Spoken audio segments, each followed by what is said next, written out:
last year, they completely revamped the roster from 2025. Yeah, the story of these young players is incredible. They battle it out through Ascension together, and they look so strong there. They move up to the VCT, to that tier 1 level, bought out by BBL, and you just see them make a name for themselves, instantly dominating over in kickoff, going to Santiago, having a huge performance there. Yes, we saw a little dip from them, but it feels like they're recovering here at EWC. Great in the qualifiers, and now fantastic in the group stage. I think the most insane part too is in the middle of Ascension, they actually had their former players step down, and they found Lovers Rock to come in and take that role of controller and just set the team up for success. And since then, they've been doing phenomenally, so I think it's really nice to see. Yeah, one of the stories that we got to hear from them is about the trust that they're putting into welcome to the stream. To get things done. And I feel like we're getting the opportunity to watch this team grow right before our eyes. It is going to be such a great matchup between these squads. If there's one player that stands out other than LaRock, because we ran his stats, we showed you how impressive it was, who jumps out at you here big time? I mean, I think I definitely like Lovers Rock a lot. I think if there's one player that I think will be key to the success of BBL, it will be him. We see him a lot on that Neon, playing with the operator. There are a lot of incredibly strong oppers left in this tournament. For me, if he's able to find that consistency, that's how BBL unlock that next level and possibly contend for that title. That's actually crazy, because I was going to say the same thing. But for me, I also feel like so far this tournament, he's been fragging out, but not to the point that we've seen him previously. He's been struggling just a tiny bit. And so I'm kind of interested to see where they go with that. And his performance on KO2, on Breeze, has been phenomenal. They switched him over to Neon, so I want to see how it plays out. All right, well, BBL not only have their opponents in the server, in the reigning title defenders and Team Heretics, they also have the super fans that are here. Let's send it on over to that piece with them. What's up, everybody? It's Puckett out here on the EWC floor, and I've found some Heretic super fans. These are global super fans who have all collected in Paris. Where are you from? I'm from New York, USA. I'm from Tijuana, Mexico. Shanghai, China. Hangzhou, China. From Colombia. And how did you all become Heretics fans? I want to start with you. Do you have a favorite player? You look like you just woke Benji up. Fishy. Yeah, I did. What about you? Mini Boo, but he's left. Okay, he's gone. But the Heretics, of course, returning champions. Expectations this week. I think we're gonna smash all teams. And of course, we're going to see them take the stage. What's the final score today? They're playing a best of 3. I think it's gonna be a quick 2-0. 2-0. That is the claim from the Heretic superfans. Time to get in the games. Thank you so much, Puckett. And you love the fact that fans are from all over the world for these squads. Despite being an EMEA team, the impact they feel is global. And speaking of global, standing by right now with us is one of the streamers formerly of Team Heretics, co-streaming live from the event. It's Mixwell. Mixwell, welcome, brother. How are things going over there? Thank you so much. It's looking incredible, to be honest. I wasn't expecting it to be so big. It's so huge, and I'm hyped because Team Heretics is playing first. Let's see what happens. Awesome. Well, I have a really easy question to start us off. You've obviously previously been a CS player. You've also been that Valorant player. Which tournament are you looking forward to watching most here at EWC? I'm looking forward to both, but I think I am looking forward to Valorant more, to be honest. Why, can I ask? Just because ex-teammates are playing with Heretics right now, so I'm cheering for them. And I want to see them compete and win, if possible, for 2 years in a row. Yeah, that makes sense. Look, I have to ask you, obviously you're going to be supporting Heretics all the way, friends there, an organization you represented, but who do you want to play in the final? If you are at that final matchup to lift that trophy there, who is it that you want on the other side? I think I would like to play against Team Vitality because they played against each other in the finals of VCT EMEA. I think Vitality is stronger at the moment, to be honest. I think they are probably the strongest team in EMEA. And also I want to support my region, so if they play against each other, I would be happy no matter what. Mixwell, you have had success streaming, you've had success playing. Which one feels better? Is it the success on stage after a match, or how great your co-streaming career has been? It's 100% playing. There's no question about it. Yeah, big time knows as well. Both of y'all know from your competing days, something about competition always makes it feel so great. Mixwell, thank you so much, brother, and really enjoyed your co-stream today. Thank you so much. All right, thank you very much, Mixwell. And you know, if you want to get in on the action, we've got you covered here at EWC. You can head on over to the EWC website and do the pick'ems. And we have the pick'ems here live, ready to go. Let me see if this works. Ooh. Yeah, okay. Technology, baby. Technologia. Let's get into it and make some of these picks. We'll start with Gentlemates versus NRG. These matches are starting a little soon, so we got to go through these picks. So, Big Time, you're going to pick it because you're not affiliated with any of those regions. No bias from me, but I got to go with Gentlemates. This is a home field advantage for them. The crowd will go crazy. I love the Valorant they've been playing. That's messed up. What's the scoreline, though? 2-1. It's close. 2-1. All right, 2-1, locked on in. Let's move on down to Vitality and Nongshim Red Force. Since you're not part of Pacific, we'll give that one to you. I'm not part of either of these teams, either of these regions. I'm going to go 2-0 for Vitality. I love Nongshim, but I just think Vitality are so good right now. Hey! That's crazy. This is for the NRG hate. I expect it. I think for me, given the fact that 100 Thieves and MIBR is such a stacked roster, but 100 Thieves is that team full of potential. I want an underdog story. I'm going to go ahead and lock in 100 Thieves in a tough 2-1 victory here over MIBR. I like that. I see it. Which then leads us to our final match, Team Heretics. Whoa! Whoa! We'll get back to it here in a second. So Team Heretics versus BBL. Team Heretics, BBL. You go first. No. You go first, please. Okay. I'm taking BBL. Young Turkish squad. Exciting. I think there's an upset day one. I think the title holders will get their key crushed here today. Just so you know, they've played each other 5 times last year. Yes, it's different rosters, but Team Heretics won 4 out of the 5 times. It's not about I'm picking Team Heretics, so you gotta be the tiebreaker here. 2-1 for me. I hope both teams have fun. As it's time to get ourselves into Map Veto, let's send it on over to our comp ops for that.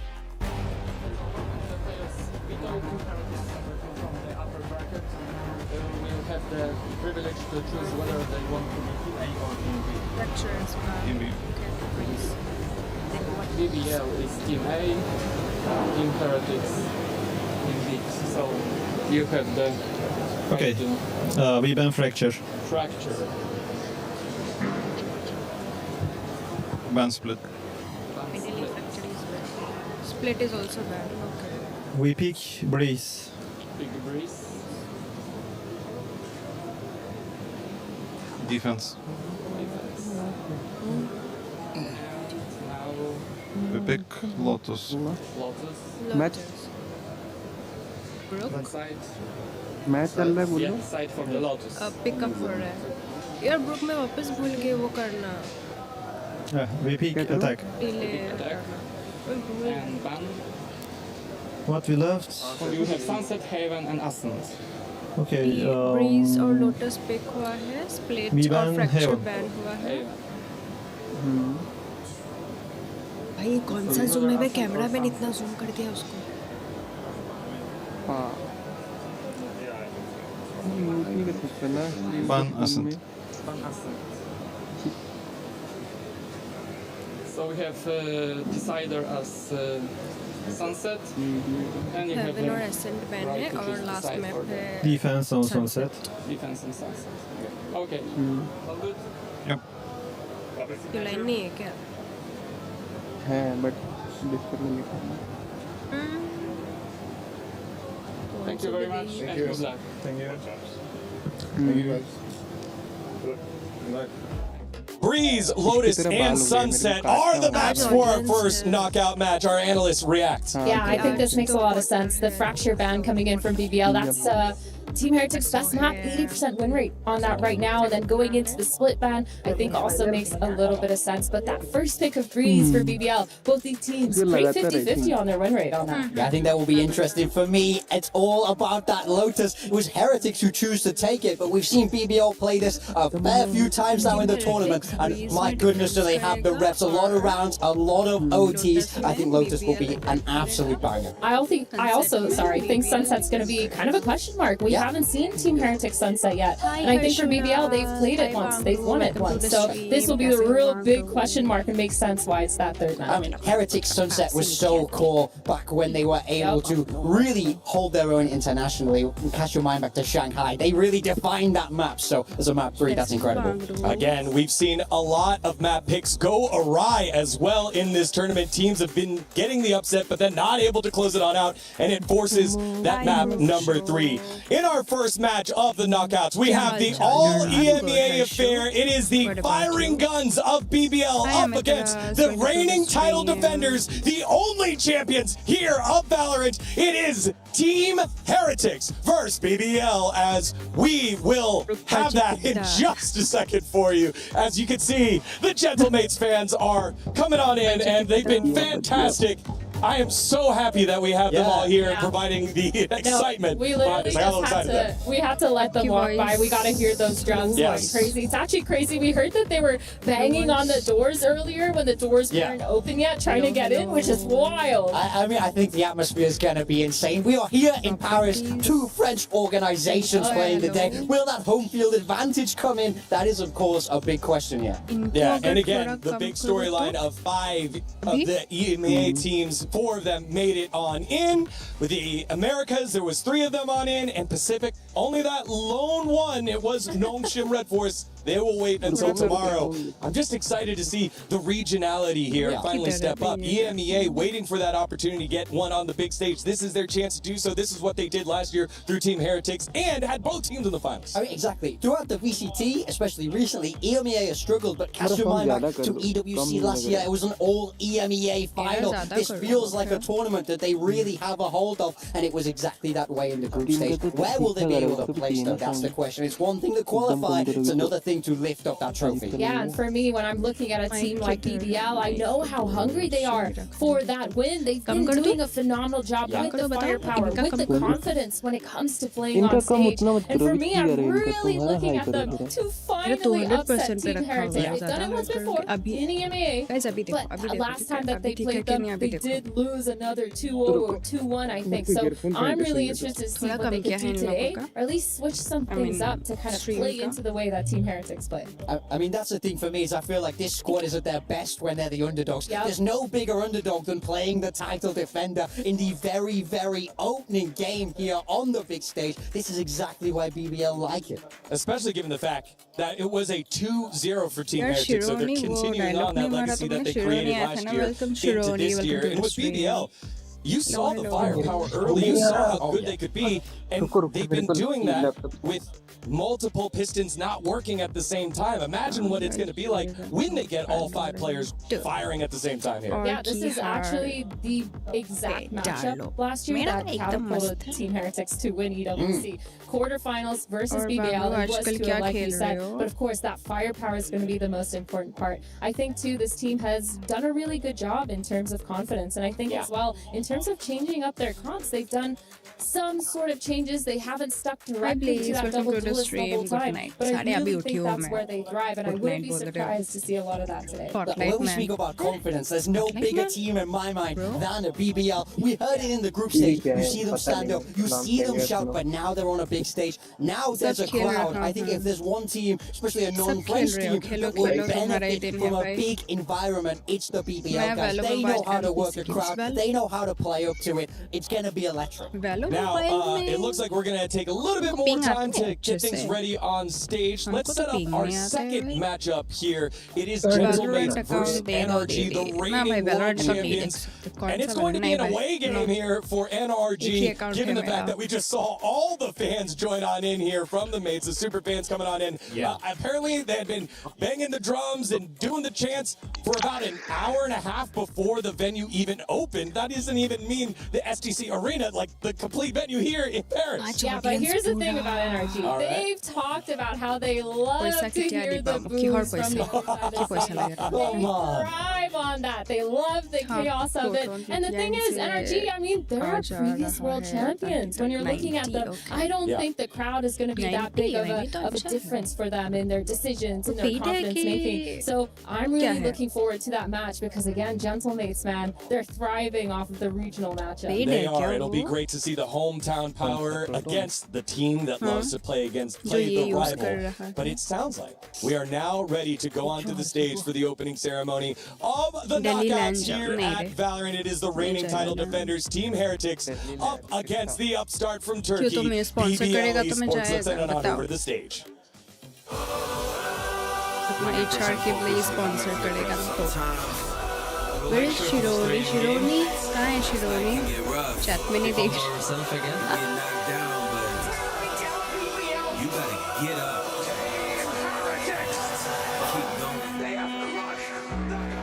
Super interesting to play in front of French fans, especially the ones that will be on our side 100%. This is the moment I was waiting for the last 2 years. Prime Rush After का the moment, tournament rise to the occasion. We're just gonna give आप our तो all. Sponsor करो चले जाएंगे Shironi ना dialogue मारने के लिए रेडी रहना I wish I could have that experience to play in front of the French crowd, the French team. Link किधर है Should give a little buff. अच्छा ये रहा Trust my teammates, I trust myself. We will lift it again. It's gonna be first international trophy for us. Now it's my turn. Sweat on my face, blood in my eyes. Been underground, now I aim for the sky. 아무래도 그런 많은 팬분들 앞에서 좀 경기를 뛸 수 있다는 게 좀 영광스럽기도 하고요. क्या बोला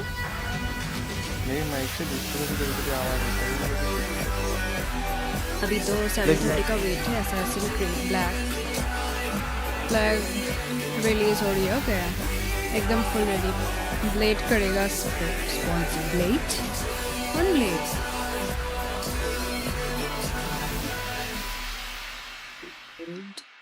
blade कौन सा था अपना साम वाला blade मैं बोल रही हूँ यार दिला दो क्या दिला ब्लेड कौन सा था ना आसाम वाला ब्लेड वाह वो देखो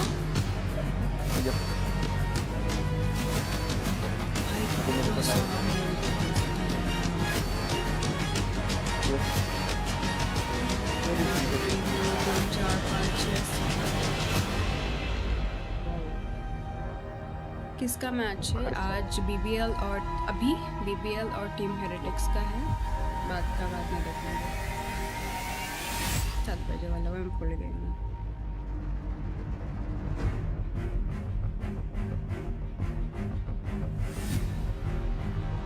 अरे यार ओए इंस्टा का अपडेट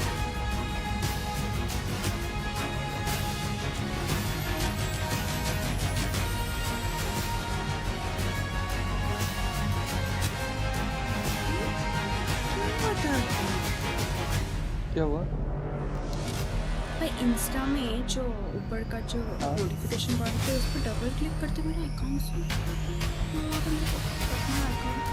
वाह कितना मस्त लग रहा है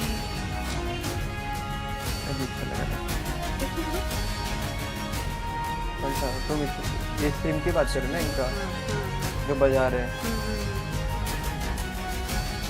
ये आज हो रहा है क्या इस पहले तो नहीं हुआ था कल भी हुआ था शायद मैं कल कल तो हुआ ही नहीं था कल मेरे माइक से आवाज़ आ रही क्या मतलब स्क्रीन का नहीं मेरी आवाज़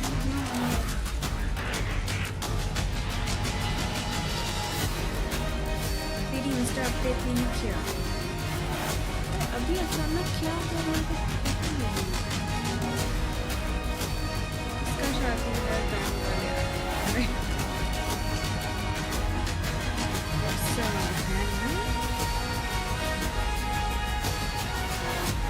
Ground Zero dance competition of steel and opening ceremony हो रहा है वही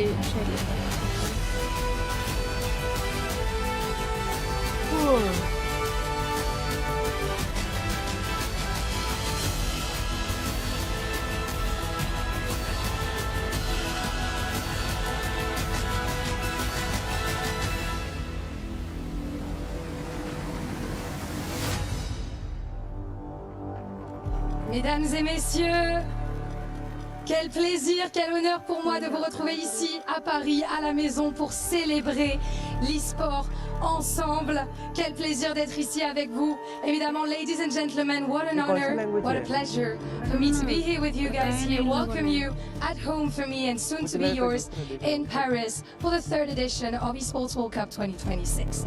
And what a better way to start things off with the best game ever. I may be biased here, but we're going to start things with Valorant, and to help me host this tournament, I'm not going to be alone, but in great, great company. Bonjour Paris, comment ça va tout le monde? The Esports World Cup has landed in the city of love. But over the next 7 weeks, love will have to share that spotlight with rivalry, intense competition, and of course, heartbreak. Welcome to the STC Arena, where, as Lou said, we are starting things off in phenomenal fashion with some Valorant. Lou, how are you doing? Good, good. Toi, ça va? Ça va bien, et toi? Wow, we have some French here. Magnifique. Thank you, Ian. Of course, I'm good as well. And can we just start by taking a look at this insane trophy? I never get bored of seeing this beautiful piece of silverware. All of our 8 teams want to, of course, get their hands on it. And the lion's share of that humongous prize pool, $2 million up for grabs. And of course, they all want to get off to the perfect start so this can secure their organization some club championship points. And what is also interesting about this trophy is that you get to have your team key in the middle of it after crushing each of your opponent's key match after match. And I must be honest, I'm very excited for this. You're gonna love it, trust me. We love crushing keys here, crushing dreams, taking it to a whole new level. But let's bring out the teams. I think it's time. Venu pour les joyaux de la couronne ou peut-être le trophée de l'EWC, ce sont les 100 Thieves. Finals मतलब at the end की हर एक week में Notre première team sont des brigands venus d'Amérique. अभी I think अच्छा नहीं अभी से होगा सर अभी से बने को ये लोग अपना वो MIBR! Big names, bigger aim, and a roster that only needs one opening to take control. Un club de FPS, de légende, inscrit au patrimoine historique de l'e-sport français. C'est Team Vitality. One of the best French orgs ever. Big reaction, as expected too. Let's now welcome Nongshim Red Force. Korea's last home walks into the playoffs with proof, pride, and nothing to fear. क्या बोलेंगे Ramener la coupe à la maison sera leur slogan sur cette scène. Ils sont chez eux. Ce sont les Japan Knights.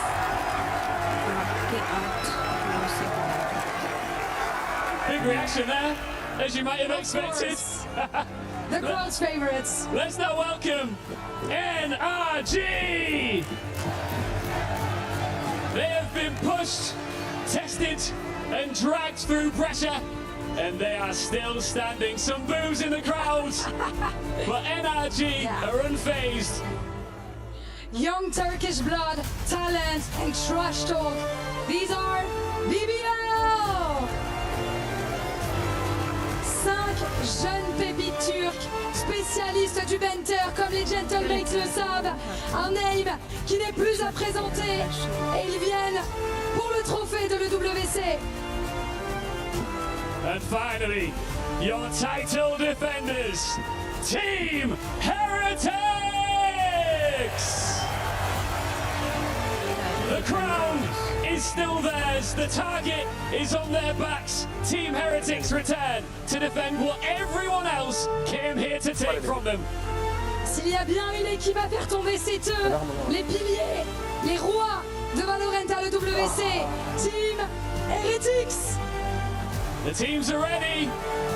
Welcome to the Esports World Cup. Faites du bruit!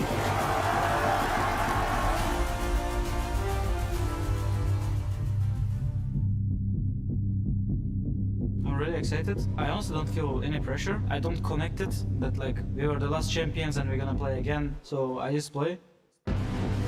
Team Heretics जीता था मतलब last year. Hopefully we can do really good again as a team. We trust each other. We go a lot of like ups and downs, especially last Masters. We didn't do well. That's our strength, kinda. We can fix stuff quickly. Coming into this tournament, we did really well. I think winning 2 more games, gaining the momentum. The scrims are going even better now, you know. Or Shanks. हाथ We're not कैसा gonna है play like we get pressure, but I think we have pressure. It's gonna be a tough game against Heretics. We just need to focus on their default. Yeah, I think we learn a lot. We didn't play against crowd in here, but I think we get so much experience on first Masters. We'll see. I mean, I'm really confident. पहला match I देखते trust हैं my ना teammates, I क्या trust बोलते myself. हो? I don't think there will be any game easy, and I think Larok is having an insane tournament, honestly. It doesn't matter how good he is, we will not let him shine, you know? BBL, I want you to be scared of us. हाथ वो तो है ही नहीं. We want to lift trophy so much. This is gonna be first international trophy for us. We're really excited for that. I think we're gonna win it.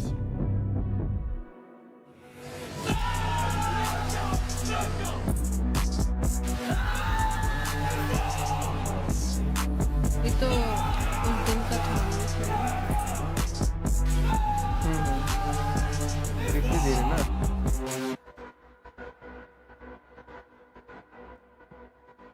Quarter final. कहाँ 3:45 को start हुआ था. A roaring French crowd behind us. We are ready. Just about to hop into the action. Heretics looking to defend their title as we kick off this single elimination playoff bracket. Their opponent, a very familiar one in BBL. Absolutely a regional rivalry to kick things off. Defending champions versus this young upstart Turkish team that has shown that they have tremendous amounts of firepower. A lot of trash talk that they're willing to throw across the stage, but they can back it up. They have been really good so far, and they're looking to get a little revenge for the last time that they faced Heretics in EMEA. Let's see if they're going to be able to do just that. Heard from valo, saying he wants them to be scared. He wants to strike fear into the hearts of these young bloods. I don't know if that's possible. I don't know if that's possible. This is the most confident team I've ever talked to behind the scenes.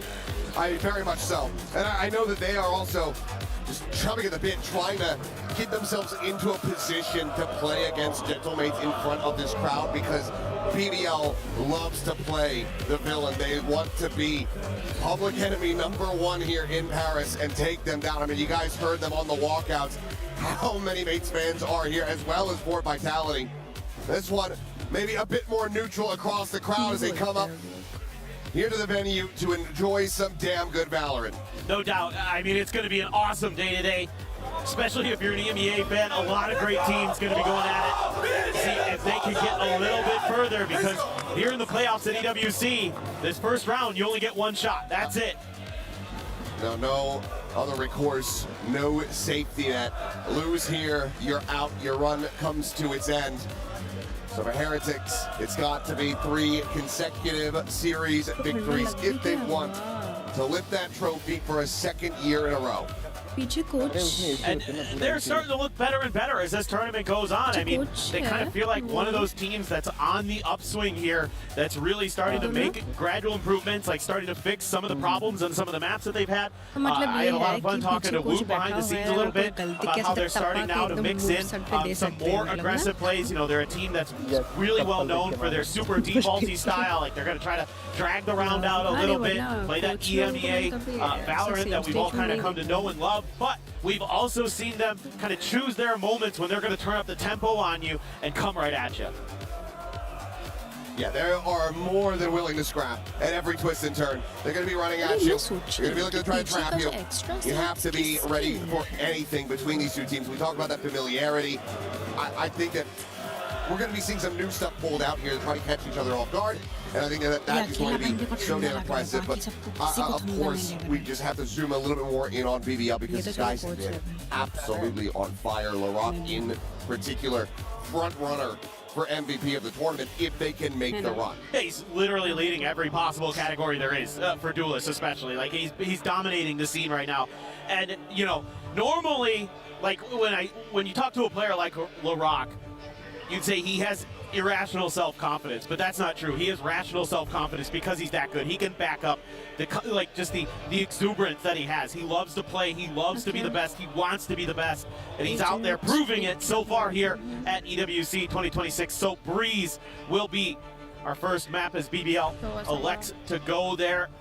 Can't wait to see LaRock on that Jet, Lovers Rock on the Neon. So the double duelist combo going to be situated here for BBL. A little bit of a change up there on the other side with a Cypher instead of an Omen, and then a Phoenix instead of a Jet. So a little bit of a difference in the composition. Assuming ᴍᴇᴅɪᴜ, yeah, he's going to lock in this Phoenix, I assume. But a little bit of a change between the two. I mean, yeah, very key differences here. Just that solo smoke with the Viper. That's something that we see all too often on the map the size of Breeze. So I mentioned that, but also you know, the map where it's going to be playing Leon instead of ᴍᴇᴅɪ괜. That's true. That's true.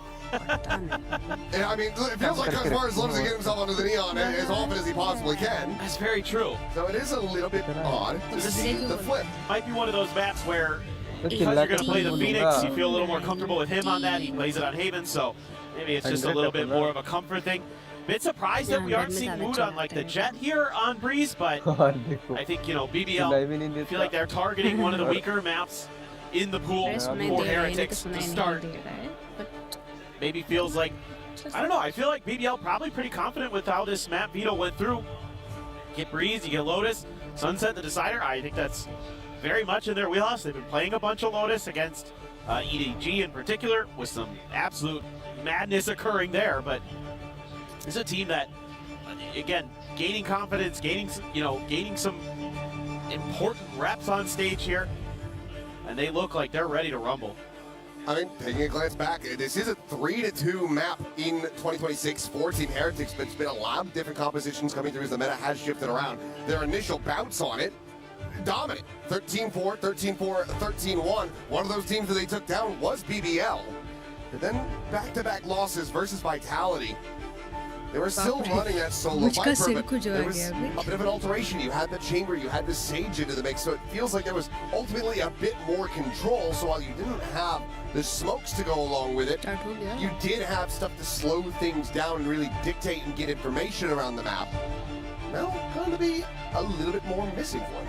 Yeah, I agree. It's kind of like a more aggressive style of play, right? Like you're seeing this as kind of the new meta emerging on Breeze, as we're going to be jumping in to the first map here of the quarterfinals. But you know, teams now realizing that you can play Breeze in terms of attacker side going to be very strong on this map because of how generally easy it is to create space on A for yourself as when you're on that side of the coin. But then as the defenders, then you need ability for retake, you need ability to control mains, and so having a Neon in there to use those relay bolts, to use some of that speed to kind of tee yourself up. Really, really nice to have. LaRock, he was going to try to use the recon against him, but ᴍᴇᴅɪ괜 is wise to it. Able to get the catch, and that's just with a classic in hand. Taking him down at range, and a very good start here for Heretics. They want another dominant victory. Spot check. Rose going to be committing the drone forward, sees the two players. The B site has been opened up. Heretics not too far away, though.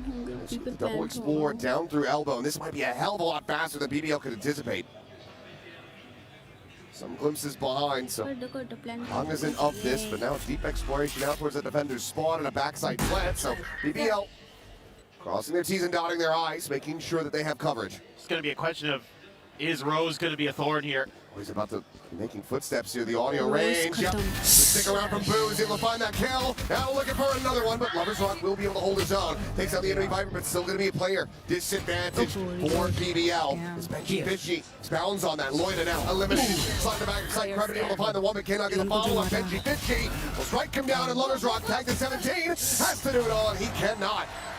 A 3K for Benji, and the pistol goes the way of Heretics. As per usual, Benji very, very good with pistols in hand. one of the better Sheriff players, but this time just on the Ghost and doing a lot of work, but really good diligence being shown here by Heretics, making sure that flank is clear, you know, not allowing for any of these kind of oddly positioned players from BBL to catch them off guard. Let's go! Quarterback, come on, let's go. It's just really solid stuff from Heretics, and you know Benji's gonna bring the energy as always, and he can pop off at any given moment, so always a threat is Benji Fishy. Loves to play that Cypher. You know, when you think of Benji, probably the agent that he's most well known for. Off to a hot start, but that's a reveal on a Boo here. Didn't take too much damage. I was worried for a second he was going to get lit up, but comes away relatively healthy given the situation there. Able to back off, finds a bit on the Loida. Woot at the same time. Positioned outside of doors. No real space over towards B. It's been taken quite yet. We'll see if Woot can collect anything here on the cross. Jump across and yep, Lover's Rock taken down. Snappy shot from Woot. Now a pause. Reassessing, considering if they want to maybe even just try to push in, take the Neon out of the equation, but instead, we'll group up, full scale, 4 players, past cannons. Oh my god. They've already picked out both these strips. I think they know exactly where they are. Can they do anything about it? Some of this. Take flight. Camera down. Knocked over to the side. But that pitch comes in while eyes are trained forward. The strike now comes through. Benji, however, still going to be planting his feet. He's going to be able to find the one run. It's going to now be recovered. 3v3. Suddenly BBL right back into this round. Could just tie up 1-1 off the rip, which would be catastrophic for Heretics. Heretics play trying to stay tucked in. Shot could end up going wide for him, so Woot. An easy cleanup. Low HP player now out of the equation, but ring around the Rose here, and Rose is not going to be fast enough on the draw. Woot turns back, finds the elimination of double taking credit, and Woot will be able to clean it up with 3K of his own to rescue the round. Yeah, this is some pretty good mid-rounding here from BBL. Just getting that kill as they're crossing over into the B side of the map. Kind of makes Woot think, okay, I'm going to hold the line here a little bit, but then they just use a smoke, and that makes him think, okay, never mind, they're going to try to push this way, so I need to back up so that they don't just take me down, you know, in a trade quickly. When I just have a Marshall, being point blank like that can be pretty tricky. So I'm gonna peel back, and BBL use that open space that they created for themselves to pivot over to the B side again. Found some good kills, but Heretics hold the line with the better weaponry, but you're starting to wonder a little bit. BBL is being very tricky on this map. You're seeing Rose all over the place on the lurks, even though, again, Heretics, to their credit, have done a good job of identifying it, nullifying it. Just going to have to see if that's going to continue to be a threat for the Heretics side. As everybody just going to be taking their time. BBL concerned that this could be one of those rounds that I was talking about where Heretics has started to add in a little bit of that spice, a little bit of that aggression to their defender side play. But for now, just a pretty standard hold. Players had some chokes, some weaker weaponry. A few Bulldogs in there though for Heretics. Strike getting ready to come in. 2 of those Bulldogs here situated on the B site. Turn over the side, Rian's now having the drop back. Recon ready to go up and over the top. Snake button trying to slow down the scale into deep sight. Shock dart, gonna be layered on the Baboo. He's able to spray down 2. The Rock gonna be good for the kill, and Rose will clean up the others. So now back into a 3v3. Better weaponry, and this lurk out in the window. For Kreven could be absolutely monstrous unless they get this read. It's a must clear angle. Meanwhile, Rose. Oh, he's going to be caught. He's checking into elbow. Now looking down towards cannon side. Slide coming in, the curveball to fly. He dodges that, but can't dodge the bullet. Suddenly it is just Loida. 50 health in a 1v3. To try to deny the bonus conversion. They're going to commit the right back right into this round, because why the hell not? The fuse now being stuck. It's already past half. Boom pulls off of that one. The ult's going to be gone, but is there a counter swing? Finds a shutdown, and Heretics kick things off 3-0. Love the way that the Heretics are working together with this one, especially the Phoenix and the Neon, using their util to clear their space. A little bit of a mistiming on the backside for BBL. And already starting to feel some pressure. Losing that bonus early on your map pick. That is definitely concerning, to say the least. I'm wondering if maybe see an early timeout from the BBL coaching staff. Maybe talk things over a little bit. Nope, we're right into it. And maybe head to the next buy, but for now, we'll just try to get this half investment to go. 2 Stingers, Guardian, Bandit, Sheriff. Meanwhile, Luke's got an Outlaw. And there's only 2 players with full armor here to try to survive through that. A pretty rough time as Ultrashock going to be down the rim to Hunt Fury. Even being sent into this one by Rose, but it's only going to be a singular tag on Abu. The elimination eluding them for now. On the 1, but Woot is winning out the duel. They're trying to commit in for the flash. Customers will get caught in the timing there. Forward into the smoke. Meanwhile, Woot getting turned around, but still barrel stuffing with the Sheriff. Can clean it up. And Thrifty not to be found. Oh my god. Yeah, Heretics just really well disciplined. Able to kind of contain BBL. They aren't really ever able to break out towards the back of sight. The Outlaw there, always a good pickup against a eco buy. That way, in case they try to sneak in some extra guns, you're really gonna do some extra damage to them. Maybe now. Maybe now. We're gonna have a timeout. BBL. So far, the game plan hasn't really come to fruition. I mean, no, they're getting absolutely battered. And, you know, outside of the pistol, and then the anti-bonus hasn't been particularly close for them either. So timeout definitely necessary, because right now what we're seeing from BBL, it's been a bit one-dimensional. We need to see a bit more depth. It's a lot of just full cluster outside of B, full cluster outside of A, trying to make a go of it. We're not seeing mid-splits coming through, not seeing early control being established and planting a player up towards, you know, even elbow, try to get a peek onto nest, etc. It's just been very straightforward and very readable for Heretics. And there are teams that can make that style work. My mind drifts to Nongshim of teams that are left in this tournament that can just kind of hammer away at one strategy more or less over and over, and it'll, because their coordination execution is so good, but we haven't seen that yet. You know what surprises me is how good the eco was. Like, that was the one round where I saw some trickery, some confusing things being thrown into the mix with the utility and the ideas from BBL, but yet you're absolutely right, Achilles. We haven't really seen it since then. Now this time, may have just talked about how they want to brute force their way through this choke, but there's a lot ready here for them, curveball in hand. Right off that throne, and that's going to be 2 kills now. Third, immediately going to be found on the rock. And straight back in a big way, still is able to find 2. Sparing their bushes as much as possible can. Rien's watching for this. Ooh, like to come in, but can't do anything about it. Kreven with a nice shot. Takes down Turkish brother now. Plant to come through, the pit to be invested. Benji Fishy, however, on this arrival into main, will have a corpse that utilizes Neural Death. Okay. I suspect that is going to be immediately invested here. And could use the snake bite as well to maybe clear out a little bit of that space. Here. The more the Kreven plays along the wall, the more at risk he can be. Here comes the reveal. Oh, scale forward. Rock is trying to keep him protected. Spammed. Down to 47. And now it's all on Benji's shoulders.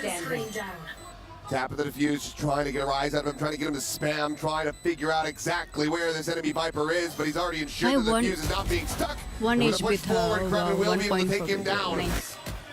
Hell of a lot invested, still damn close, but it is going to be BBL getting themselves on the board. Yeah, and I don't exactly think this is how that timeout call was meant to go, but they get through it because of Larock able to be evasive on the jet.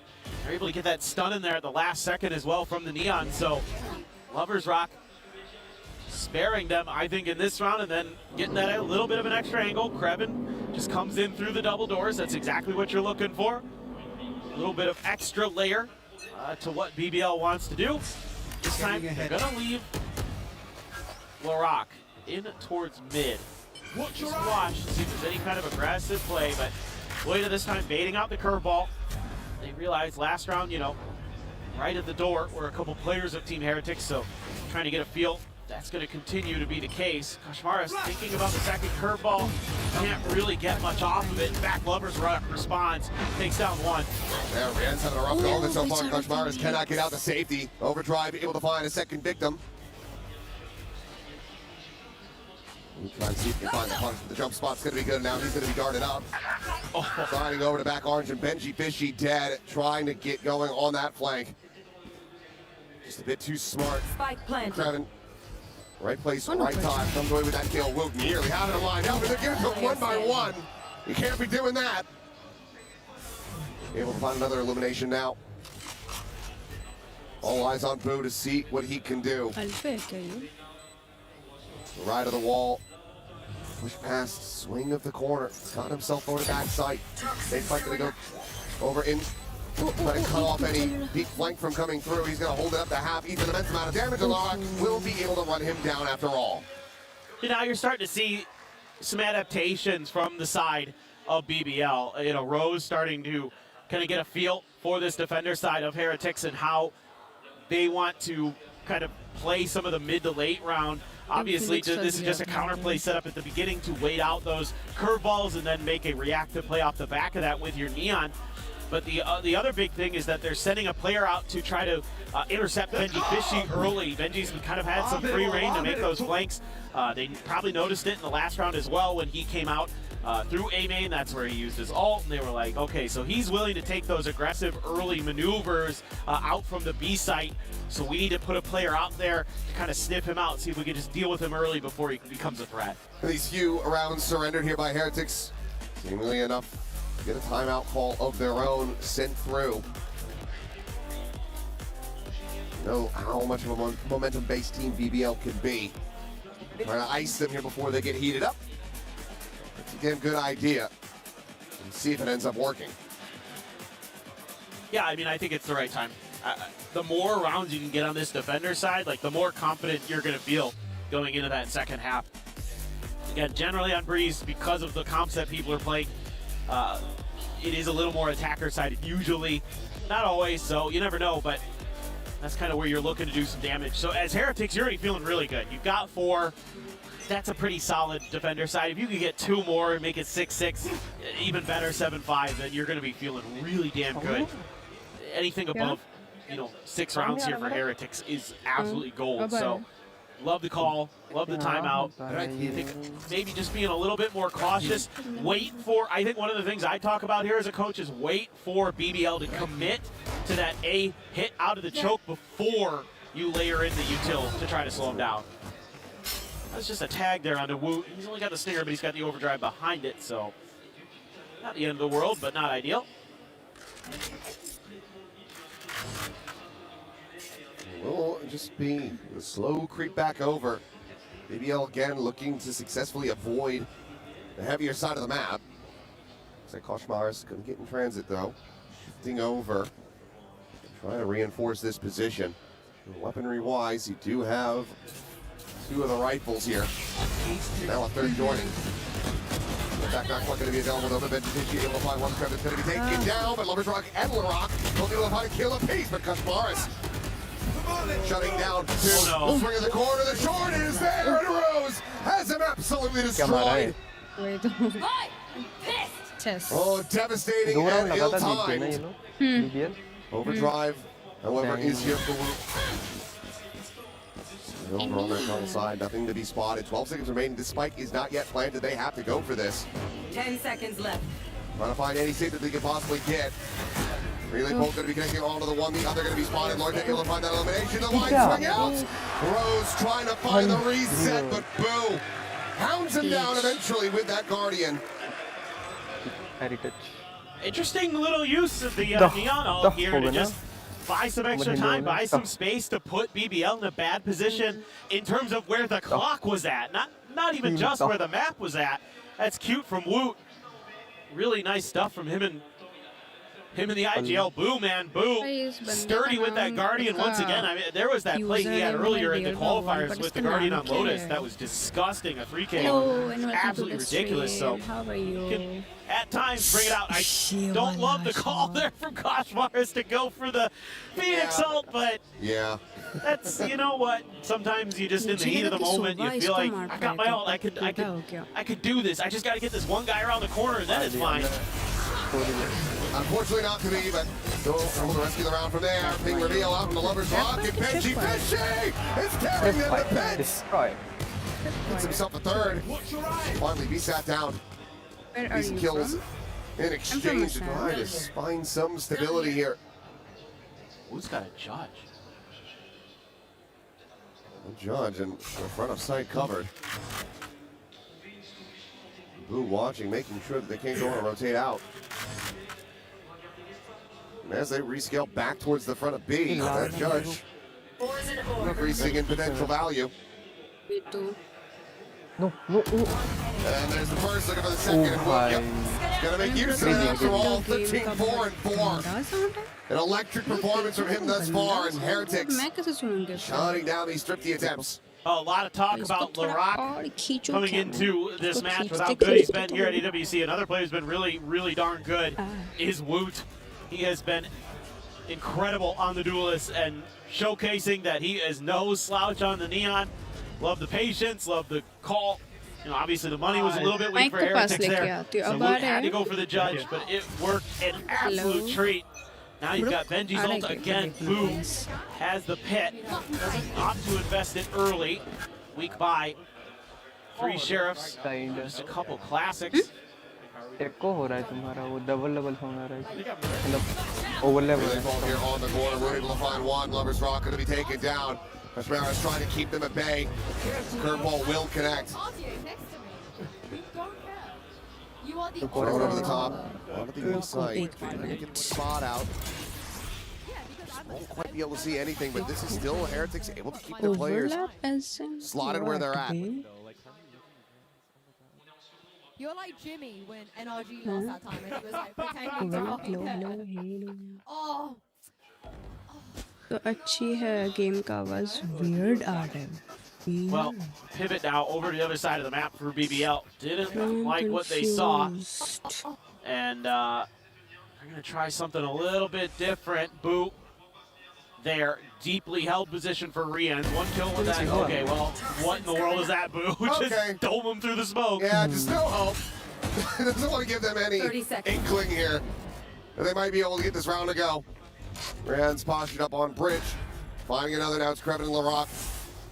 2v5, and it is a labored attempt to find that kill, and it's not going to come to fruition. Krevin will be able to put down Woot, but so much more necessary as Kashmir will get finished off. This is just going to be a matter of time as Boo will be able to find him from the back. So, another round. Going over to Heretics to get this defused. Securing themselves a lead already 7-2. This is ridiculously good for Heretics. I mean, you have to be feeling sky high right now. It's just so many defenders rounds here. And obviously, yes, again, going up against the Nico, but the fact that you've been able to put your opponents, you've been able to put BBL on the back foot so often already. You can see that normal fire, that normal passion that you're going to get out of BBL has been smothered for now. ये ठीक करते मैं miss कर दिया कि किसका कितना point. There's always going to be that ember sitting in the fire pit. And they can stoke it at a moment's notice, but concerning thing is, of course, is that you're going to have to apparently rip both timeouts. क्यों हो रहा था? Both of them double मतलब double नहीं एकदम साथ में दो चल रहे थे. Never a good feeling. समझ रहे हो? शायद डेक्सटोबॉटी और दोनों साथ में ये सब पहले से बेटर है. ओ मैंने डेक्सटोबॉटी और उसका दोनों ऑडियो ऑन करके रखा. The pistol from there, you're going to feel you're in a decent enough spot to jumpstart that second half and still close out this map. But if you drop this one from here, I mean, granted, BBL in their own right, pretty good on Lotus, but against Heretics? Right. I mean, it is a tough ask. You know, their Lotus has looked a little bit shaky at times with BBL, but they were able to kind of figure it out in their second go-around against EDG to really put together a much more solid performance than they had shown earlier. So they were able to learn from their mistakes against one team, but going up against Heretics, yes, a team you have faced before, but Heretics look like they have really found their groove. Another ping there. He did not get punished. Be able to find that there. Fury is going to be called in now. I am the hunter. Backside, completely uncovered. That's a double ping reveal. Man's looking for that finisher, but cannot make it happen. But look at the health bars. 4 players strong, yes, for BBL. very low in HP. Another pit cycled up, and Kreven immediately investing that. More unassailable. Slow creeper on the back though. Finding the ones, not going to be ready for Loida up high. मुझे तो पता होगा इसको now dropping down. Yep. Right, a couple straight shots. Do it. To take down these players, but Rose swinging out. Finds the two. And it's a solid cleanup. Nice, well played. Game को mute कर दो नहीं वो नहीं कर सकते वो किया तो इसका कोई फायदा ही नहीं रहेगा that one of the win conditions here for BBL on this side has been the pit. Has been the Viper's pit. They can get to that. They've got some safety. They've got some good ideas around that. Nice little reposition there from Loida to get on top of the boxes. And then Rose, that last kill. Right across the head. Like a hit scan there for a second. Nice piece of work from him. I mean, Luke going to be kicking himself that he didn't play that a little bit slower. Could have had 2 players dead. Yep. Still though, Heretics with a healthy lead. better face Opportunity to take this all the way up to 9 if they can close out the final 2. This looks like a setup where ideally you take that aggressive early angle to maybe shut down the Neon if they commit. And then you have the Phoenix behind. Maybe catch some of the players, but Lover's Rock for now just wants to get closer to that overdrive. One away after that orb scoop up. इसमें 2 हैं. Benji has yet another neural theft, and Boo still sitting on his ult. एक मारना पड़ेगा उसको या फिर orb ले लेगा. Opportunities to use those. I'm a bit surprised that Heretics ऐसा घूमता है मेरा वाला go for the pit, हाँ. but ये कुछ नहीं they're probably waiting for the last round to throw it on the ground. I mean, you've already got 7. You're already feeling very, very comfortable. Get another one and then have that pit for the end of it. I think that makes a lot of sense. So I get why Boo is saving it. Radiant. Really just kind of be that extra oomph. But look at the pings coming down. Heretics are starting to read this incredibly well. They were nearly caught off guard in one of the previous rounds by this clutch, this mid-split. Now they're quietly getting everybody fanned out. As you're going to be coming through. Rienzi's already able to find one. Then gets a ton of damage out of Larock. Who comes sliding in? Larock's going to be taking down Loida.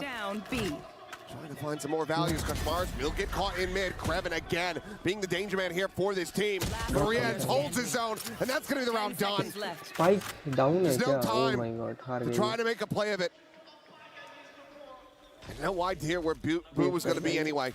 So we'll just drift away. Hold on to this weapon and allow for Heretics to move up 8-3. And this is going to be an awkward round for BBL. The money's all over the place. The ults are... You do have the overdrive, that's nice, but on the other side of the coin, they have a pit. They have a neural theft. They have another ult of that as well, and I can't remember exactly which one it is off the top of my head. There it is, the overdrive from Woot. So, I mean, you can match overdrive for overdrive. असल में आपकी favorite Loida does have the From the Shadows. You're going to be able to buy a Stinger. Somebody was at 0 credits and want to get Larock into that bandle. See if there's a big challenge again. This time Kashmaris with the judge. Woot going to be holding the rifle on the other side of the corner. Want to get that Blade Storm if possible. Absolute difference maker in Larock's hands. You want to put your best player so far here at the event in the best position possible to succeed. Absolutely reading the situation nicely. Kreven has been an absolute nightmare. That's kind of the one thing about Heretics defender side that I think has given them grief. Yeah. I'm out of here. I mean, talking about the pit, it seems like they're going to save this for a potential retake, but I'm very surprised to just not see that invested on one side of the map to try to usher BBL into a heavy stack from Heretics. Instead, they're just holding it for now. And it seems like BBL's just going to go for the same play, but this time there's not a third player in position. Woot's starting to make his move, work his way back over towards B, but then comes the breaks for B for a moment. That's enough for Rienz to get taken down. Benji Fishy seeing the TP. Bottom to 1, and he cannot get that free connect. Rose turns back, finds a headshot. Swings towards back sight. Who gets batted to the side? And how are you meant to try to even get this pit in a position to really make it usable? I don't think you can. Triple through the wall. Meanwhile, the backstab from Kreven once again. Looking to just be their nightmare. Close out this round in BBL's favor. Have been given some access over towards back sight and back pillar, but Oh, it's just a matter of time now that Boot has been corralled, reads the first, and Larock is bouncing around the wall, shuts him down, and BBL will be able to find a fourth. Yeah, I think that last round Switching sides. leaves you scratching your head a little bit. For Heretics, I think you throw that pit down and you can maybe make your strong side B, throw it at the front of A, and kind of lean in the other side of the map. Instead, they just sort of try to slow play it. Rienz gets caught in a timing with the util, has to check one piece of it. Then as it turns back the other way, that's when they're coming around the corner. मेरे को chat क्यों नहीं दिख रहा है यहाँ where they need to be. Yeah, I mean, 8-4 here is Heretics regardless. You're still very, very happy with that. नीचे नहीं आ रहा It's going to take the pistol and then some. नहीं उधर नहीं है From IT BBL, स्टूडियो पे chat नहीं themselves आ back रहा into this one. If Heretics come out swinging, claim another pistol win. क्या हैक वैक पकड़ा गया क्या इनका? Map क्या could check be कर रहे हैं? over very, very quickly, and with Lotus on the horizon, this series could be done as well. With checks during the halftime, making sure that everything's going to be up to snuff. मुझे लगा hacker कर Yeah, Heretics, they won 2-0 last time they faced off, so. All right, well, while we get this sorted, let's go ahead and send things over to Ian Chambers, who's standing by with a very special guest. Yeah, you're not kidding. Very, very, very special guest. Mixwell, how are you doing? Hello, guys. How are you? Welcome to Paris. तो bro Yeah, WhatsApp thank you. देखता It's a pleasure to be here. I love France, and it's my second time. Let's see what happens this tournament. How are you feeling about Heretics? That was a strong start. They are dominating in every way, macro, micro, everything. I think they got this. I mean, they're going to have a crazy amount of confidence because they won last time around. How big of a statement would it be to do it again? I mean, it would be amazing. It would be the second star on their jersey as well. That's a lot of aura. So let's see what happens. It's going to be tougher than last year, I feel like. Speaking of stars on jerseys, are you a football fan? I'm a football fan. Watching Spain, do you think you got a chance? I think Spain has a chance, but I think France is the team to beat this. You're forgetting about another team, Mixwell, you know. Morocco? No. England. Yes, thank you. You know, the team that's probably going to win it. No, but listen, I hope you enjoy the rest of this event. We're going to be coming to talk to you all the time. Team Heretics all the way. Yes, Team Heretics all the way. They will win their second tournament and be the biggest DWC team in Valorant history. Cheers, Mixwell. Enjoy your time. Thank you. Back to the studio. Thank you very much, Ian, as yes, we welcome you back into the studio. I don't know if it's coming home, but coming onto the desk alongside with us is Kakuka. Welcome back, Kakuka. How you doing, darling? Yeah, the moment that Heretics starts winning the way that they are, they call me in. So I am having a great time. It's good to see Mixwell here. Good to hear his words. Actually, I thought that the team that he didn't mention was Argentina, and some way they will cheat their way to the final. Whoa! I don't know. I like the fact that he named everyone except England. Yeah, I mean, that's crazy from Mixwell. We all know England are bringing it home, but that's a separate discussion. So Bellingham, Haaland is nothing, has nothing on Wood versus Larock in this match, because Wood is giving absolutely everything. I subscribe what Mixwell said, micro and macro, the way that they're changing the Viper walls. We've had so many talks about how to defend A every single time that we see Breeze. Yeah, I mean, I was kind of disappointed in BVL here. I felt like they're going B far too many times, and they're finding themselves in the claws of Wood here. He is dominating this server at the half here, putting up crazy numbers, so it's going to be tough as that side swaps and the Neon gets rolling once again. We were wondering for how long can players keep up with this form. There's always a moment in a tournament where you peak. How long can you stretch that moment for? For Wood, it looks like for the entirety of it. There is a reason why he was the MVP of 2025, and it looks like he wants to go 2 for 2. 16 and 8 for Woot here. Larock 7 and 10 to kick things off. It is the battle of our MVPs, but it is just the first half. What is one change that you want to see here for BBL? Well, BBL now that we're moving on to that defensive half, so it's all about understanding A, it's all about understanding how you're going to be able to retake A with your comp. We see that a lot, but I need to see them be aggressive. I need to see them fight forward and get their big stars into the game. Yes, we teed up his head-to-head, but Larock has been much slower than Wood so far. I think that for me, it has to do with the versatility. We expect a BBL on the defense that is going to be aggressive, that is going to look for those duels. Heretics will expect that too. We saw all the brawls there in A mate time after time. I think that Kashmaras is doing so much better now. I really think that those vote reviews and whatnot are bringing in a lot of confidence to Team Heretics. All right, we'll see what happens here in the second half. 8-4 for Team Heretics. Will BBL come back here in map number 1? Let's find out. We send it back on over to ʻŌcylios and Paper Thin. And back in we go.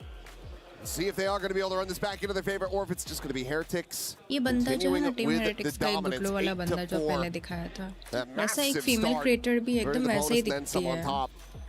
BBL doing what he could just to get these few rounds. Yeah, it's been a rough go of it. There's a lot of things for the Heretics. Some really good play from Woot, obviously. Boo having some pretty nice moments. Benji Fishy, a couple big rounds where he's able to hold the line, get big 3Ks, going all the way back to the pistol. Kashmaras, really nice flashes. Like he's leading with assists right now. I will say that. He may not be fragging. He may have made a weird choice with the running back one time, but he's had some really impactful flashes, and that's the benefit of having a Phoenix on this map. And Lovers Rock is in trouble if he gets out of there. Yeah, it's a little bit of a, like an inverse gnome ship. Instead of the Neon putting their life on the line, it's the Phoenix just saying, okay, I'll be the tank. You go in, and you profit from all that distraction. Kashmaras still going to be able to find one more classic in here, but now Prem arriving out at Nest.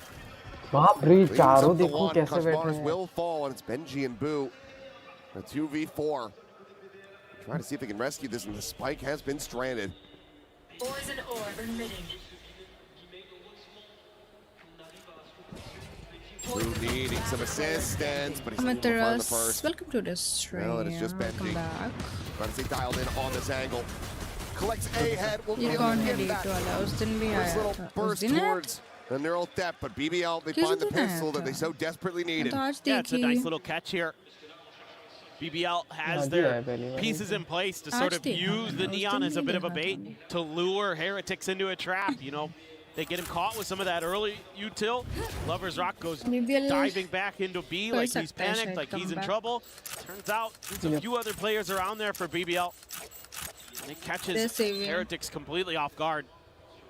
So nice work up of the map for them to start. Getting that defender side pistol, much needed here for them to keep it competitive. And as you expect, you want to funnel those orbs into Kashmaras' hand. Tagger's going to go in. Meanwhile, Benji trying to find his kill. Can't quite make it happen, but Rian's counter-spending with the classic. Will be able to find it. Swoop in though, Rose. Finding Benji Fishy. Bandit is good, but aim Spike down A. Kashmaras now grabbing the spike. Lance will put him one charge away, so guaranteed to get the ult online. Maybe even find some additional damage. Has that Marshall picked up. Trying to play this quietly. It seems like he wasn't spotted, working his way into center pyramid, but Laroc will check back. 3 players to stay alive. A bit of damage dealt here, but not too bad for BBL overall. This could have gone a lot worse for BBL, to be honest. If Boo peaks a little bit sooner there, he probably has Rose dead to rights. I mean, there was a moment where he wasn't even considering that there'd be another player in that door after he killed Benji. He's like, oh, I killed the Cypher, Lurker dead. Actually, there's a Viper on that team too, so could have been really, really bad news. And let's see what they want to do with their first buy up. Keep a couple Bulldogs there. Guardian, Marshall for Lovers Rock. Just a share for Lloyd. Again, all about trying to create some intrigue across the map, but that's a lot of early confirmation here. You know, the fact that your recon getting cleared like that leads you to believe that B was stacked, and Team Heretic's going to try to shift in the other direction. Meanwhile, BBL just going to say, well, if they are there, let's push a little bit forward, let's take some space, see if we can catch them off guard. But Loita all on his own. Doesn't want to explore down into elbow because the camera's there. Would have heard that toggle, but instead the exec just comes through onto the A side. Heretics finding this widely unoccupied, but okay. Yep, had the ult, so ultimately not too bad. The Shock Dart's now ready to fly. And how is Rose hit away with that one? Killing sᴏᴄɪᴜ. Casually turns to the side, finds Boo and Bane.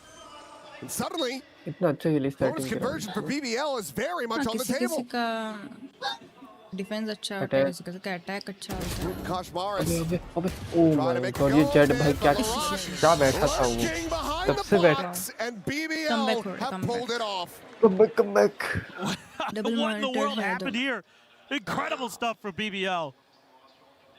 Rose, that shock dart. I don't know if the Viper, snake bite got involved there, if there was some vulnerability issues. कोई चटनी बना रहा है. Right there. Insane, down to 5 HP. Yeah, bite got Green him as well. चटनी बना रहा है कोई नाक पे लग रहा है मेरा. Incredible coordination from BBL, and all of a sudden, we've got a real game on. They're only one round down. Heretics going to be kicking themselves if this is away from them. Green chutney बता रहा गया ये तो गया जो भी इस पूरा एबिलिटी उसके ऊपर डाल What a दिया. shot from Gosh Morris. Bandit. अरे भाई नाक पे लग रहा है कौन बना Okay, well, Boo, he might have been whipping tall hell in the previous round, but that is a massive shot to be found. And now Riens, looking to try to get that reset. Can't quite clean up Krevin, but still, the damage widely done. Oh my Steve God. plays Loita, but he's not going anywhere. भाई एकदम पूरा game पलट दिया. TP's out to safety. Benji now all alone trying to assess where in the world he could have gone. 3 बंदे मारे थे उसने. Upper hill से lower hill तक सीधा. टक्कर कर लग रहा है हाँ. Girl theft still just went away. Okay, Oman का तो Find one. He now has. Perhaps could invest the ult, but there's a swing out. Krevin just going to be a little bit faster on it. A good attempt from Team Heretics, but not enough to find the round win. That's going to be BBL tying things up. I mean, some of that good decision-making, some of that good play we saw from Heretics on their defender side, starting to kind of falter on this attacker side. Walking into this, they get the spot. Oh my God, disgusting regardless from Loita. वो मतलब तुम जो देख रही हो वो stream. But you're not life पे है. You're not really taking, you could have gone the other way around that pyramid there. Once you see him up on that spot, try to gain some extra angles, but they have to try to challenge him, and they pay the price. They had a real great shot at turning this half on its head, getting that big thrifty win. Instead, defending champion है तो Heritage को जीतना चाहिए dashes their hopes. Now it's all tied up at 8-8, and I assume we're going to get the final timeout from Heretics here. It looks to be the case. Neck and neck. बाहर street A dogs. considerable lead. ये तो कुछ भी नहीं है. सुबह 3 बजे. The energy starting the drain. Saw Benji Fishy there, a bit more of a somber look on his face. एक चिल्लाएगा तो पूरा खानदान Not being able to चिल्लाएगा find that clutch that would have been so huge. तो हमारे घर के Keeps him सामने in the आते lead. हैं Would have been खाना a thrifty. Can't quite find it. Needs to get the energy back आगे up. चले जाते हैं. Yeah, I mean, now you're worried about, I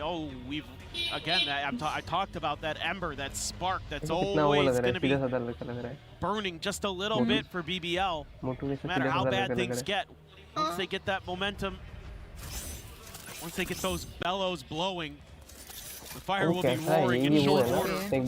Now they're up to it. 16 kills here for Krevin, 15 for Loita. The controllers getting it done. The back line for BBL. Absolutely insane. तो ये तो मतलब proper positioning नहीं कर सकते तुम. Left right back behind the half wall. उनको डालना पड़ता है ऐसे. Smattering damage suffered. वही समझ गया. केज की तरह ना. We've got a lot to watch the flanks here too. A camera and a trip. Got Boo. This should be, a little bit of damage under Jens. Cage का scene है. Click करते ही गिर जाता है. One away from 100's Fury. Not in a disconnected position, but speaking of which, Rose has his online. Rock, however, going to be taken down. Rien's able to find that elimination with the shock dart. Now, because of that, he has his own ult online. No, oh my God. Rock arriving out from main. That's why they're going to before getting taken down. But Krevin from on high. 2v1. Cleaning up the 2, but now into the 1v2 for Rose to try to clutch this out. No snake bite, but not necessary. Benji Fishy will just swing the corner, get the kill. Keeping 2 in the fight. As Heretics will once again get themselves back into the lead. कोई neck to neck fight लग रहा है. This is kind of a weird one here for a moment. Comeback, Lovers Rock BBL somehow ने बहुत slips मस्त the किया. net between the camera and the tripwire. Boo has no idea what's going on. He's back at window looking around to figure out what happened. And in the meantime, Lovers Rock had snuck in and almost completely destroyed the round. But Heretics just barely able there. With those deep crossfire setups, able to hold on, but it was a lot closer than they would have liked. Especially given their economic situation. Dropping those extra guns, really painful. Okay. Dead, but the trade is in on the rock. Pushed out into the open by that snake bite. Only find a bit of damage. He's going to go through as Kushmarsh puts that Molly right at his feet. Now they'll run it back, going to be popped. Sprinting forward, trying to find this Viper, but catch a glimpse, but cannot find the shot. सबसे पहले Viper को मारो. But this pit doesn't cover the spike plant at all. They still have to scale out of this. Spike plant हो चुका. Meanwhile, Paranoia does have them ushered away. Poison Orb drawn up. Shot going to be lobbed in. The spray and pray. Lloyd's going to be taken down. The defuse are going to be interrupted. And all of them are just so very low. Rose came down to one. Kushmarsh sprinted right past him. Last one, okay, last one is What a clutch this would be. Understandable. ये क्या था जो Phoenix ने सामने किया? This should be अरे impossible. उसको wait कर रहा था ना कि Benji क्या dead. मतलब पीछे और बंदे आए. Recon forward, the tap. Trying to bait him out. He's got a recon in reply. Yeah. The defuse is held to half. But he just does not have the time. What an effort. What an attempt from Rose. God, But he has to walk away empty-handed. The round is Heretics. As they will move up 10-8. Yeah, well, Rose is a berserker, man. The lower his health gets, the better he is. It is absolutely crazy what he's able to do on such little health. Like the confidence he has to just keep going for it. Just keep going he's for so it. crisp. I know he's not consistent, but man, he has been lighting it up. Nice! But a huge round for Heretics again. And now you're on to scuffed by for BBL. Couple rifles in there. Judge for Lovers Rock. And a couple sheriffs for Loita and Krevin. And I wonder, how much Heretics is going to try to dip into this B well. But they were selling a little bit of a fake there early, using that Sova util to keep that extra player locked in place. So it's just a matter of getting past this Judge. Flash connects. Oh, and he's spammed ahead. Now they know exactly where he's at as the wall will fall. So two-shell Lovers Rock. Overdrive in hand, clean shot from Loita, but he loses his vision, loses his life. The Rock trying to dance around that overdrive, but Woot dialed in, exploring all the way the back site. Spike planted. Last player now in play, Woot with a third, potentially for the fourth if he can just find Krevin. Away on that ramp. Finding out the open, the jump peak, the spot. Gonna have to be similar scenes. That we got from Rose. Man. Here's the first. Ooh, ready to counter swing, but the time just should not be there. It is not. And Benji in pole position. At that point. Ends up shutting him down, and suddenly, after a fantastic start, exactly what they needed in this half for BBL, running 4 rounds consecutively, this is once again starting to get out of their grasp. Yeah, it's starting to get a little bit worrisome. Team Heretics now able to just take a pretty simple idea on a timeout and go a couple rounds to B. Use that conditioning now against BBL. All you have to do is send a little bit of Sova util. Keep that extra player locked over there. And then you've already got 2 players set up close to A main to kind of lead the charge. Here, they're just going to try to go for the 3-2 split. This Fury out aggressively. Rand's looking for a target again. Lovers Rock playing forward, gets some damage, but cannot get that kill. Tucks back. More damage going to be exchanged. The overdrive going to be in play. But Benji Fishy, he's able to find 2. LaRock only going to be cut to the 1 before dying and losing the knives. The volume of kills in reply, however, from BBL. BBL. Strong, looking good with Rienz. A clutch machine when he needs to be, and this is one of those moments. Double scale forward on the left-hand side. One of the players low. Grab Finn to try to lead it. Ooh, considers going for that drone. Gets into that 1v1, but just cannot win it out. BBL rallying back, but still down by 2. Yeah, it took a lot of ults here, though, for BBL. They had to use the Blade Storm and the Overdrive in this round to make sure that this fast hit from Heretics wasn't going to get the win, and it almost did. It came really damn close. It's Rose again. Him and Krevin and Loita absolutely going crazy right now.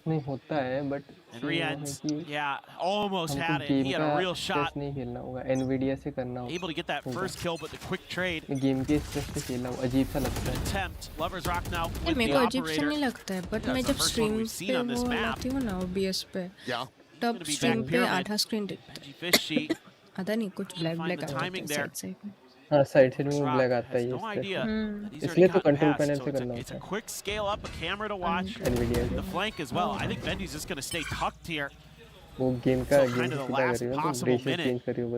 Until, you know, he knows that whoever's watching Double Doors has to turn their attention away, or until somebody gets a little bit greedy towards mid. He can maybe punish that. Rock though, pushing forward, however, Lovers Rock, considering, they just clear the camp. They're going to go to the other side off of that clear. And look at Lovers Rock. Yeah. He's reading that. Fast pivot. This push forward from Loita, shifting into main. Because it's not going to be a full mid-crunch. Again going towards the counter rotate back. Heretics reading things incredibly well. You've got 4 players in position, one leaning back towards Arch and Spawn, but otherwise a fairly empty site. This late toxic screen too. Very nice. Crowd's ringing out. The presence बेचारा लोगों ने पूरा BBL, they want to try to get a flood retake going as Hunter's Fury will try to prevent them from going for the plan. Benji, however, he's able to find 2 off screen. He'll get taken down. Rose able to clean him up with that Hunter's Fury as we now go into a 3v3. Reveal. His dying breath from Benji, giving them the neural, giving them the information to try to get this round over the line and get up to map point. Viper अगर position reveal ना करे ना बढ़िया खिला देंगे. Rage, they punch through it. Lovers Rock able to find one Krevin with another. And Koshmaris has to do it all, but he's a little bit late on the draw. Krevin again has them outdone. It's another round going over to BBL. Now just down by 1, the off carried over. This is a tricky little setup, but because they have that Hunter's Fury and the time is so low here for Heretics, it means that BBL can press and catch them a little bit off guard. Benji does what he can to thwart the advances. And a little bit of a kiss to the other side of the stage. Thank you, thank you. Krevin is just disgusting here. 22 and 11. I think it was to his teammates. Maybe that too. Playing off them. Little bro moment. I thought he was just taunting. I just assumed with BBL. Oh, crazy!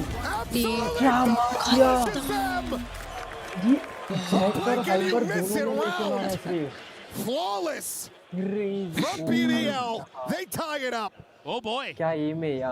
This is amazing work from them. Just that individual firepower that you know this team possesses comes through.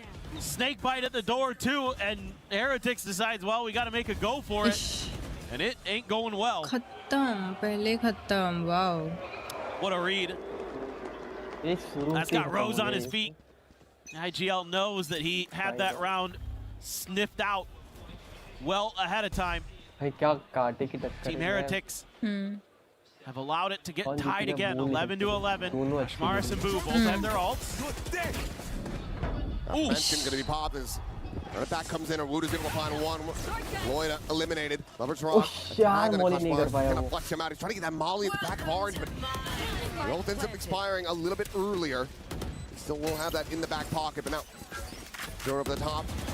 The Rock noted. The pit in play. Ooh. From Rienz. So when is Rook as well. Elimination found. Rock needs to start putting up numbers. Woot will get taken down, but time is still bleeding away a bit. BBL have to start pushing forward. The spike is not within the pit, so they can get some access to it. But Hunter's Fury now going to be layered in from Rienz. And that should be curtains on the round. Benji looking for a little bit more. Plays in Rienz to find that elimination. Lovers Rock. One on to Blue. Given the money, still could be rough here for Team Heretics, but they will find the round win to move up to 12. That point is theirs, but BBL, cash aplenty, can absolutely send this into OT. No doubt. And the good news here is BBL is they had to expend so many ults here. It's 3 that get invested in this round. It's the run it back, it's the pit, it's the Hunter's Fury. And yes, it does go Heretics' way, and it always feels a little uncomfortable with how fired up this BBL team is now. Nice ping out there to get that final kill with the Hunter's Fury as well. Diving out of the pit to get the spot onto the player. And it's going to be the pit for Krevin. He's not going to invest it early either. Hanging on to it. A 2-1 situation. A little bit scary there. Some flashes exchanged. Looks like a fake. I mean, Benji's just going to keep scaling. No. I mean, it shouldn't be that confusing or obscured. Yeah, you know for sure. They know exactly where he is now. Yeah, the cage was up so far. Now he has to play forward into the rock, and he's going to win the fight. Clean one tap. Rose going to be hot on his heels. Meanwhile, Lovers Rock pushing forward, catching Cosmaris, drags it across, finds the headshot. Benji now dead. And this just feels like an overcook from Team Heretics. Yes. This is too tricky. Just too many layers to it. You can't capitalize off of what Benji's doing. Nobody's in a position to quick scale into A. Spike planted. On top of that, BBL's pushing space when you're not ready. Quick check of the TP, now you know. Okay. There's the approach to the back. Okay. Wood able to trade it out. Rienz getting them now into a 2v2, but he's down to 5 health. So Wood would have to do it all to try to bring this to its conclusion. The paranoia, the recon, neither going to be connecting. Tucks a little bit further forward, and he nearly has it. But Loita will keep them afloat. 12-12. Our opening map, our opening series in the playoffs is going to overtime. Well, definitely not super unexpected. I think the way we got here maybe a little bit kind of eyebrow raising in some moments. Both teams playing really good defender side. But with how well these two teams know each other, it's such a battle of the wits between Rose and Boo. Make those little bit of adjustments. Both these teams seem to really have a tough time finding those entries, finding those moments on their attacker's side to get some good, you know, clean executes that looked well coordinated. Just felt like they just don't have that same proficiency on that half of the map yet. But defender side, both teams really good, knowing when they need to strike, how to hold the line. Revealing good reads of the map. Now, BBL looking for an A hit, trying to make it look like doors aren't as strong as they are. Spot out from Cosmaris. Smalley going to be set up to try to delay them, but there's a ping reveal. Tripwire intercepting, and Larock head on entry. Swing out though. Find him just with the spear. Sliding forward into center pyramid. Cleans up a second kill. Looks for that third, but it's going to be taken too quickly by Woot. Hi Viper, crazy mara. Going to have to do it all, and that's going to be a bridge too far. Heretics again get themselves up to map point. पता नहीं पर एक में एक defend अच्छा कर रहे हैं एक I like the idea here from BBL. We kind of criticized them a little bit earlier that they weren't trying kind of different stuff. This is very different. It's very unusual, but somehow Benji Fishy, who's been mostly putting all of his util on the other half of the map, he's like, I'm going to throw a trip right outside of this double door, and it's a great kill trip. It completely nullifies Larock's entry, gets him stuck in a position where Cosmaris just has an easy freebie. Last cannon attack off for Woot. Maybe expecting that Lover's Rock was going to be matching this on the other side. Up out of the window. Maybe even spot a pixel of Krevin here. Oh, he does, but this time a little bit late on the shot. Huge. Very good sniper. Get that opening pick, get that extra player, because it's so often come down to that last man standing one way or another in these rounds. Uh-oh, okay. Oh, boy. Nice one. Taking the exit for a brief little second, but decides, yeah, maybe I should just get out of here. But he sees them leaning A, and that's going to have Larock coming over to reinforce the site. So they've got a good read on this. It's just, can they hold it? They're going to pass the op over to Boo, let Woot do the entry. This is scary. Still the relay bolt, still a paranoia. Drone spotting him out. Lovers Rock not going to be sticking around up front. 30 seconds left. Gives over some space. Meanwhile, Larock, he just sprays and prays, and Woot's going to be taken down. Headshots, not even going to be happy armor. Wouldn't have mattered at all. Volley over the top. Loida able to find one. Riens with another shock dart kill, but Loida looking to hold his own. One enemy remaining. Boo will get flushed out the snake bite to take him down, and this overtime is not over yet. Oh, wow. Riens will fall as we get tied up 13-13. Yeah, again, it's just very slow and readable. I think as Heretics, when you decide to hit A, it's just got to be a lot more explosive. You've got to be willing to take risks to clear some of that space. And it can be tough for sure. Your opponents really have a good idea of what you're doing and when you're doing it. They're hitting some nice shots, Larock in particular. Those last couple of rounds, and then coming into this one, he's been able to just tap somebody who's at the door. मुझे लग रहा है ये वाला BBL जीतेगा ये वाला. See, timeout being taken. Have to discuss a little bit. Try to, you know, as BBL get that attacker side win. That has proved to be the more difficult side of the map here on Breeze. Secret labs. Sometimes it just be that way. We'll see if they can flip the script. Somehow get their map pick here, but it has been labored to say the least. If they can even get there. Coach is right behind the players. अरे तुमने वो एक देखा एक पूरी Key there. क्या 50 plus trying to rally his boys. मतलब 50 plus बुद्धों के वो हो रहा है. I just team बनाया a little bit more on this attacker side when they get back to it, but get there when we get there. Explosiveness. Gotta be a little bit better. बहुत छोटा 13 या कुछ. This could be a fast and heavy hit towards A. Each gap है उसका छोटा है वो. Set up on the wall. Paranoia going to be sent out as well very early. Coachy. Real space going to be gained. Meanwhile, Krevin. सामने जो jet है वो मेरे को पता भी नहीं था. पता है मुझे तो सिर्फ नियॉन फिनिक्स वुमेन सोवा ये और ये वाइपर ही दिखा है.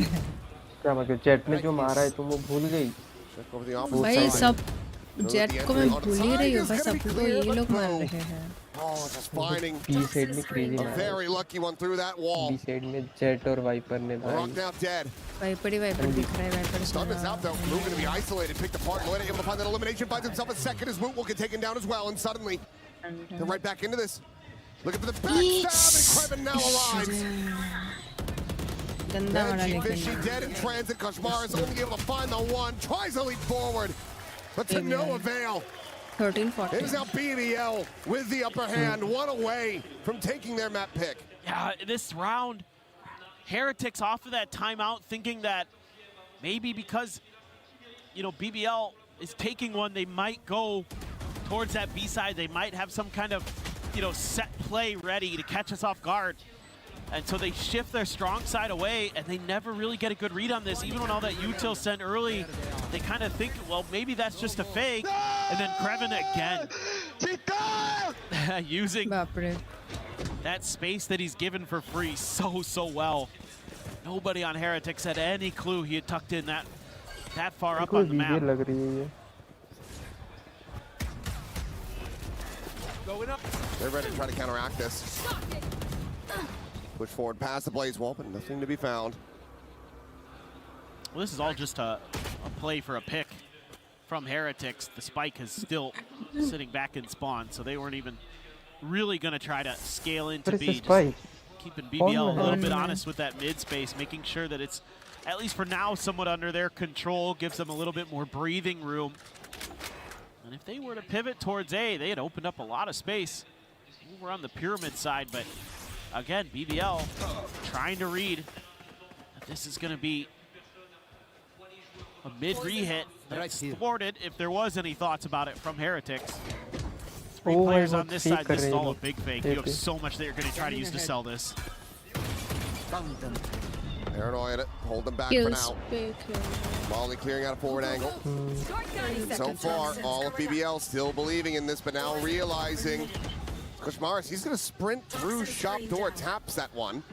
Maybe slows him down a little bit on the entry. Meanwhile, Riaz is going to be able to find the rock, but Kreven sliding around the back of the wall, jumps up and will end up getting taken down. Kushmaris able to find the kill. The plant now in play.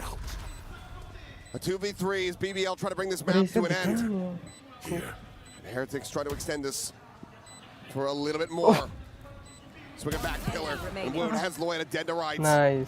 None the wiser, nor is Lover's Rock. 14 of 14.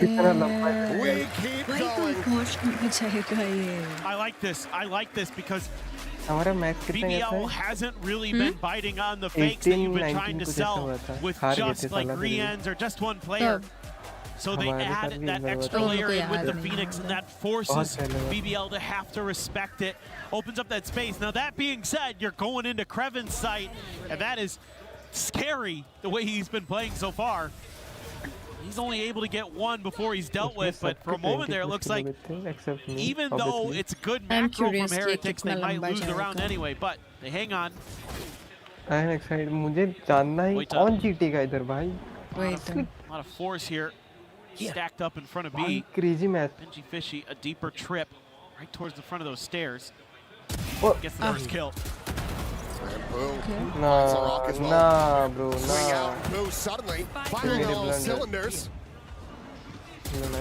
Some glimpses of this, but I think he wants his map to come to an end. He wants to go over to low, and says Wood will find Loita.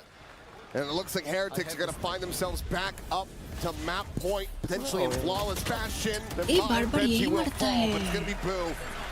Starting off the round, ending it. A 3K.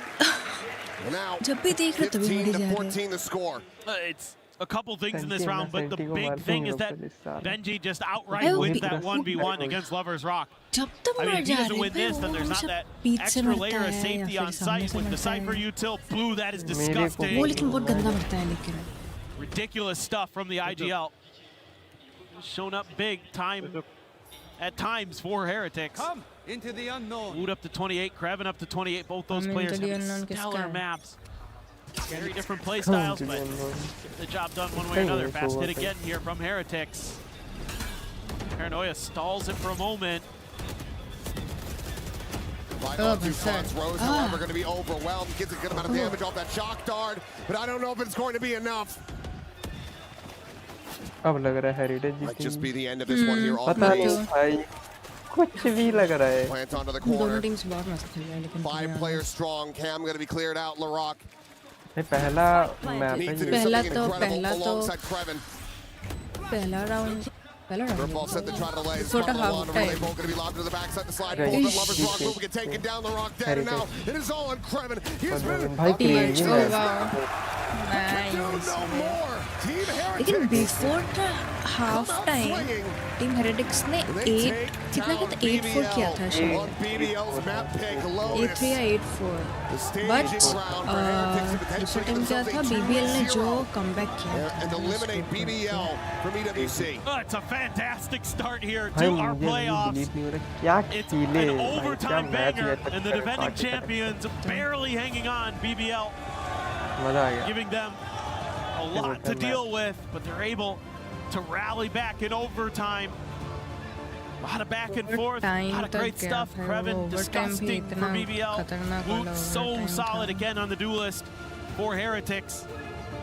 Just now on Lotus, has BBL been able to continue to learn and improve on a map that used to be a little weak for them. This is a really big swing in this series from our expectations and for Heretics' hopes. Something कैसे होगा इन तो कोई होगा cleanly. The BBL, you're rooting for them, wanting to see them succeed, push forward. You got to be hoping that this is just one of those situations where you do a little bit more homework on your opponent's expected map pick, go a little bit lighter on yours, trusting in your history. It's Lotus, it's been rough around the edges. That's it from us for now. We'll be back, but for now, let's send things over to Puckett.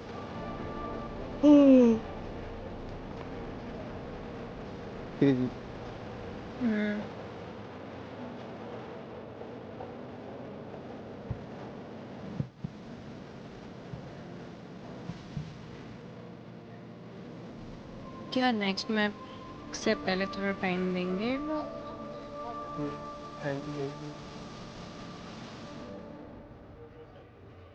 What's up, everybody? It is Puckett out here in the crowd with the Heretic Superfans.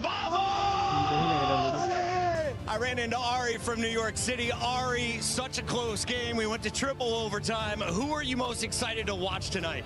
I mean, of course, we're here for Heretics. I mean, all the players individually have their own great stories. I'm looking personally at Rien's, the clutch god himself, util master, but I'm just happy that everyone stepped up the challenge when they needed to. Paperton was saying those who know ball know that Rien's is actually really the heart and soul of the team right now, but Benji Fishy is getting fired up on the stage. Who are we cheering for?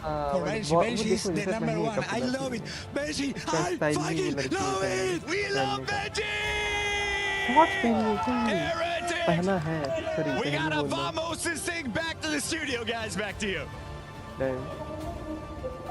Thank you very much, Puckett. It is Team Heretics pulling it out in overtime. That was a fantastic way to kick off our playoffs here at EWC 2026 Valorant. Digon here alongside Kukuka and Big Time. What a win here for Team Heretics on not their map pick. Yeah, complicated one as well. We see a change in composition, a composition that previously had worked so well for them with the Sage and whatnot. They were a surprise in EMEA, but most of the teams have come in with changes, have come in adapting to what the rest of the year is going to look like, and Heretics was going to be no different. Yeah, I mean, I gotta say, credit to BBL. They did make it close, clawing it back, taking it all the way to OT. Kreven, I thought, was unbelievable. The rest of the team stepping up there, but ultimately not enough. This is a squad that we see go to overtime consistently and kind of keep losing it.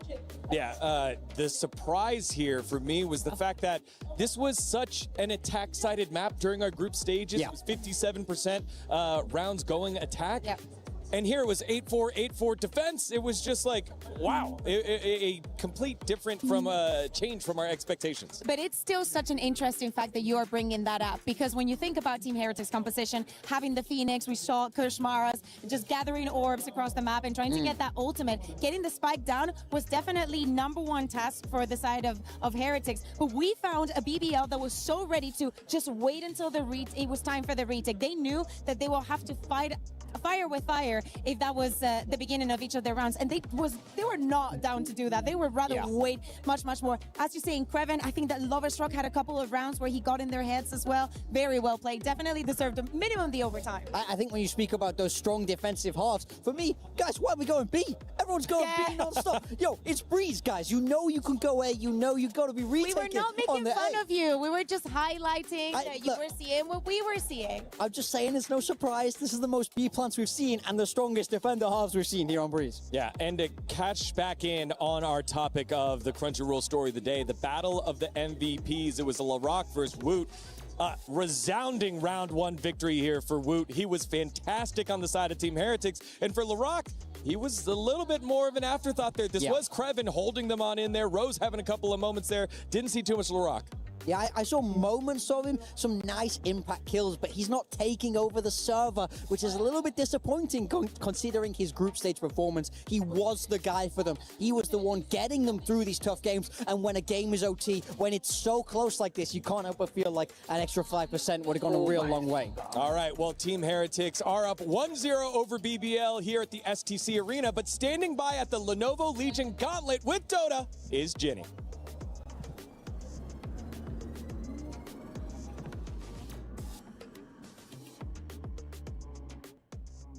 Chris, we're on your home turf right now. How's it going, by the way? First things first. It's not going too bad. You know, it's first week of EWC. We're kind of just going through the motions right now, but no, going well, very well. Yeah, but you gotta have that strong start, right, on week 1. Yeah. And we're so lucky. Falcons are actually playing behind us as we're speaking, and they are the back-to-back championship club championship winners.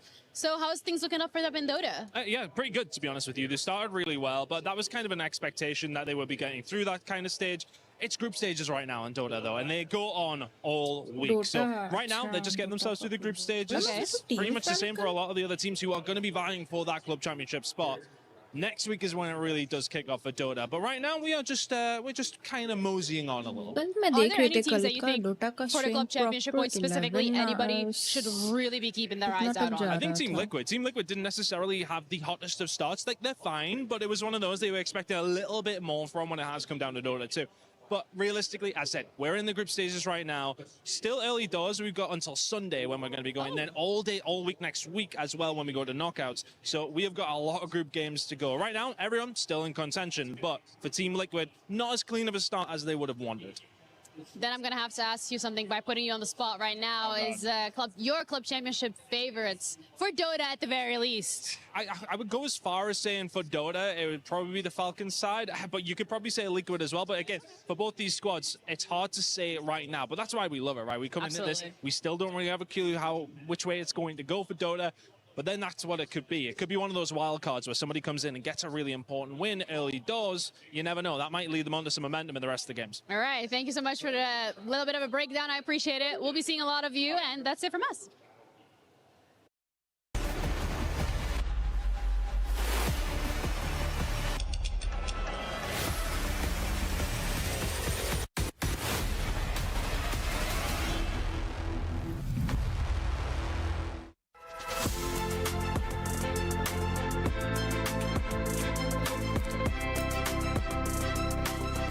Great teams require great synergy, and we're putting that at the test today with the reigning game winners of Valorant, Team Heretics, Koshmaras, Riens. Guys, you have 10 sprays in front of you. You're going to try to get the same one for these situations. Are you ready? Yep.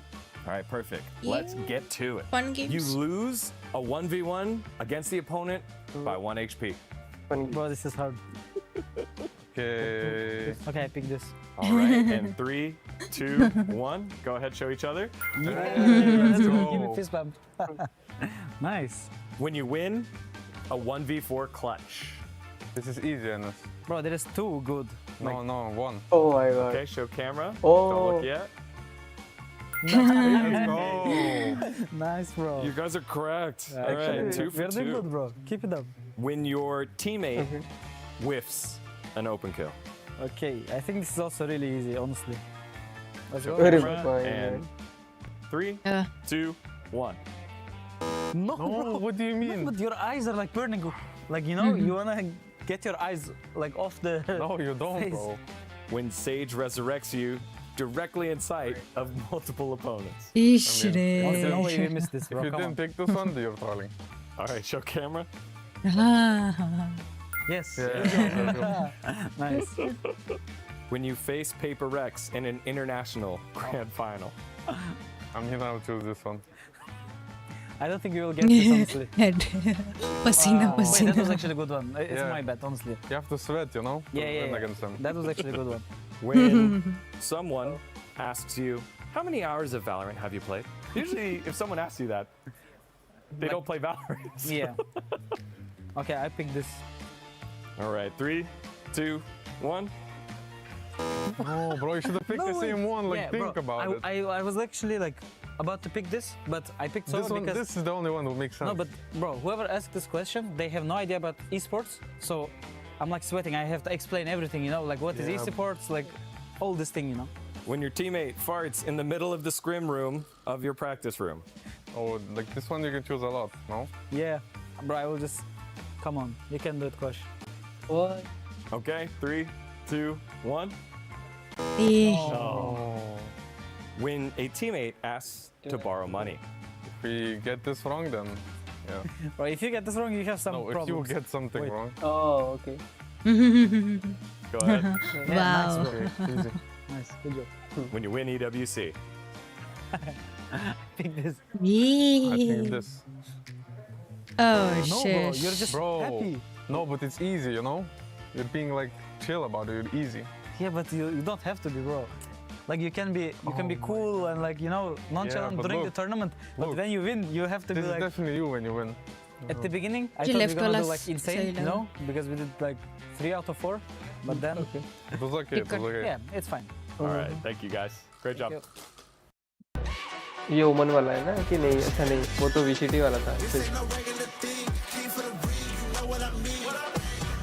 Legion pro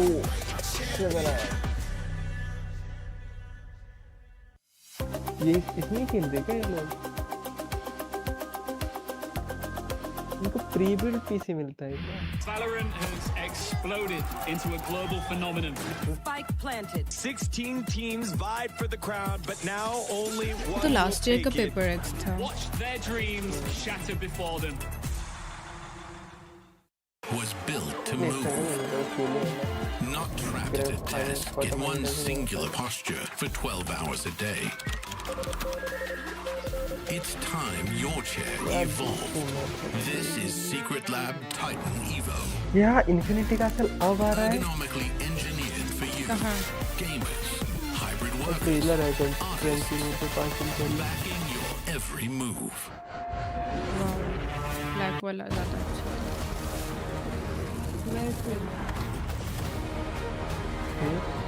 Crunchyroll India में YouTube में ही है. Oh. Back in we go, a second map up. But Heretics able to find victory on their opponent's pick of Breeze.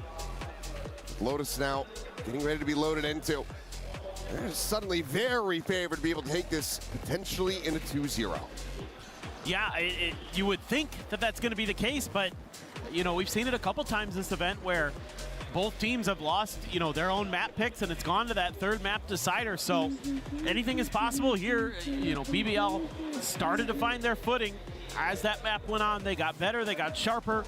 Some of the decision-making looked really nice. They had a great read on how Heretics were trying to pilot that attacker's side. We're really doing a nice job of shutting down a lot of those hits. You're going to need that and more here on Lotus. I mean, certainly, yes, you know, a map that they've been very good on, very competitive on. It went to overtime a couple times for them already here in EWC. You know, against EDG the first time, against Team Heretics, or not Team Heretics, excuse me, 100 Thieves. And 100 Thieves just barely able to win that one out in overtime. So there are no slouches on this map for sure, but this is a Heretics map that they're very comfortable on. They navigate, they have great protocols on it. You know, Benji Fishy is going to be such a nuisance on that, likely to be a Cypher again. He causes a lot of issues, especially over on that A side, actually holding down that tree. He's really annoying in that part of the map. Well, let's see what we got. Don't expect to see any real changes here. Start हो गया इतनी जल्दी. As looking like it's just going to be Benji sticking to that. Maris back over onto the Neon. Decent performance from him on the Phoenix, all things considered, from that Breeze. Wasn't necessarily like fully there in the fragging department, not compared to what we usually see from him on Neon, but util-wise, curveball-wise especially. Defender side, curveballs were great. I will say, yeah, he was really impactful, especially on that first half. He was really annoying with his util. They had a lot of good setups there to tee up, you know, Woot behind him. A lot of times he wasn't, like you were saying, he was kind of the tank. He was the one that was setting up his other duelist for success. So should be, yeah, Krevin on the Cypher there. Nothing too crazy that we're going to see, it looks like. Nobody running a Viper, much to the chagrin of some, but that's okay, I guess. I like the Viper on this map too, sort of, but a lot of teams these days just want to play that double duelist. They just want to have that extra oomph on some of those hits, on some of those executes, look for that early advantage. But neither going for the full, you know, Paper Rex Sky layer in here, so it'll just be that fade. Getting stuck to Krevin on the Cypher, the only difference between these squads. See which one between him and Benji Fishy is going to be able to find the most value. I mean, he was an absolute menace on Breeze. If he's going to be able to continue that reign of terror here on Lotus, then perhaps we will be going to a third and final map. For now, all players on stage just going to be dialed in and prepared for this Lotus, taking one step at a time. Yeah, and with these types of comps, a lot of this is just going to come down to some of those, you know, early rubble mound fights, those kind of things. Who can get the better trap plays, maybe the front of B when you're going to make some good reads. I think this is going to be pretty similar to Breeze, where it's going to be a very close affair. Both teams are going to have some really good ideas on how each other likes to pilot the map. They both played it already here at EWC a couple times, so they're going to be very familiar. There's going to be a lot of tape to review between them. And certainly, you know, both these squads are going to be putting in that prep work. It's just a matter of coming down to execution. Heretics will once again be starting on that defender side. BBL goes for attack. And when I think about Larock at this tournament so far, the moments that he's had that have been jaw-dropping, it has been him on this raise. So perhaps we can see another performance like that to keep the team alive here at EWC. Otherwise, it might just be a very early goodbye. Crunch attempt over at B main. Nade going to be exchanged, but nothing to be found damage-wise. Meanwhile, Krevin, free scale forward, able to spot out this wall. Thorns over on the tree side. My eyes are on Rienz for Heretics. He went absolutely crazy on this map the last time they played MIBR on it. 26 kills in their narrow overtime win. They're gonna pump the brake zone, repivot this back. Rienz turns away, turns back, is able to get the spot on the Lover's Rock, but can find nothing more. Woot now eliminated as well. BBL looking good to try to close out this pistol. Boo, trying to isolate them down, can't do so. Cam with a spot, swing gonna be coming through. Now they can just fully rotate over to the C site. Going worldwide on this one. One enemy remaining. 30 seconds. I think they've got this round. I'm feeling pretty confident about it. Yeah. I think you might be right, especially as ᴍᴇᴅɪᴜ, and as low as Loita is, he's the one at risk, and he's the one that's going to get taken down. Flawless pistol to start things off.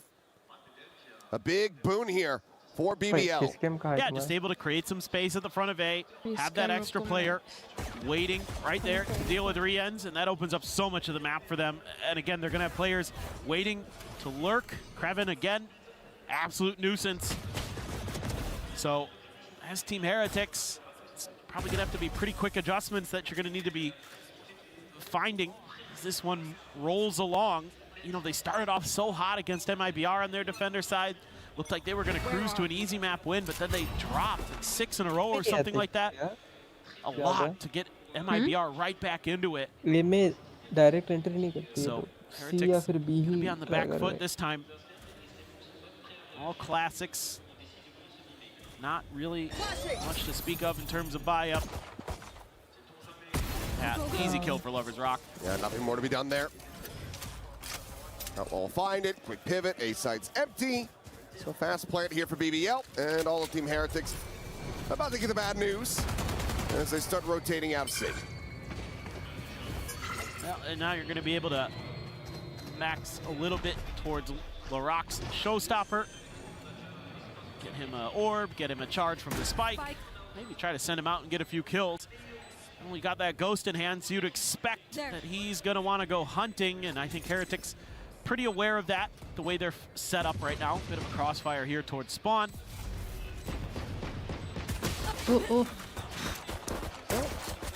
Bolt charge in death.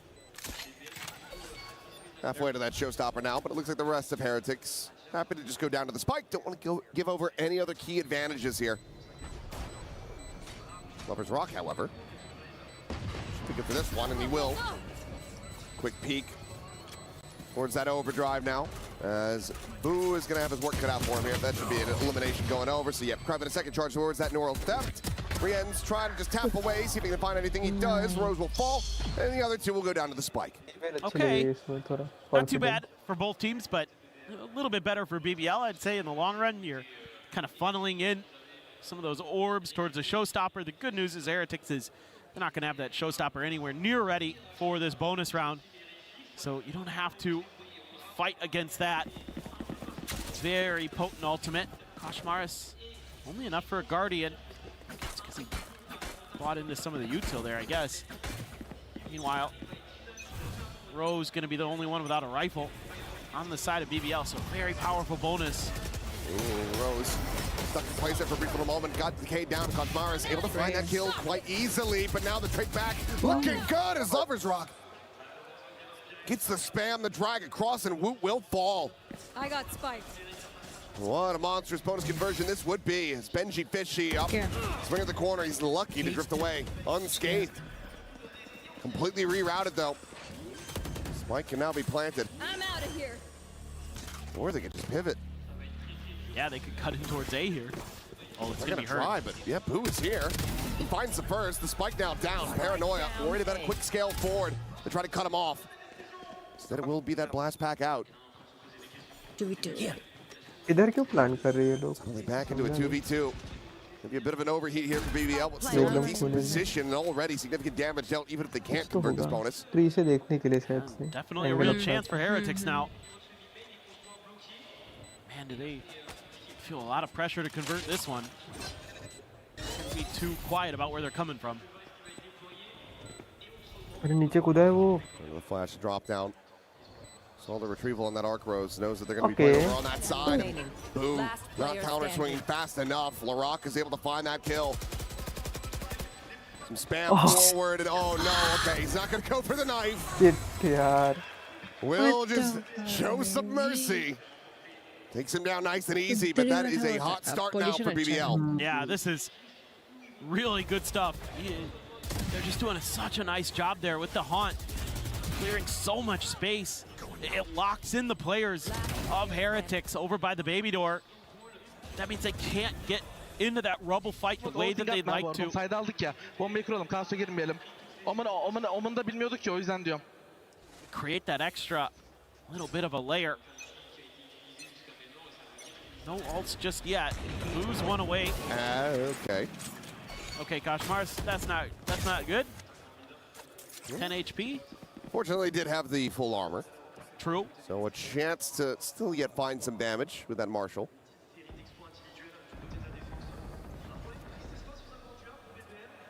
Well, you've got so much map control. But this time, Heretics expecting a pivot. Oh, it's a collide! God.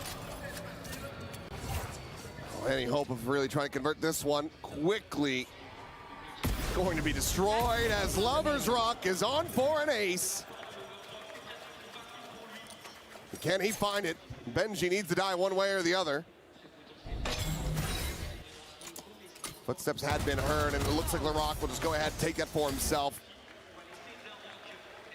Sorry, my guy, no ace for you. But with the plant, he gets a showstopper online now, so the pain very well could continue for Heretics. No doubt. They are going to be fighting an uphill battle, to say the least.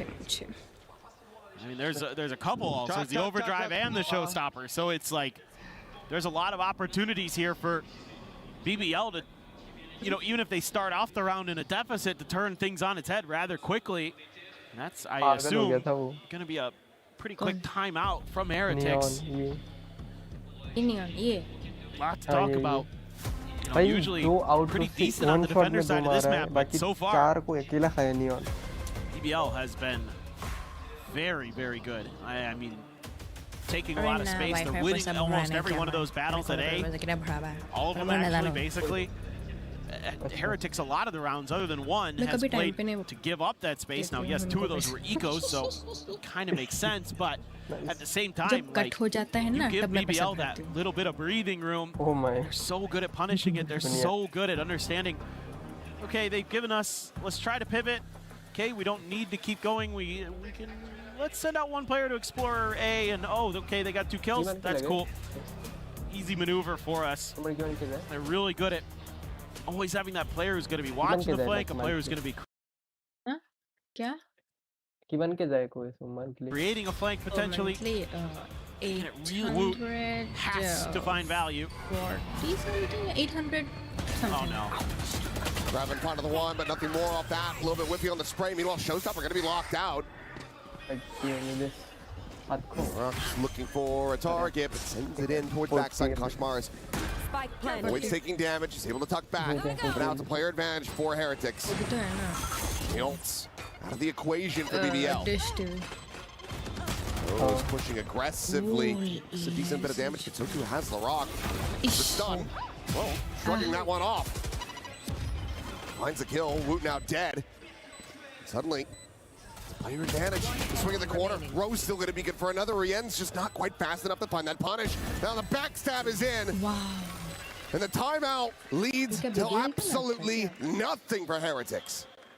Yeah, this gets a little bit weird for Heretics. Start off with that early advantage. You're able to nullify the showstopper thanks to the Vice Wall. Oh, man. Oh, rock there. Just need to do a little bit of damage. But, you know, one of the things that I'm kind of confused about in this round is ᴍᴇᴅɪᴜ tucked into that smoke has the showstopper sail over his head, and he opts to make noise and leave. So that kind of alerts BBL that there could be somebody coming from that angle, and him and Benji try to double up, but it doesn't really find much value. In fact, BBL just kind of says, all right, we're just going to make sure that's clear. Now, pivot over towards C. Benji has the util there as a bit of a cushion, but no wall. It's just the vines. Trying to tangle up BBL and see if he can hit some nasty shots, but they're clearing out. I think they got at least one of them there, or he just popped it quick. Fake TP. But Heretics have gained some space, and they're willing to take their map control and hold on to it for now. Riens does deal with the cam at the very least.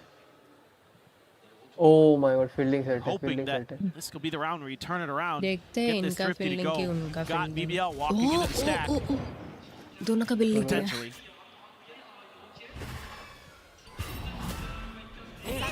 What can Boo find? No way. Up close and personal, putting that one in. Rose, the one to fall, but Lover's Rock looking for a little bit more with that overdrive swing in the corner, and Woot held from his shot, is able to sit him down. Oh my god. Seaside, however, primed and open for the taking as Kreven continues to just wiggle his way into all of these open positions. There's Breeze or here. Thorns are alive. So damn good at sussing out where Team Heretics isn't. 10 seconds left. Plan now to be committed to. Spike planted. Heretics try to get this thrifty off the ground. He didn't get any guns either. Well, never push in that direction. Given the investment on that showstopper. It's going to hurt all the more if they can't get this to convert. Turn to the flash, blast back forward, and ᴍᴇᴅɪᴜ able to find two, tries to go for the overdrive, but he's already swung the corner, and Kreven has him dead. The neural theft, the second reveal about to be coming in. Swing in, and Benji will be able to get them over the line. A massive round to be found here for Team Heretics. They pull off the thrifty to get themselves on the board. I mean, it's beyond huge. So much invested in that round, able to get that early walk into your setup, get those kills, but not able to scoop up guns and still getting it done with the pistols. Let's see this from ᴍᴇᴅɪ괜. Nice. Very nice. Nice with the bandit. Benji gets the one tap. Nice, let's go! Let's go! Let's go! He is one of the best with the Sheriffs. I absolutely love to see him in those thrifty rounds, because he hits some nasty ones for sure. ᴍᴇᴅɪ괜 running over the double crunch. Ends up losing his life. Loita able to find Boo, and it looks like we're right back to BBL dominance. Flame of Heretics making sure that they cannot build up any momentum whatsoever. And if you're Benji, sure, you've got 3K behind this, you can buy again, but your teammate sure as hell cannot. Not to maximum comfort. He will just stay here, try to see if he can get a bit of a freebie, and will. The rock to fall. Kreven not too far away. Let's get everything out of their grasp. 6-1. I must wait a moment. That's just insane. I mean, that's just, oh, godness. Oh, what a good flash in. No, for a second, I thought Kreven was going to have it. Benji, okay, keeping himself alive. I mean, hell, they keep running at him. He might just ace them in a loss. Thorns are alive. I think if you're Lloyd at that point, you don't want to give him the satisfaction. Leave him with 4, let him know that even if he's able to pick you apart like that, you're still no closer to winning the round. I mean, there's a little bit of util in here. That's a really good paranoia to tee himself up, but I mean, this is just so easy for them. And look at how back and forth they are, using that neon to distract. I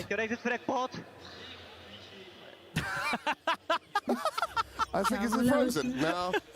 This is his disbelief look. Stuck in They played so well. Oh no. ये TH का तीसरा या दूसरा match है, ये दूसरा है. Paranoia try to slow him down. Quick little easy kill there for Boo. पहला मैप थोड़ा लंबा गया था. Rian's traded at the same time. Tap the door, Boo wanting that gun. They know it, but he is able to recover it safely. Just barely. That's nice. Gives you a little bit of extra firepower here. तो TH जीतेगा. Need to see a little bit more from Heretics though. अभी second map. Got rifles in hand. Benji Fishy does have that steel garden, so it could be a nuisance if the C pivot happens from BBL, but it seems like they maybe want to avoid that, or at least try to, you know, figure out a little bit of the util here. Benji's going to be setting up and then make some plays off of that. And Rose looking for that late linger, that late backstab. Let's see if, ooh, that was close. I thought for a second he might peek out of the smoke accidentally. Oh, shoulder to shoulder. Oh my god. Spike planted. And coming in, Boo still trying to find this lurk. Shifts over and will be able to get Rose displaced. मुझे लगा मर जाएगा Oman. 4v3, the weaponry not really still on their side. Steel Garden, however, will look to equalize, but Showstopper is still going to be available. Boo, what are you doing? Where in the hell was he off to? Satchel out. Last player standing. Steel Garden takes their guns. It doesn't take their sight. It doesn't take their hearing. हाँ ना, वो सीधा आके कोने में बैठ गया. I don't know. I don't know. I am perplexed. Yep. I'm left scratching my head a bit on that one too. Well, it is what it is. Dude, Larock there, some sick raise play. Not only is the showstopper there, but as he's getting chased down, throws the satchel to get to safety. Nice little stuff from him. I mean, I don't know what happened here. Heretics have just completely lost their minds. I mean, their mental is out the window. They aren't really able to find any answers every single step of the way. BBL is out shooting them, out thinking them. I wouldn't be surprised if we see the second time out. Yeah, this is it right here. I mean, at this point, Larock, I mean, they're not standing up for anything. They have no reason. This is reminding them that they're incapable. This has to be one hell of a speech. Oh, for sure. I mean, we come into this map being like, okay, Heretics, the stage is set. The advantage is theirs. Yes, maybe BBL have done their homework. Maybe they've prepped quite a bit for this. And perhaps this will be a very close map, but this is a slaughter. No, this is brutal. I mean, it's the only round they get is a thrifty defuse, because Benji comes up huge with a 1v1 Sheriff kill. Find you. Now, you're into Rose's ult. Got an Outlaw again for Lover's Rock. The last time he had this, I think he got a 4K. Yep. Gotta go. I'm out. Goodbye. There's just nothing there to assist. It's a gamble. It's such a risk, and Boo. I mean, if he pulls it off, it looks brilliant, but right. Twice in a row now. Well, we're left scratching our heads. Well, it's BBL. Oh my God, Benji is lucky to be alive. Well, trying to feel back some of that pressure, but now Benji's just screwed. Stuck into a corner. Thorns at his feet. And a paint show arrives. TP right back out of BBL. They are not taking any risks. They're just slowing it down. They know they have the advantages. Woot now. Alone on this side of the map, dialed in with the operator. And this needs to be big. He's no... Oh. Finds the first. No blast pack here to escape, so... Quick backpedaling, coming through. A couple shots his way. The Prowler will connect. 30 seconds left. Has to back off, but now here comes the pivot. Rien's cage triggered. Closest one on the scene, going to be held at bay as that cage does get popped. They're going to commit the Nightfall to this. Heretics feeling like they have to force something, but there's no quick scaling off of this. Take hold. Sees towards connector, ⴍᴍɪᴜ out into the open, is going to be able to find the one, but Woot now going to be taken down. Rien's with another. A 2v2. Caution 10. Paranoia to connect onto Rien's. The spray takes him low. ⴍᴍɪ괜 has to try to take him down. And health V49. The peak will come in before the defuse can get held to half. BBL. Yes, this one ends up getting close, but they are still playing this gorgeously. Up now 8-1. Yeah, one of the things I want to talk about at the beginning of this round is why Boo is trying to go for that push when he does, and it's because there's not that early contest of A main, so he thinks he can cheat a little bit and try to scoot ahead to Rubble for free, whereas the BBL players, they're watching for that. Lovers rock. Tremendous stuff on the Neon. 13 and 6 right now. 1 and 8. Nailing it. Okay. You just keep using the outlaw because Heretics have to keep trying to throw money at the problem. And money doesn't solve everything. Everybody but ⴍᴍɪ괜 one tap to this. Woot one away from his ult, so maybe they could get another Thrifty to go off the back of that. But he needs to find a kill or something first. Meanwhile, you know, BBL's game plan right now is go contact, look for picks, go to the other side, see what's up. Does not check Lovers rock, and okay. He's unable to find the kill, but Loida will. Finds himself his second, in fact, as that's going to be Rien's dead as well.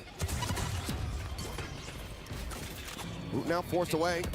We're going to be grabbed up here by Larocque. 3 charges from yet another showstopper. Just taking their time, assessing who they want to give this to, where they want to plant it. And they say, yep, showstopper seems pretty good. Let's get another one of those. Yeah, should have another one before the half is over. Bye-bye. There's one.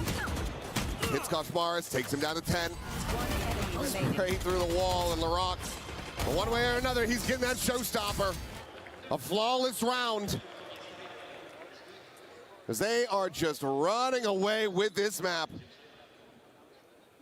You'd think so many overtimes, a loss on your map pick, you'd be shaken up. BBL, they are the ones that are dialed in. They are so resilient, so confident.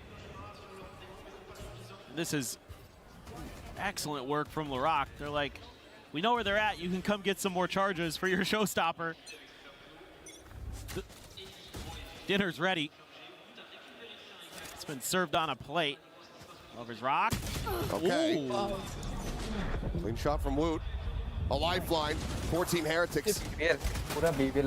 Quickly off the back of that spill forward, taking space past Mound, but it looks like BBL, they're going to fast re-clear this.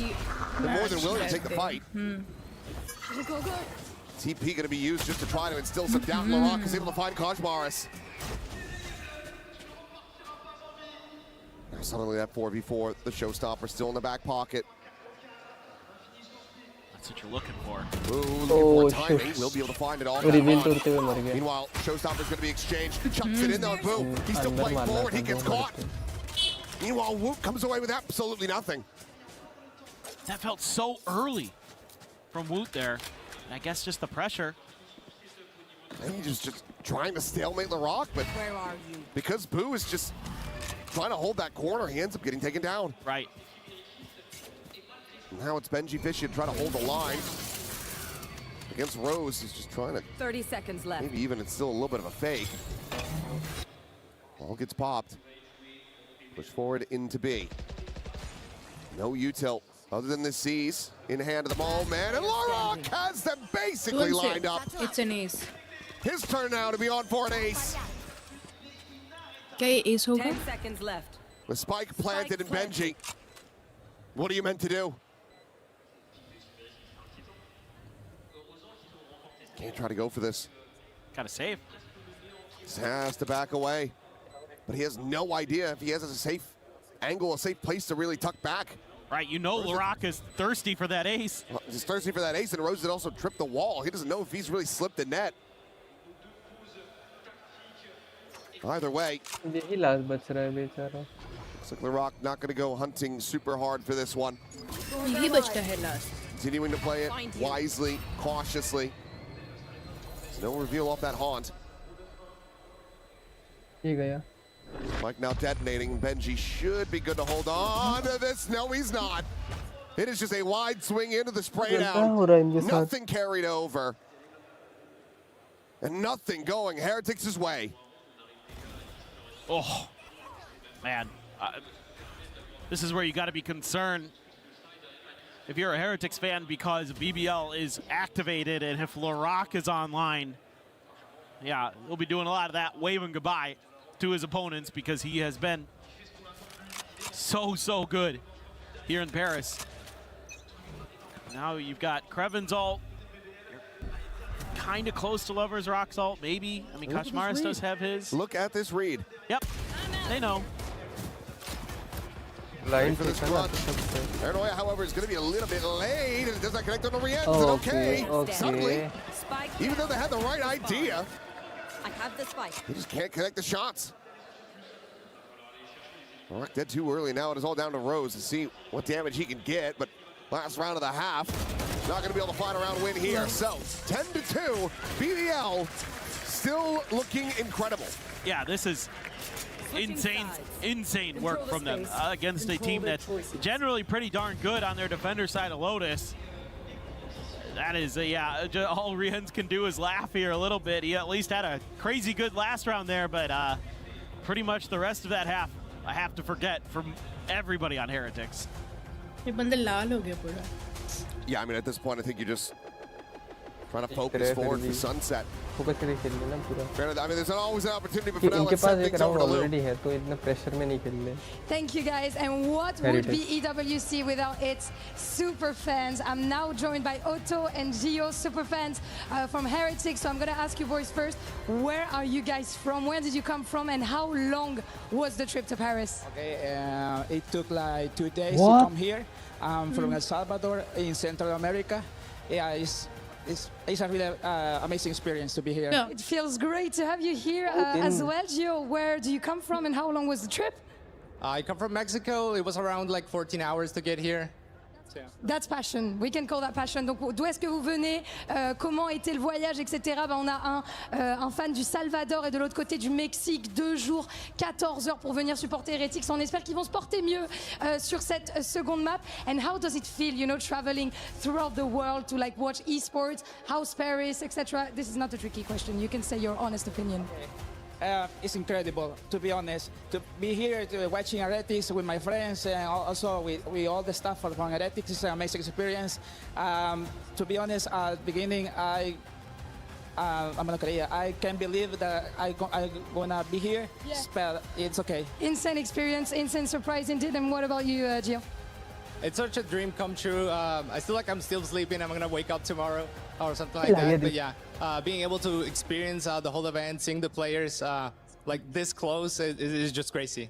Être juste à côté des joueurs comme ça, c'est une expérience incroyable. J'ai l'impression que c'est un rêve et que je vais me réveiller bientôt. And last question, but not least, who is your MVP in Team Heretics and who's going to help the boys carry the game? To be honest, I can choose. You have to. Okay, if I have to choose one, I'm gonna say Riens. Okay, Riens, what about you? I mean, I love Benji, but I think when it comes to that clutch factor, it's going to be Riens. Riens, let's see if Riens can take the win on Lotus for the Heretics boys. Let's go. Let's go. It has been incredibly rough for Heretics so far here on Lotus. Riens, a lot of praise from the fans, a lot of praise from everyone around the world. We know what he's capable of, and right now, yes, he is going to be sitting at the top of the scoreboard for Heretics, but it's not been a standard, a usual performance from him. Can he find that stride? Because at this point, if BBL take this pistol, it's curtains on Lotus, and we move over to Sunset. It is not looking great, that's for sure, and that is not the start you want. Lovers Rock with the Sheriff, out-dueling Riens. The struggles continue. Kashmaris has the trip. They're going to clear it. Maybe can get a plant here. But, I mean, BBL not far off. And they're going to be coming from just about every angle. And she does have this late lurk. He's going to be able to find anything if he does end up scaling towards stairs. Jump peek there from Loida, trying to spot out. Well, Pain Shell tucked over the side. Rose, ooh, slowed down. Narrowly able to get away from that one. Meanwhile, Lover's Rock is able to find another kill. A third in his hands as Woot will also get taken down. Boo and Benji just now on the arrival. The Defuse going to be held up to half. Boo interrupts it, but Benji Fishy needs to go nuclear, but the Defuse is already stuck. The round is already over. And I think this map is as well. I mean, it's just sort of Heretics trying to mimic what worked for BBL on their pistol in the first half. But nobody's there because the BBL is all the way over on the other side of the map. They get that first pick and they immediately start kind of shifting counterclockwise. They're moving in the opposite direction. And that whole time, that's just giving them this great 2-2-1 split to come into the B site. And that means for Benji to find value, the rest of his team has to hold the line, and they just cannot. Here. To buy up to force. I have the spike. Sheriff's a stinger and an outlaw. 3 players will be one tap to that outlaw on BBL. So that one could find some unexpected value. That one is kind of a unique one to throw into the mix on a force buy. You're usually just going to see like stingers and the sheriffs. But they're going to try to eke out an extra little advantage. Benji has to cut armor for that. Slow creep up. I think the biggest concern is that it's not a force buy death ball. It's a split, a 3-2. I believe Lover's Rock able to get a spot out, but no reason for him to try to push forward. He's got that judge, can just continue to maintain control over that corner, that entry to the site.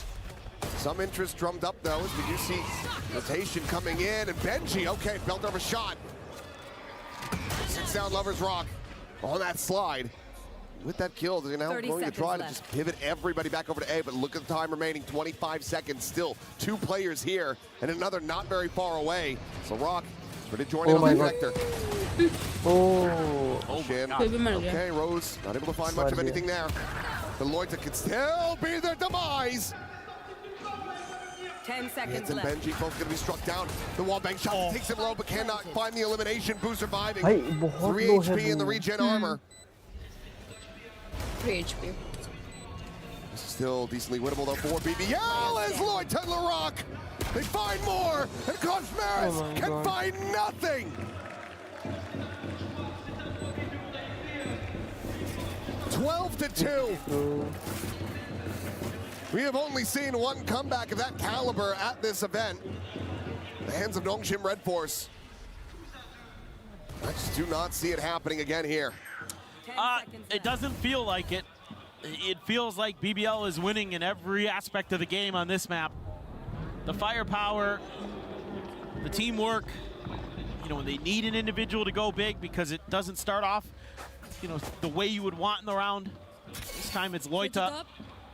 Do some serious heavy lifting. I mean, him and Kreven have only died 5 times each.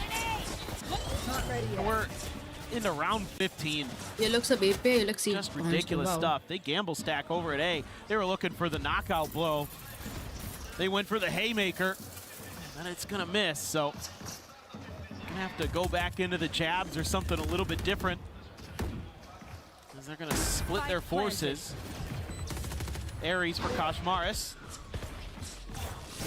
Not shocking at all. No. We'll lean into this weapon, even on a good economy.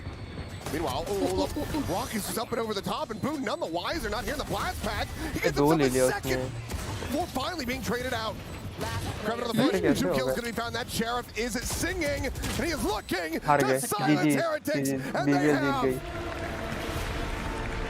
Lotus, it is a dismantling of Heretics. As BBL keep themselves alive here at EWC 2026 Sunset. trying to sign it all. I love Larock. He just leans right into that villain story, goes to the crowd, and he goes, I want to hear it. I want to hear you. He is unbelievable. I mean, just every possible aspect you could think of, BBL are better on this map. Larock is so good at Raze, really creative with the blast packs, whereas I felt like Woot was really lacking in a lot of that department. Obviously, the individual, just frankly, shooting is way better, straight up. What else do you want me to say? There was a couple rounds in there where Heretics have the equal footing in a firefight and they just lose. Yeah, this was completely one-sided. Never really close at any moment. Let's send things back over to the Deacon and the desk. Hear what they have to say, because I was told, you know, if you had nothing good to say nothing at all, so I'll let Deacon do all the talking. I don't know what you're talking about, because I got great things to say here about the cast as well. Paper Thin and Achilleos, thank you so much. They're going to be back because BBL are back in a dominant way. That's the Larock that we've been looking for, that MVP caliber battle, and he shows up here in map number 2. It's 1-1. Look at this, he's showing that I can't hear you to the crowd that are definitely Heretics' favorite here. This kid is a villain, and that's how he likes it. Man, he's having the best time here. You say that, but at the same time, if anyone ever speaks to Larock, he's like the sweetest boy ever. Yeah. But the moment that he goes on stage, he forgets about all of that. Lotus is his territory, and BBL in this second maps, it keeps happening time and time again. I do not want to hear for a second that they are a momentum-based team, you know, like you get in their heads. Yeah. No, the mental reset that they can have from one map to another is amazing. Yeah, I mean, for me, it's all about the fact that we saw the Lotus twice. It goes to OT twice, and they lose it both of those times, and then they go back to the drawing board. They almost 13-0 EDG here, and then they put up a second dominant performance. This is excellent adaptation mid-tournament on this map, and it looks better than ever. All right, well, we were in the back, and I got to tell you, Big Time was freaking out with the way that Heretics decided to do their composition, and then the strategy that followed it up here with the A site. It was just constant A site retake and Big Time heartache. Look, this is the problem of a main, right? We see this with so many teams. Look at this for Heretics. They want to fight into a main. Kakuka, what's missing? A Viper wall? A Viper wall, that's what's missing. Correct that. You see how hard it is for them to get back into this A site. You see how hard it is for them to be able to retreat away. And in every major gun round, what stopped them from getting the momentum is that they struggled to come back in this A site. Yeah, it's very complicated. You can think that because of the Neon has the wall, the problem is that you're most likely going to be in a disadvantage when you're going to retake, especially if you're going up against a team like BBL who like to do this 4-man pushes. Yeah, look at this. This is on Eco. They try and retake. They have to invest that ult because it's so hard to win this fight. Otherwise, BBL trade this out well, keep themselves alive in the round. Literally every single major swing round, this is their move, and it doesn't work so consistently. BBL one step ahead here in the macro, in my mind. To me, there's also a big difference, and I do think that Loversrock like diffed on Kosh on this map. Like if you put the two Neons head to head, we could see in that replay the way that he was moving and interpreting the situation, how he was reacting to that aggression and whatnot on the side of Loversrock was on top of what kuzmaros was bringing, which is surprising, but in a good way. Yeah, and again, on the opposite side for Team Heretics, you know, if you're going to pick a composition like that that makes taking or retaking A that hard, you got to find something else to do. And it just felt like time and time again, they're like, our guns will wake up. It was a wake on Breeze. We'll be able to bounce back. And they just never did. And I think that leads us to hopefully our second highlight here. Round 8, where when they do have an opportunity to come back, they overheat. The Omen teleports in, and it's all out of order here, Kakuka. I think that throughout this entire map, what we had was a Team Heretics that never found the footing, never found exactly how to retake. I think that they were so confused about so many of these situations, and BBL was on top of every single one of those mistakes, taking advantage of those. As we said, Larock having an amazing performance. I think that we can have that conversation for absolutely every single one of those players, but if we think about that there's an MVP prize at the end of this tournament, we gotta give it to Larock for now. And it's so perfect that Woot had a phenomenal map 1, and now it's Larock with a phenomenal map 2. These two are going head to head here. The previous MVP against the current #1 candidate. It doesn't get better than this.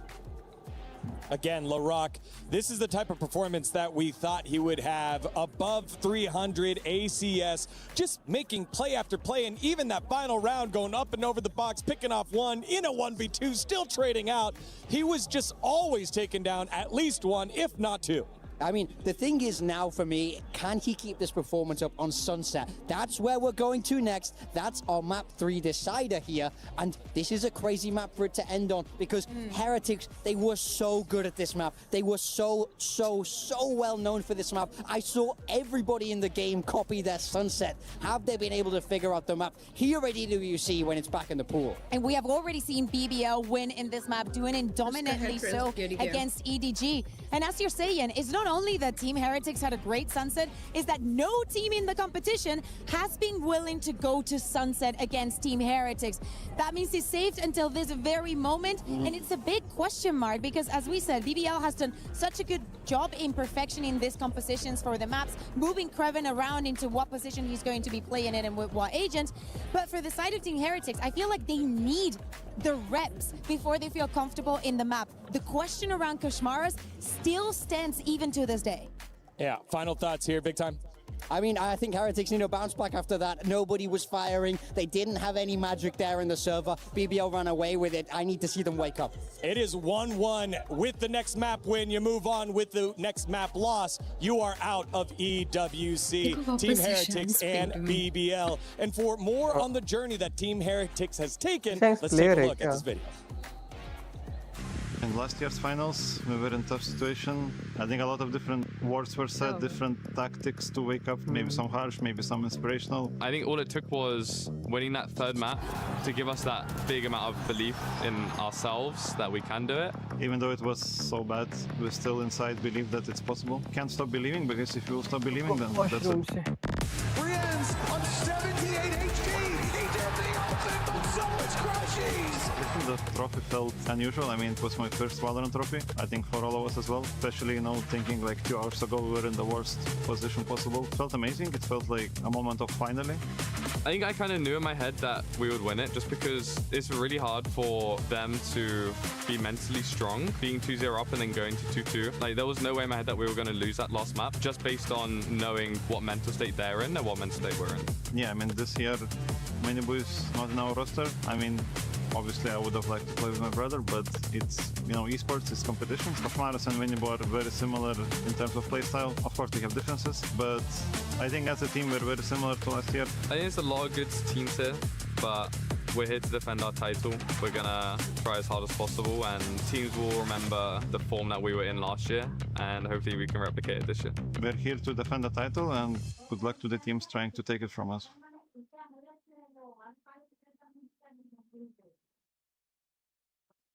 Play is in our DNA. Whenever we let it out, it becomes our superpower. Now imagine an entire city being built to supercharge it. Kadir City, powered by Play. All right, guys, Achilles here. We have Woot standing by. He's about to play a mystery 1v1. His opponent knows who he is. He doesn't know who he's playing against. And he's going to have to try to figure it out. No, bro, he's playing Judge. Okay, he's 100% American, bro. 100%. How does that narrow it down? Oh, okay. He's trolling me, bro. He's bullying me. That's Turkish way to cancel, bro. Oh. Okay. Okay, I have a question for you. Burger King or McDonald's? Okay, I got you. Doner, okay. Oh shit. Bro, who is 27 years old? Where is my Heretics Classic? Their most played agent is Raze. Asuna? No. Oh my god, I'm so bad. They've lifted regional trophies. Regional trophies, okay. Then, Valin. It's not Valin. Bro, come on!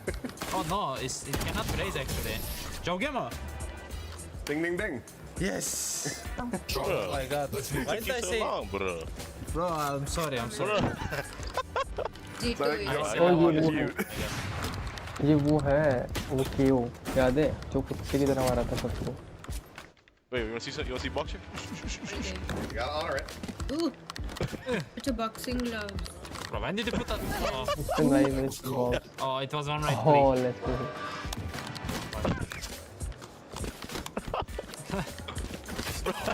You get the extended knife, the Turkish knife. That was one shot. Oh, one shot. I didn't know it hit your back. Sheriff, go Sheriff. Bye. Oh my god, I hate this guy, bro. Come on. Wow, bro, nice shot. Yeah. Nice game, bro. Thank you so much. Bro, GG, bro. GG. क्या मैंने क्या मैंने लग रहा है ये बंदा देखो.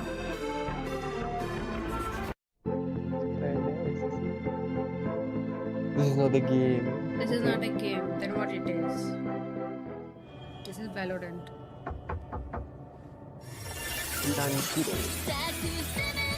बाहर की करेंसी तो बहुत अच्छा है यार इंडिया में देखी है ना कुछ इसके में जाते ना कुछ पता नहीं मेरे पास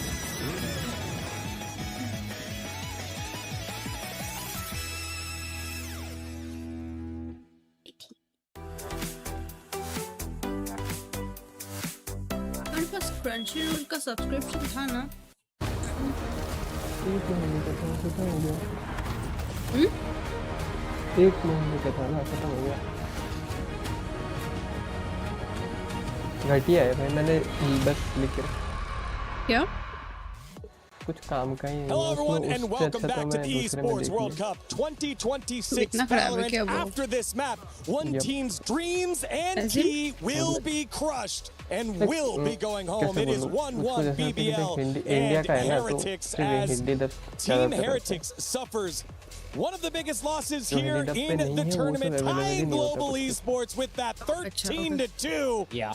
And they've got to pick themselves up off the ground if they want to defend their title as the only winner of Valorant here at EWC. That's exactly it. I can't stress this enough.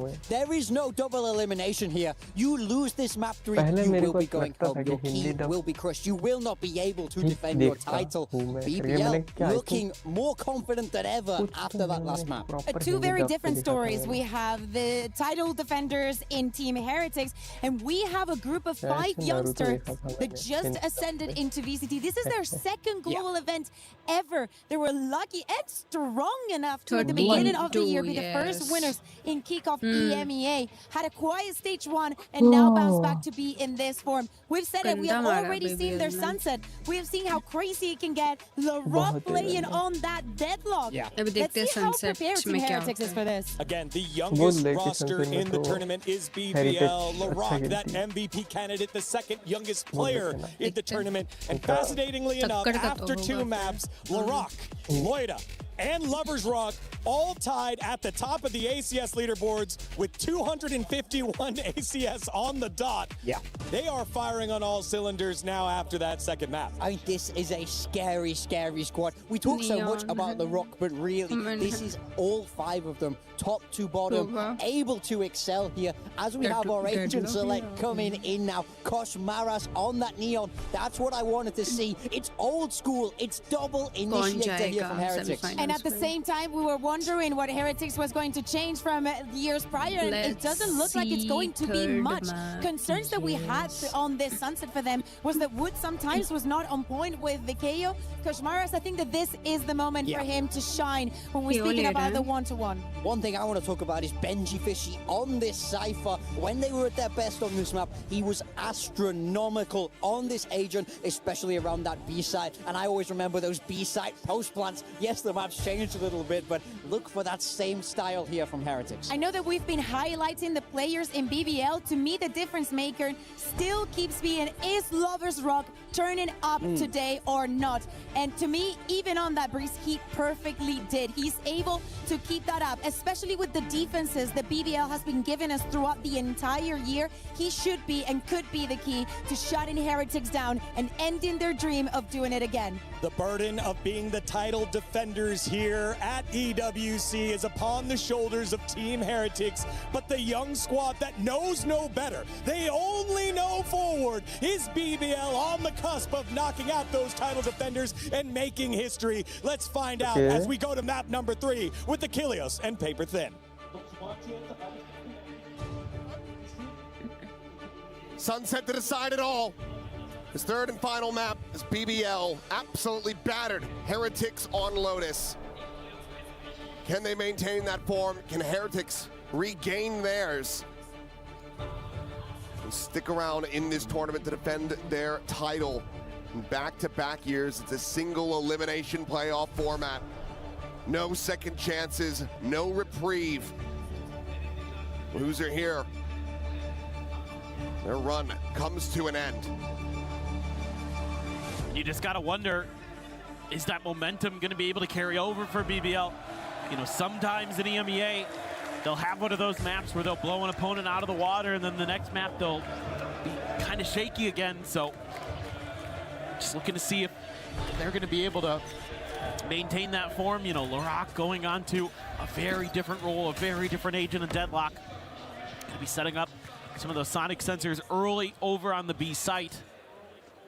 Still sitting on his wall in his net, just waiting for a bit of a trap play off of contact on that sensor, but it's a full-on mid-push, and Rose has to hightail it out of there.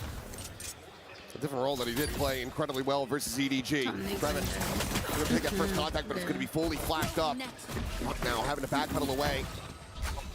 But we'll find a stun. Meanwhile, Rose around the back has this sudden arrival. Only going to be able to clean up one, Valorant! Able to find 2! What a volley of shots from him, but Woot still in this mix, still in this fight. Gets himself a 3K, fishing for a little bit more blood. Players will rescale back over towards Boba.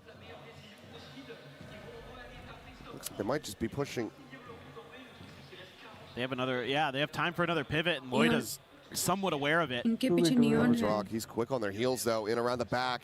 I don't know if he has been scouted at all. There is no credence being lent to this for the moment. Loida able to find one. The turn back Woot gets himself a 4K, but Loida gives BBL the opening pistol. एक सामने से मारा, एक पीछे से मारा. Whoa, it is a crazy back and forth in this round. So many clutch moments. This one right here from Locke. I thought he was going to get the third for a second there. I thought he had Woot lined up, but not quite. It was Benji maybe, but regardless, really good read of the map there by the last 2 surviving players. Keeping Heretics very well pinned in, giving them a really tough crossfire. The timing couldn't have been better there either. Absolutely nailing that. Clear of the dart. No further confirmation or doubling down on the information by BBL. Revealing area. Rien's. Actually, that dart isn't going to get around the corner. So they know that somebody could be there. They're pinging it out. They're at least aware of it. Spot of the leg. And now they very much do know that this gun is in play. I mean, Krevin, if he had just pulled the trigger there. Yeah, I know. Would have had him dead, dialed in, not knowing it. But let's get tucked very close forward. Looks like he's going to reassess this. Play away from that sonic sensor. Well, they've got kind of a read on this. They're a little bit worried about mid, but with that wall there, you can pretty much turn your attention towards the front here. That at the ready. Chuck side one through. Krevin's going to be able to find one, but gets traded out. But Laroc with that Guardian looking for a little bit more. Just be the 2 kills found for him. And another 2 on the back for Rose. 3 players survive. 2-0 start, an overall clean anti-eco for BBL. Pretty curious if Heretics have an inkling that the Omen tucked into the corner had a judge. They pinged it out because it didn't get cleared by the recon. Something that I'm kind of having my eyes leaning towards for this bonus. BBL. Good setup there at the end. Nice job by Lorak to once again just step into the fray. Find his moment to be annoying. Oh, just went right past it. Yeah, went past it. Koshmara's just get taken down. Some damage. All for them to try to get that assist. Meanwhile, lovers_rock having to backpedal. Still has this fast lane, but this is all now a bit of a bait to try to play in rows, tucked into the corner. Heretics, though, pausing, wanting to see if he's going to go for this repeak. Yeah, for sure, you got to be real careful about it, too. Only 2 of the players can absorb one of the hits. Jiggle peeks it again. And making sure he checks everything here. Spotted on that drone, and what a shot from lovers_rock, and then lovers_rock on the back end. He's able to find 2. Rian's having to do it all. The swing out. Rian's! Oh my god. Absolutely destroys them. Crazy, bro. बस एक और मार था. And it couldn't have come at a more opportune moment. Heretics were about to get bonus. This should have been over.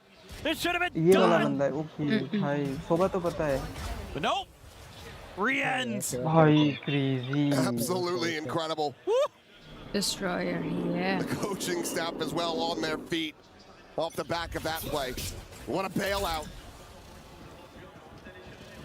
But all things considered, it's still a good bonus for BBL. Yes, it is still a absolutely ridiculous bonus. And now only 3 players have that half armor, so lovers_rock still Last के 2 kills leaning in towards that outlaw. Feeling so confident about it. He should be. He's really damn good with it. Got this insert on Koshmaris, and I don't know if they're going to be able to clear this out without just playing forward and peeking in the alley. Well, I mean, Loida, he's still scaling. He's aware that this is possible. Wow, what a clean shot. Oh. What? Swift on that one. Shock dart's not able to find too much. Sensor destroyed. They're now going to be broken. But lovers_rock has done it again. 2 players going to be collided there as Wu and Boo will fall. The hero of the previous eliminated is just Benji Fishy. Isolated. Fishy last में बच गए. B main. ये हमसे last में बचता है ये बंदा. पीछे खेलता है ये. 30 seconds left. No way to try to make a play of this realistically. No. Best bet would be to try to recover a weapon, get something better than the Bulldog, but even that is so very risky. Camera out, the spot, the swing, the death.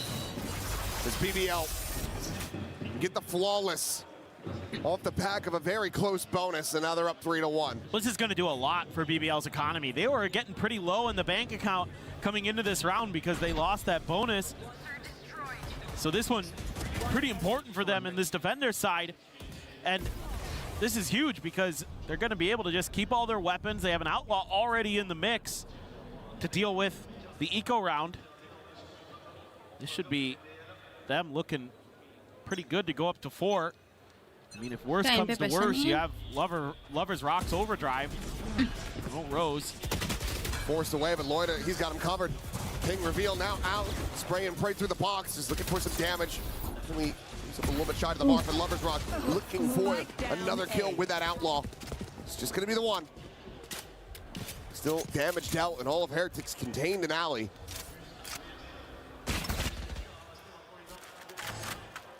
Yeah, Lorak, he's the only one who's gonna be one shot to the outlaw, so he's gonna tuck in, just try to play, see if anybody clears his wall. He's like, Luke wants to go for it. Not sure. You're gonna take, damn near all of the mags he got for that stinger. I was about to say, I think it takes like 3 mags out of that stinger. Have to segment it. Meanwhile, Loida taking to the high ground, counter swing available. The drop of a hat from Rose. इसलिए देखकर सीख लेना. वो तो तुमको सीखना चाहिए ना, तुम तो और Benji. Will be left on the floor, spot on the 1. Spray connecting Boo down to 22. तुम भी थोड़ा सीख लो 30 seconds left. Meanwhile, क्या पता Kreven, तुम भी VCT EWC में चले on the जाओ. back. Who knows? there's just no other recourse here for Heretics. As an audience. 20 seconds. Oh, they're actually going to ult for this. कि उसके लिए टीम तो This is होने a से big रहा. commit in. The plant will come through. Woot trying to see if he can interrupt and intercept any of these players, but he will not. And there's the spawn out. Boo! Being a belter of a shot. The ult ends up rebounding into the corner. He does not get caught. Suddenly, a chance, an opportunity. Boo! Trying to scope in on that corner. The Hunter's Fury. They know exactly where Woot's at, and they want to keep him contained. It's a quick cancel now. The defuse is just वो going to be def stuck. हो गया. They'll find one. Oh, Win the round. Def 3 हो kills गया for ना. Woot. But a 3-round lead for BBL. Oh man, I mean, the fact that Heretics is able to fight back in this round, very, very impressive. They were seemingly completely locked out, but they're able to get that ult there. Kreven, I thought, played that really nicely. He just contained them to make sure they couldn't go for the rotate, the late rotate. And he still ended up dying. I mean, he was holding a great off angle. It's just Woot read it. Woot was slow peeking that. Suspected he might be there. That just shows you how well these two teams know each other. Yeah, the Heretics coaches, oh, it's so close. It's so close. And it's a lot to be invested. Granted, yes, a bit of a silver lining. You spiral down to the stage is that you got a couple of those critical ults out of BBL. The Hunter's Fury, as well as that Annihilation, end up getting burned, but you're still walking away every single round bruised up. This beating that BBL continues to just dish out. For sure. And it's just, when you lose those early player advantages, BBL has shown that they're pretty disciplined about not giving you a lot of opportunities. You know, as aggressive as this squad is widely known to be, I'm pretty impressed with their ability to pause at times and to kind of just settle down, settle in, wait you out, play the smart game. And that round right there, even though it doesn't go their way because Boo has his ult, it's still, I think, very well handled in the theoretical sense. Execution may be a little bit off, but that's not the end of the world there. Cam gets set up. Opt for Lover's Rock. He's trying to get over towards B. This is where the spike is now, but just, yeah, getting closer and closer to Woot's ult. Already have the Hunter's Fury for Rians, and Boo has Loita dead. TP's up over the top corner. Peek, Loita, maybe even just killed on a jump spot. Hard to tell just how clean the kill was, but it's a critical advantage that Heretics need.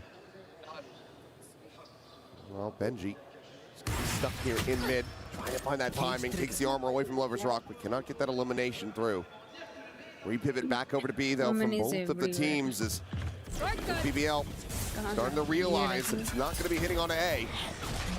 Your point avoided. Relay bolt into the back. Kreven trying to just jump up and down, keep himself safe. Cosmos will be able to find that elimination as Lover's Rock goes in with the overdrive. Good for one, but the players dying around him. Enemy remaining. Benji able to find it. The off now on the floor in the Rock. 30 seconds left. They need to be a 3K. Spike planted. No net. No real util to try to make a go of this. Okay. Just a single sonic sensor. That is not going to lead to much. Flushed against the wall here is Riens. Laroc swinging that corner, able to find the one. He's trying to fish him out, but it's going to be Riens jumping over the top of the Classic. Survives with 6. It's Heretics, their second round. So it felt like maybe part of the discussion here was just, hey, if you see an opportunity, take it. And the A side is kind of where the strong side has been for BBL. So, okay, you can mess with them a little bit. You get a pick over there, that's great. But then you're toying with the map, and then they just have no resistance at the front of B, and they're like, okay, we should really just take advantage of that. And I think that's probably something BBL needs to address pretty quickly, and it looks like already, yeah, the coaching staff immediately takes the time out of their own. Key wants to get in there and talk to the players. It's just kind of like little things there where just a little bit of an over-rotate from BBL, I think, hurt them in terms of maybe trying to slow that down. And then you have that problem where Kreven, or not Kreven, the Viper gets into the site just a little bit ahead of everybody else because you're trying to make that fast rotate over, but Heretics is already a step ahead of you. They get the spot, and then they can just relay bolt, pin him into the corner. Lover's Rock tries to go for the overdrive, but immediately gets dinked down to 5 health. Can't really do much more. Look, nice. One on ping on me. Ping on me. We're back at this one though. That was pretty nasty. That was, but that's half one though. Much more. They get everybody up in. Wants to get really just toy. Kind of if you Rushed against the wall here is Rian. Zarok swinging that corner, able to find the one. He's trying to pitch him out, but it's going to be ripped to the second round.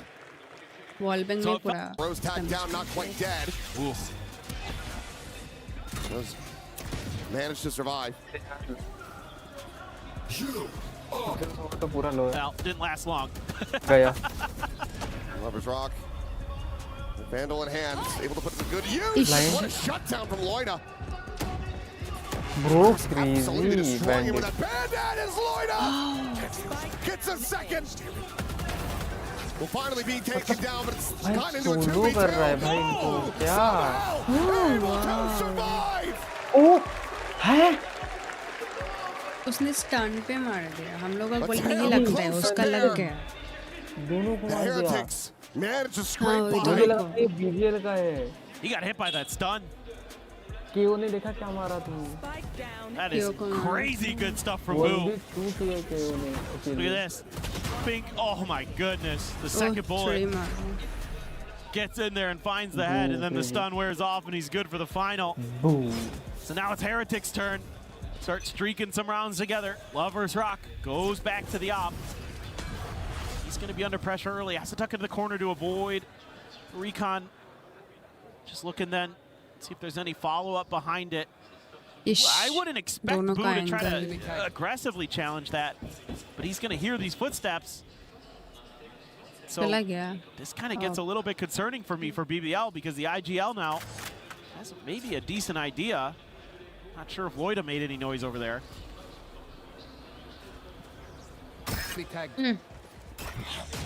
Gun barrel spotted. Spotted the neon. Ooh. A fine death. Muzzle flare as well. Sirian's easily dispatched by Rose. Ooh, opening up a good amount of space. Going out. No smoke to cover this angle. Still are giving an opportunity for Lover's Rock, but no. Whoa. The counter swing in. Boo finds the timing, and Heretics being revived from the dead. Brought back after that Lotus. They're finding their footing here on Sunset once again, as this will be them tying things up 4-4. This is exactly what I'm talking about. When Boo's able to get that kind of space, hear those sound cues to know what's going on the map, he can just find so many openings for his team. Just make it so hard for BBL, who again overcommit on these rotates. I thought this might be something that the coaches would talk about during the timeout, is you guys are kind of overcommitting to some of this early contact, and therefore you're giving these opportunities for Heretics to gain space on sites when you're really heavily committing to mid. I mean, I get you're setting up for the crunch. Heretics is leaning that direction, but Heretics is never going to overstep in those moments. You're going to have to be a little bit more disciplined. 4-4 हो गया मजा आएगा Heretics on the other end. It's just Boo just, again, using the information of the opponents that they're giving him against him and doing it beautifully.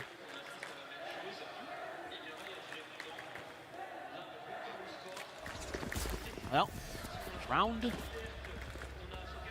9, and it is weak bye again for BBL. Couple rifles, couple sheriffs, Bucky for Lover's Rock. Tank account getting deep for Heretics. Krevin gonna see quite a bit. Just immediately starts pivoting the other way. Trying to bait him in for this Bucky. It'll have to be one hell of a bait. Does manage to clear out the drone. Tucks on the corner, being like, yeah, swing this way. But Heretics looking like they're happy with that. At least is what? Was the wall up? He had vision. I think he just killed him blind. I gets through the smoke. Maybe there's a tracer. Sometimes lucky. Go, go, go. Maybe just a tracer from the Vandal. I don't know. Boo shot. I don't know either. Hand spotted into the head there. As Benji won't be able to get the punish, shutting down that potential weapon upgrade. Reposition. We'll be able to find one. Rose now having to tuck away. Krevin trying to see if they swerve in towards market, but they're going to be pedaling over now towards the A site. Loida here, Vandal in hand. Not going to be spotted out by this cam. 30 seconds remaining. 30 seconds left. Paranoia at the ready. Paranoia going to be sent. One player spotted. Kills not yet found, but there it is. It can only be the one. Who comes down the remainders? And now it's just Krevin. They're trying to see if he can keep them in this round. The spike down on the floor. The double face forward. It's going to be Wood again. Hits himself another 3K. Another big round. As Heretics slot into the lead. Well, they're really in the groove now. BBL is starting to crumble a bit, losing some of that confidence, some of that swagger. So now you're getting some just really good map reads. Heretics being so patient. It's like find a pick and then go to the other side because they know that BBL is going to overreact to that. BBL has been shifting so quickly, trying to be that team that could get there. Okay, bye-bye. 2 kills gonna be found as members of Benji. Come away with some goods. Paranoia out as well as Boo is already into the back of sight, just keeping him distracted, and Loida none the wiser. Ends up getting flanked through alley. This is a massive investment for BBL. Just cannot get this economy going. Unable to stir this up. Over there. Net the back of box, but it's 2 players stacked on this 90-degree angle. Krevin, yep. Nothing more to be done about that. LaRock now to try to survive, to try to escape. Heretics move up to 6. And this is just one of those rounds that sometimes Heretics is going to throw at you. It's not most rounds, it's very few. 1 or 2.5 where they just all of a sudden are like, fast execute, go. And you're lulled into this false sense of security against them because they often like to default. They often like to kind of ping pong around the map. They're going to toy with you a little bit. I mean, how many of these rounds we've seen the clock timer turn red because the timer is running out. This one, I mean, we're not even ready. It's so fast. Nobody anticipates this. Just a counter slide there. Koshmaris wins it. And then there's Benji right there. Good for the trade. They're playing crazy. Very nicely set up. A good paranoia or a good flash. There you go. Easy peasy. Heretics always looking for that one round where they can kind of catch you off guard, and there it was. Woot has his ult. Do have Rose with the Hunter's Fury. The buys all over the place for BBL. I mean, Woot, if he gets into the right spot, it could just be a quick cancel on that Hunter's Fury as well. Correct. I'm out of here. That's why you're looking. Nothing going to be spotted there. Okay. Crazy stretch. Catching Boo over at alley. Now they're going to look to try to pivot their way forward, but what a shot from Krevin, making that like casual. It's all hell. He gets another. A monstrous shutdown on the entry, and Benji watching his teammate bleeding out on the floor. Desperately trying to find anything that he can. Oh boy. No way to rescue him. Spike be down. Surely no way to convert this round. I have retreated. Grabs the spike, tucks back over onto the site, the face forward, catches! Somehow a shot on a Krevin, but he's down to 10. He would have to be cleared, and oh my god, he makes it close! उसका HP भी कम था Bullet ammo can get BBL another round victory. Oh, please explain that, Rodney. But वो जो deadlock उड़ के मारा, that was wow, crazy. I mean, Krevin has been ridiculously good. Cannot credit him enough right now. He has just been an absolute monster, especially on Breeze and Sunset here. But I mean, Benji almost wins that when it looked like it was done. Hi troll, welcome to the stream. Like we're in a stream going. The final blow dealt. If he clutches that out, Hunter's Fury going to be committed into this one as Mars. We'll find Loida, however, going to be taken down. Fury on the prowl, trying to find anything they can get, but Rien's tucked away, catches Lover's Rock, and now suddenly it is just Larock left standing. As it's just back-to-back insanity. Annihilation shuts down a player going to be grabbed, but Koshmaris quickly repositions at Boba. बचेगा कि नहीं बचेगा? मर That is the गया. half. Done and dusted with Heretics out I feel like the comms starting to break down a little bit there for BBL. You know, they don't identify that Rienz is in the cubby until Lover's Rock doesn't even check him. I mean, he's out in the open, he's sitting there, and he just runs right by him, never even looks. And then nobody gets comm to that Rienz is there, so then another player's walking down mid, not even looking at him. So I think coach here for BBL, if I'm him, I'm saying, whoa, comms boys, we need to tighten it up, make sure that we're not giving up the freebies there. Things getting really rough there. Here into the halftime, let's go ahead and send things over to Ian and Lou and check in. Et on est avec Wojtek, le maître des clés, et on va un petit peu vous expliquer comment ça fonctionne, ce système de briseur de clés, Ian. We are at a clutch point of this series because for the first time here at the STC Arena, when this map is done, a key will be crushed. Will it be our title defenders? And as you can see, they've got a very special key here. Will it be Team Heretics or BBL that goes beneath our key crusher? Je peux toucher? Huh? Can I touch? No. We don't do this here, right? It's too expensive. Okay, fair enough. Who do you think will get crushed? Oh, I mean, they're not even allowed I to think it would be touch. heartbreaking to see our title defenders go out so early, but it would also be quite a good story, wouldn't it? What do you think? Yeah, what do you guys think? You know, I'm not answering that question. So you're rooting for Team Heretics. Je vais demander aux fans, s'il vous plaît, dans le public, je sais qu'il y a énormément de fans, Carmine Corp, Vitality, Gentlemate, mais ici, qui pense que Team Heretics va perdre ce match? Qui pense que ce sont les BBL qui vont perdre ce match? BBL का ज़्यादा fans है BBL का. So apparently it's gonna be BBL. Just say. Let me try. Will it be Team Heretics? Anonymous mod कौन है? Or will it be BBL? नाम जो एक I think we have our answer. I think we do, but we're going to find out truly in the server. यहाँ पे. Now we will. Crowd feeling, I don't know about you, feeling a little split on that one. Yeah, clearly. They need to make up their minds. Ian's like, no touching. It's a little one-sided. No touching. That's This half, I mean, BBL getting up to 5, given some of the scenes that we were witnessing. Feels borderline miraculous. When Heretics found their footing, it felt like they were going to run away with this map completely and utterly. I feel like another OT is on the cards. That's how I'm feeling. It just is really close. I think, you know, BBL I would expect to be pretty proficient on the attacker side here. Get the spot out. Know you have a little bit of space. Lover's Rock gonna claim it. He is just playing this so slowly. It's all fake. Attempted that shot.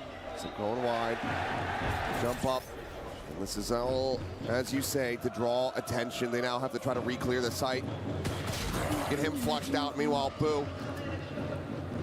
Damage going to be suffered. Setting up a smoke on that alley side, but no one on that approach. Slow creep in and out.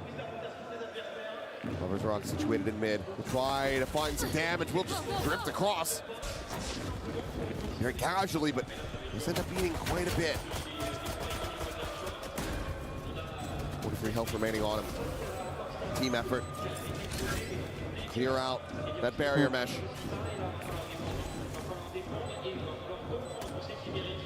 Still has the grab net though.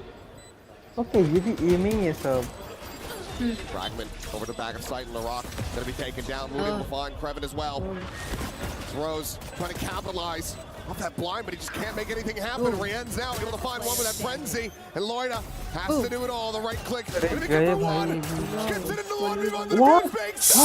No bullets, but he's got him off the defuse. As they just dance around Benji.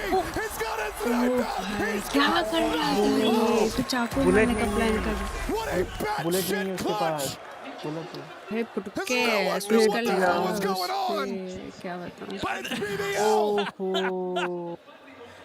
Too close, absolutely wild, absolutely bizarre. This match has delivered a few of those moments, and this one may be the most bizarre yet. Runs out of bullets, picks up a gun out. That one's not doing so good either.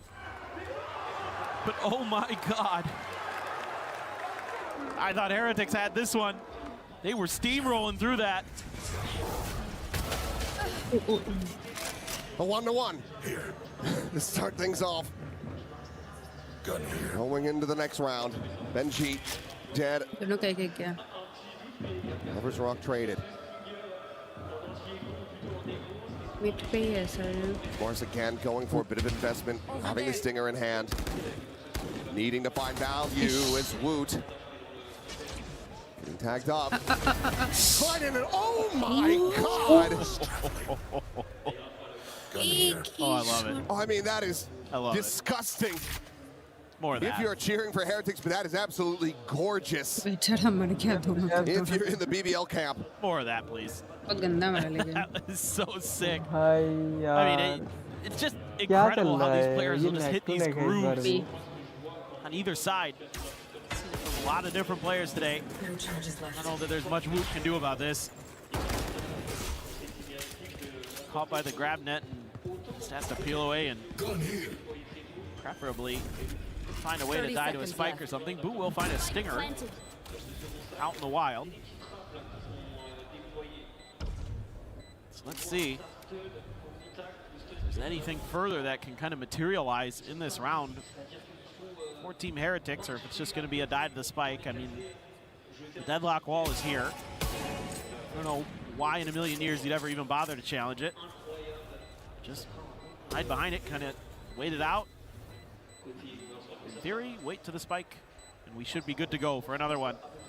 All right, looking at this next one for Heretics to see how they're going to be able to start getting the defender side figured out. I mean, my guess is that you're going to want to work a lot around the information game. I mean, you have a Cypher, you have a Sova, you have a KO. You have so much ability here to kind of check different parts of the map consistently and really just kind of, in theory, keep BBL in check, but BBL just willing to be aggressive. So could go the other way, kind of work against them.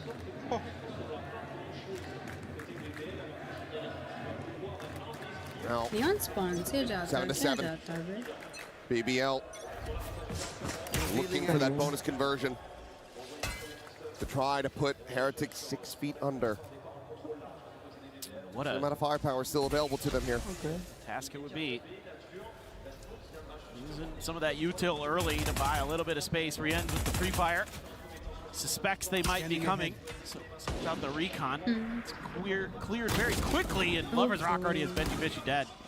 सबसे पहले वही तो मरता है अपना ये cipher ये तो सर्वाइव करा था सबसे ज़्यादा आप मर रहे हो but Lover's Rock peeks in towards Boba. भाई ये नियॉन कुछ अलग Eliminations instantly found. हर बार ही दो खा जाता है भाई वो वन शॉट में for Heretics. मतलब एक स्प्रे या फिर कुछ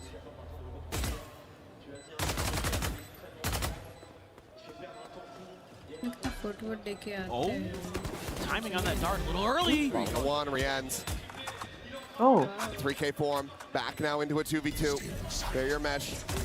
Be expiring as he goes scaling forwards, looking for that fourth kill. He's got it. And Ace to prevent the bonus conversion. The shock dart out of his feet. The swing. He comes alive. Wow, मैं भाई tournament में पहला as देख रही हूँ मैं I don't know how he does it. Time and time again. Wow, Rienz. Sunny's backing down hard for this Heretic squad. And that looked like a bonus for sure. But a late lurk from Boo helped set this up in a lot of different ways. And then the good shooting from Rienz. I mean, he gets hit by the shock dart. He has 39 HP. He's down to 4. Just barely. And he's going to stand up and let him know. Back in action, yeah. What an ace. What a moment. It's a mouthful one there from Rienz, but again, bonus for BBL, and it had to come down to the heroics. Defending है इसलिए मैं इनको support कर रहा हूँ अभी के लिए कि जीते ये लोग. Champs for Heretics. I have this bundle. Oh. Need to be able to continue to find success off the back Fandle, here. right? Fandle. Believe it or not. So, an opportunity. Maybe get that free pick. Oh my God, Lover's Rock. He is in deep. सिर्फ out को देगा है तो दो को मार देगा. Would have been able to have the kill. DARLO भी तो अच्छा मारता है. That has that half armor. हाँ मेरे को ये out को देता तो डर लगता है कि दो मार देगा एक shot में. 2 बार मारा है भाई इसी sunset में. Spike still on the floor. Now Benji planted quite far forward. Well, we go back to a bit of defaulting, a little bit of ping-ponging around the map. So BBL trying to re-clear mid, hoping that the pressure has been released by Team Heretics, and they're kind of right, but kind of not. Just depends. Nobody's really looking in their direction. 30 seconds left. Other than Wu, if they push that far. Dancing around these shots. Lover's Rock as well, ready for that push. Boo going to be eliminated. Hunter's Fury behind it. Spike planted. Another tag. Cave off this Neon. Meanwhile, the peak to come in, but Rien's again to nail the shot. Yeah. Rock alone on the side, 45 health remaining. Shot down at his feet would have had him dead, but he's going to be taking it instead. And now, without any further presence forward, this Hunter's Fury is a pipe dream. He has to try to separate them completely and utterly apart. Clear the 0 point, the defuse being held. Gets it up to half, both of them. Finding the sound, he still does manage to take another with him. It's good damage found, but it's still the round going the way of Heretics. Okay. I mean, again, Rien's just hitting some nasty shots, but this time it's the macro for Team Heretics that is winning them this round. It's having that Hunter's Fury early, gets you another kill, gets Kreven down. That's the Viper out of it. Makes it a lot more difficult for the attackers to hold on to this post plant without that poison cloud, without that snake bite. Nice, Sundays, let's go. And just the way they crunched into mid, the 2-2. You know, once Lover's Rock is there, they know there's maybe another layer behind it. Kashmaris thinking about trying to go for a bit of a peek, but nobody from BBL was home. They do have rifles still, one Guardian for Kreven. Poison orb emitting. Poison's off. This BBL needs to get this back on the right track. This round very critical for them. Money going to be pretty low on a lot of their players if they can't find some value here, get the win. Same could be true for Heretics though, so this is just a pivotal round in general. Yeah. Completely make or break it for either team. That's huge info though. But they're not really reacting to it. They're expecting a counter rotate, and instead BBL doubling down. BBL has been doing a lot of shenanigans trying to sell some fakes. Realize very quickly that this is not one of those occasions. What's going to be coming in? Boo trying to line the shots, but Lover's Rock catches him just a little bit faster. Just very expended from Rose. Nothing to be found off the back of that, but the site is going to be emptied. 30 seconds left. Plant can come through. Good flank from Benji. Going to be watched as he starts creeping his way over towards tiles.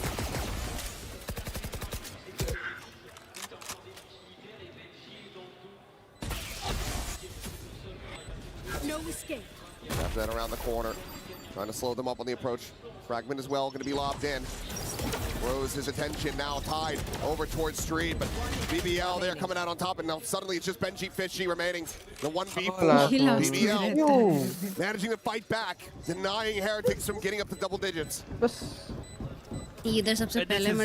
Again, like we saw on Breeze, just really good back and forth between the IGLs. This time it's BBL who's been kind of ping-ponging around the map, really running down the clock. In this one, they get two players that are 0-pointed, and they go, you know, they probably think we're going to rotate off of that because that's giving away a lot of info, but let's just keep going. Let's see how they respond. And that is 100% the right decision because Boo was all alone. He's on an island. Then from there, you just set up the crossfires on the site. You can play for contact here for Rose to swing out from main. Very nicely done. It's exactly what they needed. Heretics coach probably feeling like, oh man, We had him on the ropes. We had him on the ropes. Revealing area. They bounce right back up. We're back one bandit alongside this Phantom as well. These players having to go for the save. Okay, I'm going to be cleared out. Looks like BBL, they're anticipating a bit of a rush here from Heretics, but they're going to be more than happy to just sit back, wait for BBL to go to them. This is going to be a tough round for BBL to dissect. There isn't going to be a lot that Heretics are going to give over to you in terms of the information game. They do show Rien's presence. That doesn't mean too much. But they are going to just rotate away from that. I don't blame them. Oh, Lover's Rock. Flash sent out into mid, the double scale from that market side as well. It's going to be Wu taking the fight first. He gets taken down, and they will be able to overwhelm him, so now a gun can be collected. That's 2 rifles into the hands of Heretics. Let's go Samaras, immediately investing this overdrive, slides the corner. Krevin going to be taken down. Benji able to find Rose. The Annihilation ended up going wide for Larock. Getting the transfer is Loita. The last one standing, trying desperately to get that spray to connect. It's going to be a fadeaway shot. Rien's swept off his feet. 9-9 हो गया ना? That's narrow margins. Spray मार दिया ना पूरा. Yeah, I mean, Heretics 9-9 हो गया ना? have some really good ideas. They get that clear onto B main, and they're like, all right, now we start crunching towards the rest of the map. They're not really committing that way. Yeah. Let's start swinging in towards that A site early. See if we can do some damage. Man, Loita is having a go of it. Yes! Had a lot of different step-ups today from a lot of different players in this match. Rock is just giving it to him. Always willing to be the bad guy.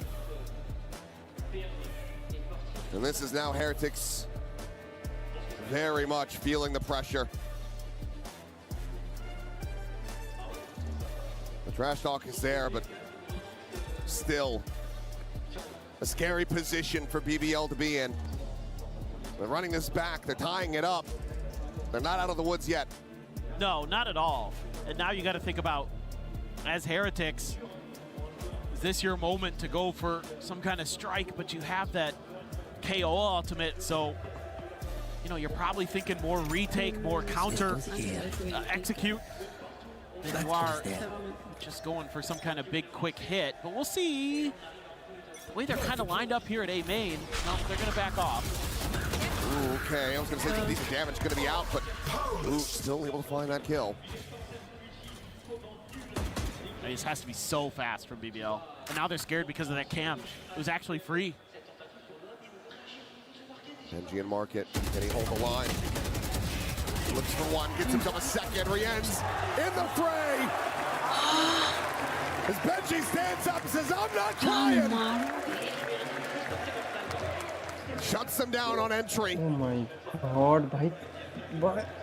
3 kills found. Oh bhai sahab.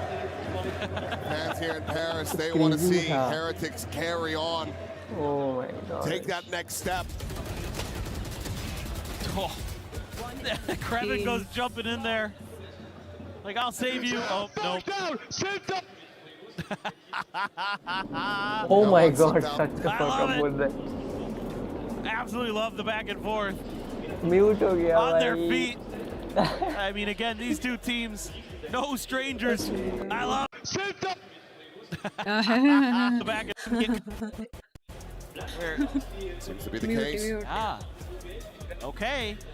I mean, I think here just maybe kind of saying, oh, well, some of this fakery and trickery that we're doing is a little bit mismanaged. You're not really capitalizing on some of the opportunities or help. Just run at them. Just run them down.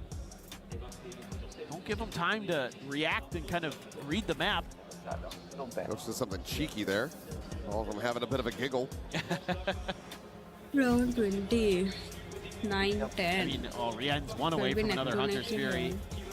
Benji already has his ult. ओए Really close क्या to पता their future cycle में on. ठीक है ऐसे ऐसा building type का अगर हाइट बने क्या मजा आएगा 4 half armors for BBL. Playing defensive sidelines तो with जो Pooh. फ्लोर He's out ऐसे in front, first playing second floor ऐसे alone. टाइप का होगा Puts himself on an island and gets swallowed into the sea, but comes looking for that third. Can't quite drag it across to find the connection.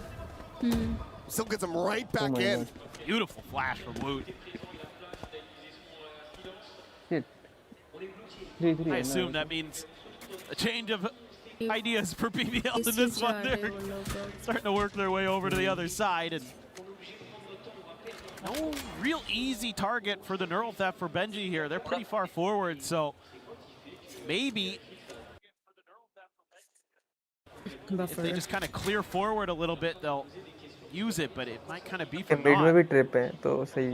All three players still over on A, and BBL is slowly but surely W-keying their way to B, and they're going to be, if they keep going ahead of the curve, yes, there is the trip here, but so now they have to try to up the pace here a bit. They have no idea where Heretics could be. Spike planted. And it's the first to arrive on the scene. 0 point to check mark it out, making sure that this is going to be safe to push forward. Nothing spotted. Lovers Rock considering a rewrap for mid. Thinks better of it. Not being the correct call for it. Fragment in a little bit too deep. Moises trying to cheat forward, trying to get this elimination.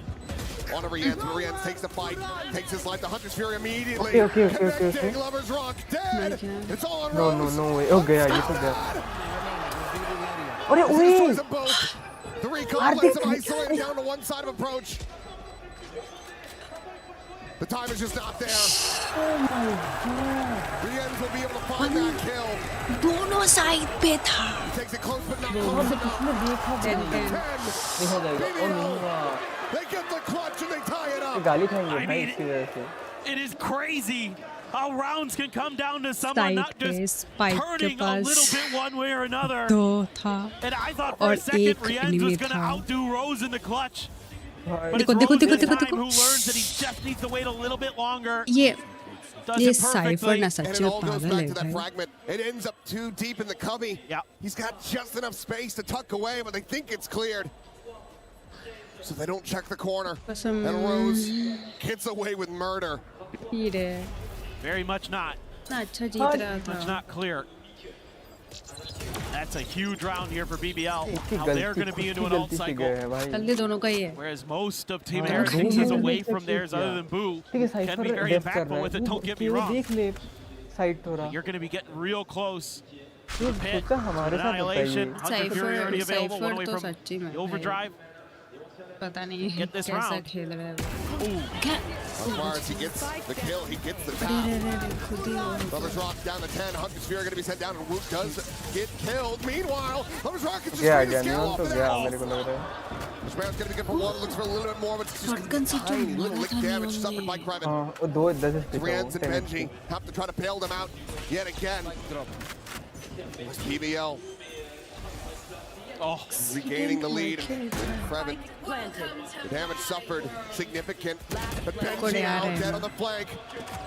A pit in his face, and Rienz has his work cut out.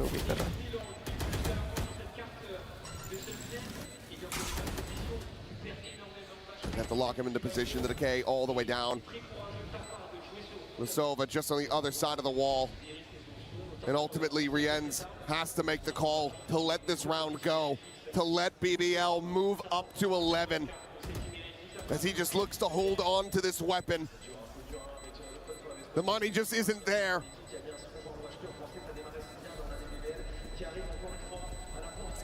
Just absolute madness again. I mean, it looks like that Outlaw is going to be BBL's doom, but they use that Hunter's Fury. Rose immediately knows he needs to get the ability to open up the site for his team. And that forces a retreat from Heretics. And that's exactly when Lovers Rock wants to strike. But you had to use 3 ultimates in that round. That's the only good news here for Heretics, but the bad news is your money's bad. You're now a round down to boot. Lovers Rock can go for the Outlaw, even though Rienz will be able to withstand it. It is one mishmash of a bye. Rienz taking point, pushing forward, finding the punish, eats the damage, down to 10, shocked out of the corner, not going to be able to clear him out. He manages to back away, and Lover's Rock is now out of the equation. It's a big win. The good news for BBL is you're not going to give that gun over easily. Nice. Linger by Loida. Yeah. Just uncommon and cheeky. मुझे cipher पे गुस्सा आ रहा है सबसे ज़्यादा. They're trying to bait for Rose. वही Don't think it got the spot onto him. बाकी सब तो at least ठीक से. We're going to clear shoulder spotted of Boo. No way to try to peek into this one. जिस angle में बढ़ रहा है ना वो देखते हैं. Annihilation is going to be popped. Just looking for a target. Where does LaRock decide to send it? Now over in towards Bo, but no one can be caught by that. वो तो कितना HP है. Locked in position, but the counter spam is good for one. But LaRock पीछे से मार दिया. catches Rien's Benji now gone. 30 seconds left. Maris making a bit of noise over in mid with that Ares, but इसके बगल में है. अभी तेरे बगल में है. feels like a bit of a bridge too far for him. He's back away. Trying to safely clear out the barrier mesh, but that's going to take some time. Bullets that he just cannot afford to expend. Last player standing. Who finds that perhaps a weapon grab, but now ʻŌșmaris. A 1v3, a player on the corner. Considering the slide forward, we'll be able to find the one, but nothing more than that. LaRock will take him down, and BBL get themselves up to match point. They are so good today. It has been neck and neck in 2 of the 3 maps. In the other map, it was all BBL. It's so smart. Stay up on that box. Know that Team Heretics is going to be curious about that gun that got dropped. And they're able to just hold the line there. I think the only thing I didn't like about that round was they ripped the Annihilation before the Recon Dart hit Benji. They could have had him for free, but everything else went really well for them. Spot on just Krevin, I think. Maybe. Yeah, just Krevin. 1 minute. That doesn't tell you a ton. It's 7:52, right? Kind of an expected position potentially for a solo player. Lover's Rock trying to maybe drum up some attention in mid, but Heretics looking for that mid crunch again. Not going to be found. Looked to go on a timing off of Woot's flash. All of BBL had peeled back. You only see Boo. He wants to challenge it. He does, and he wins it. Boo dead, IGL on the floor. Looking for a little bit more than ʻŌșmaris. Spotting him on that retreat.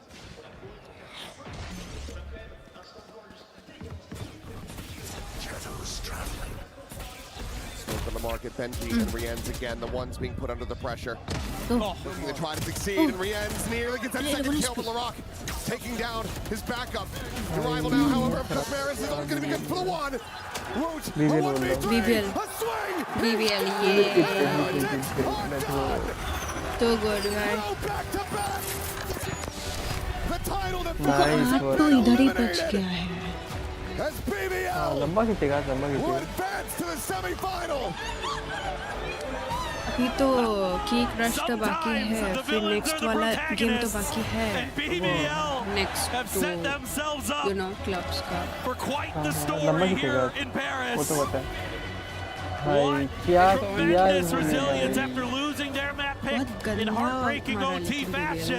Domination on अरे मारा क्या Lotus, भाई, and then a हमने खुद close भगाए but a तो sure मारेंगे victory क्यों on नहीं. Sunset.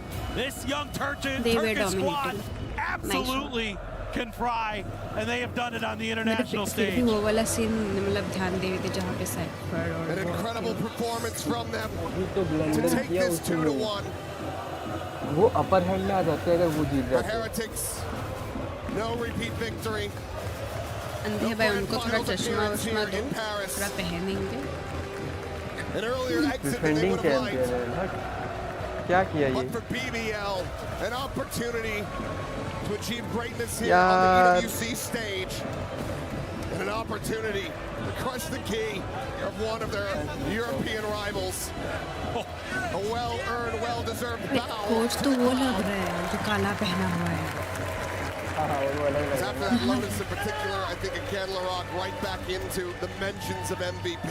Should they be able to complete the run? He's the leading candidate right now. That is for sure. A really great performance at the end by Riens. Really showed up to the party on Sunset.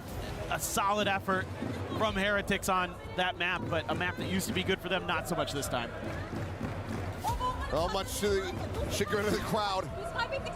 There's BBL coming out on top, and they still have plenty more to cheer for. But for now, let's go ahead and send things over to the stage. हमको भी टीडो है क्या बातें हो रहा है? C'est un joueur que vous avez découvert cette année, un joueur turc très jeune qui a la bouche bien ouverte, vous le savez, puisqu'il aime le trash talk. On va pouvoir l'interviewer. Congratulations, Larok Teblikler Elal. I'm trying to bring up some Turkish, and we already hear the Gentlemates fans over there. So that's what gonna be my actual first question, because next round you could be facing Gentlemates or Energy. A lot of Gentlemates fans here are, you know, making noise, booing you, etc. Do you have any words for them? Yeah, I have some words for Gentlemates fans. You can't come to tomorrow because you are eliminated today. Energy guys beat you. Unlucky for you guys. I don't know. On the match, on the match, it's gonna be too easy because we are gonna throw the first map, but we are not the before match. We are gonna beat them, and we are beat them. How they can win EFC? I don't know, but it's gonna be too easy for us. Ok, fair enough. So a lot to translate here. Première question. Tu l'as entendu, il y a beaucoup de fans Gentlemates dans l'arena qui font du bruit, et notamment pour te siffler. Donc est-ce que tu as quelque chose? क्या बोला मैं वापस सुनेगा मजा आ गया मेरे को We are gonna beat them. And on the match, it's gonna be too easy because we are gonna throw the first map, but it's too easy. On the beat you can't come. I have some words for Gentlemates fans. You can't come to tomorrow because you are eliminated today. Energy guys on the beat us. In Team Heretics, get in your head either. How big of a statement was it by beating last year's winners? How big of a win was that, taking out last year's winners? I don't have any feel. I don't want to come here to beat Heretics. We are coming to here to win this event, yeah. And so that's it. Okay, are you ready to crush a key? बस जीतना है. Yes. Let's do it. I think it's time. Ils vont pouvoir aller casser la clé pendant que Larok est extrêmement confiant. Il dit qu'il n'en a rien à faire de Team Heretics et qu'il est là pour aller chercher le trophée. I think there you can go, guys. Ready for the key crush. Good luck for next. Well, as you can see behind us here, Larok, this is our key crusher, and we are revealing it on the STC Arena stage for the very first time. Now Larok is going to take his position, press the button, and send Team Heretics key into the abyss. This is the beautiful brutality of EWC, and Heretics are about to smell what Larok is. They were the winners of last year, right? There it is, our first key crushed here at EWC, and it was a title defender's key. How was that? You enjoyed that? Yes, I enjoyed it. I'm gonna destroy every keys on this tournament. Wow. You think you're going to potentially destroy the Gentlemates key if they make it through? No, I don't think they beat Gentlemates because I guess they are eliminated today. Okay.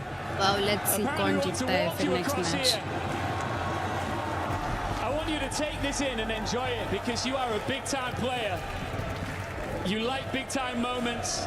Tell me why this does not intimidate you. You are not scared of the fans. Me? Oh. Me? You say about me? I don't scare the fans because we are better than Gentlemates. We are gonna beat on the kickoff on tournament. I'm too relaxed for the fans. Well, let's go a little bit further. Come with me, just a little bit further, Larok.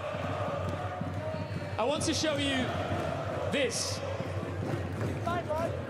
This is mine, boy. Sorry. I'm just saying that it's mine. You think you can take it? Yes, for sure. Larok, I'm going to let you join the Let's rest of your see team. confidence. Congratulations. Key overconfidence. That's it for our first quarterfinal, but we are just getting started here at the STC Arena. आ गया मेरा. बहुत लंबा जाएगा फिर next वाला match भी बहुत लंबा जाएगा आज लंबा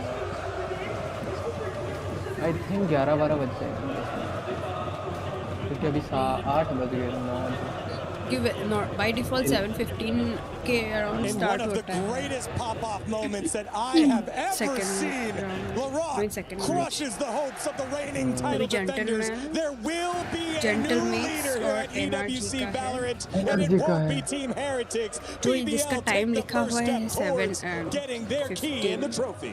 I mean, that is one of the greatest interviews I've ever seen. He said to the crowd, enjoy this now because you will be being sent home. This kid is so young, so fresh to the Valorant scene. He's not afraid of anyone. They feel like they can lift that trophy here at EWC. And with that performance, I see no reason to doubt them. As of today, LaRock is the future of Valorant. He's proven it with every single map, with every kill, every reaction, and of course the interviews as well. As you said, you know, he's not scared about the fans. He's not scared about gentlemen. He's not scared of whomever is holding that title. He will turn up and BBL advance on to the next phase. But it's not just him. Krevin as well having himself a fantastic series. So was Loida. It just felt like this is the potential that we wanted to see. Every single round was close, except I guess they're in the last map, not in map number 2.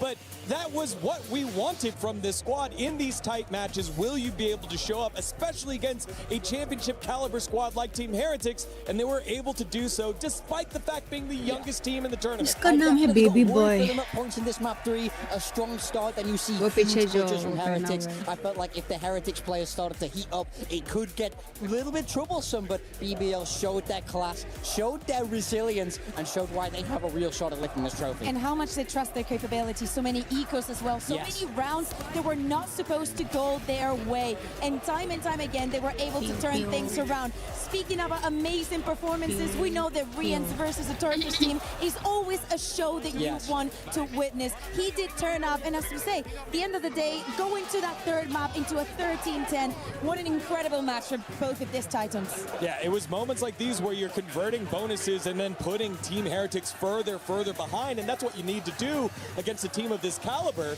And BBL just showing, hey, look, might be the youngest, but we've got some spunk. We also have some composition or composure in the face of adversity here. I feel like they're easily one of the most fun teams to watch in this tournament. I love how they approach the game. I love how aggressive they are. I love how unafraid they are. I said all group stage, I love it when they're disrespectful. And LaRock took that to the whole next level today. This is exactly what I want to see. We talk about heroes. It's time to talk about villains here at EWC, because these guys are fitting that role so perfectly. So you're telling me you like BBL for all of the things they do not have in common with EMEA? Exactly. With Pacific. Listen, at this morning they asked us, who do you think is going to be the winner? And my first response was BBL.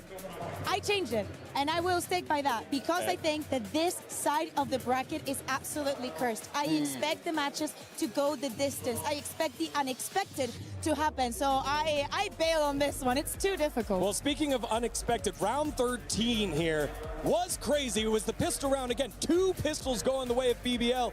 And this was all the smokes and everything that was happening here. You're picking up guns with no ammo. This was fantastic. I mean, this was just a wild watch. You had no idea where this was going to go. Nobody had any bullets towards the end of it. There's 2 guns, both empty, and then suddenly a third. It doesn't get crazier than this. This is a kind of Valorant that is so fantastic Very to watch. London-like, this ending. Yeah, of course. You know how it is, but it's just fantastic. Look at them celebrating there on that round 13. It is. We know that this was going to come to the smallest of details. In fact, you could argue maybe if BBL weren't able to get those pistols, we could have had another result, but it doesn't matter because they turn up time and time again. We see the key crushing here by LaRock, the current title holders, and this is what they had to witness. They were on the giving end all the time last year. Yeah, the first time we get to see a title defender have their key crushed, as this is the 2nd year of Valorant here at EWC.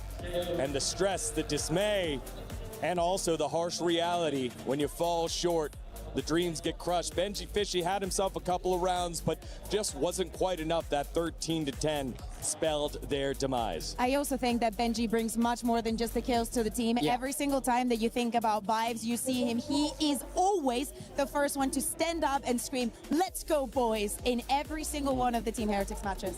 Yeah, I mean, I think it is sad for this Heretics team. We know how far they could go. I do really feel like they're stacked top to bottom. There's a reason why they lifted this trophy last year, but it's a premature exit from this tournament here, and your heart does have to bleed for them. No chance to defend that final. Their key crushed right there in front of their eyes. But now this crowd that has been waiting to explode is going to get set up here for the matchup. The Gentlemates and all of their fans that have been chanting since 10 a.m. this morning are going to get to see what they want to see. You can see it all behind us right there. My. Yeah, Wait, what? all the flags. Guys, we're missing out. We're missing out. We need to go. We need to send Ian in there. I don't want Lou, because Lou would have an easy time. I want Ian to defend himself in there.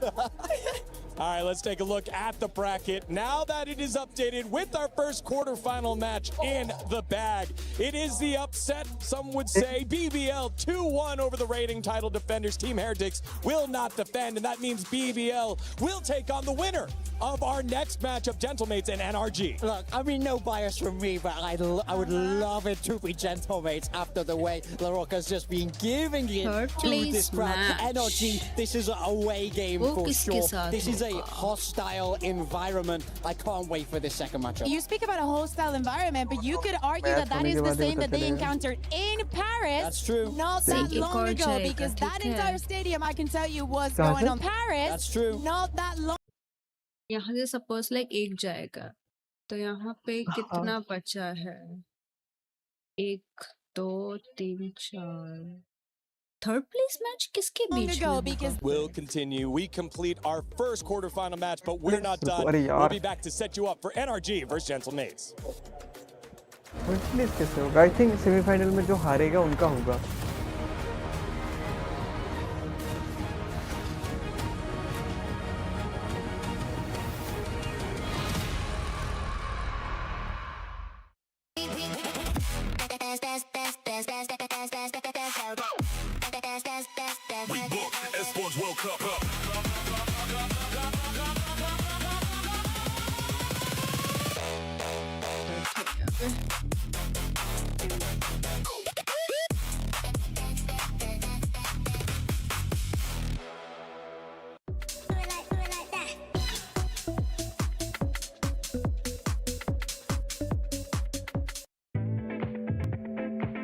fill in the blanks. Okay. Hi guys, Ginny here, and I'm joined with NRG to play a round of who is most likely to, just to test the waters and see their synergy. I hope you guys are ready. My first question is, who's most likely to forget to pack their jersey? ये सफेद बाल वाला बंदा Everyone said Adam except for me. Why did you not say Adam? ये last time भी दिखाया था. Gio was my second one, to be fair. Why was there a unanimous vote though for? I've forgotten to pack certain things. Oh yeah. Forgot his passport once actually. Second question, who is most likely to offer to pay the bill? All right, 3, 2, 1. Okay, everyone's saying Ethan? I just need the credit card points, that's it. Wait, would you ask them for the money back or would you pay the bill? Some depends on the occasion. Multi-millionaire. Okay. Which one of you guys has the best taste in music? Am I supposed to go for music? G2. Oh wow. I don't even know what school this is. G2 I don't know why anyone listens to it. It's been on lots of times. I remember in Italy. Adam has similar taste to me, but I guess you guys are the same probably, huh? Who's most likely to forget where they parked? Hypothetically, if everyone can drive? Yeah. Yeah, okay. hypothetically. Okay. Okay, ready guys? Yeah, I'm ready. 3, 2, 1. All right, I need some explanations. Why would you put me? I don't even drive. Exactly. I mean, I picked Brock. Just feel like Brock's the most likely to forget where he parked. That is a good explanation. That's a great explanation. Fair play. Sometimes Brock blanks out, and he might happen to blank out when he parks his car. Which team member would you most likely want to be stuck with on a deserted island? This one's kind of hard. All right, 3, 2, 1. Brock, again. I have a feeling that he could help me with some fishing. I chose Brock because I trust myself with the thinking part of the venture, and I just need him for the strength. Pretty much the exact reason I picked him as well. Light kayo mera. The entire time with Brock on it. But you're trying to survive, not laugh. We're gonna die, Come but on, like, come on. it's fine. You gotta enjoy yourself. You gotta enjoy I feel yourself, that. man. I feel that, man. Which player is most likely to be late to a scrim? 2 Geos, another Geo, Skurf. Why Geo? I just say Geo usually wakes up the latest. That's the only reason. That's the exact reason I had as well. I had a lot of sense of urgency, but it's not like a bad thing. Why'd you go for Skurf? I just remember Skur being late. Just one same for me. I just remember Skur being late. That's all right. Don't worry about it. Which one of you would survive a zombie apocalypse the longest? I think we actually talked about this the other day. See the answers, guys? Oh, Me, wow. me, me. Wait, why? You're the only person who voted for someone else, so let's see. You have no faith in yourself? I instantly. So I put Ethan because he has the most life XP here. So. Damn, I'm glad we're all confident in ourselves. Which one of you is most likely to become a coach? All right, 3, 2, 1. Ethan. Wow. Ethan, wow. Sweet. Yeah, why are you putting yourself forward? I don't know. I won't speak for them, but I think I just make a good coach. I think I'm almost there as well. Which one of you guys is the funniest? Everyone's just hilarious. All right, 3, 2, 1. Why'd you go for me? I don't know. I just say dumb stuff a lot of the time, and it's funny to people. So. Yep. Thank you guys so much for giving us a little bit of insight into NRG and calling each other out as well. That's it from us over here, and we're going to be heading back over to the show.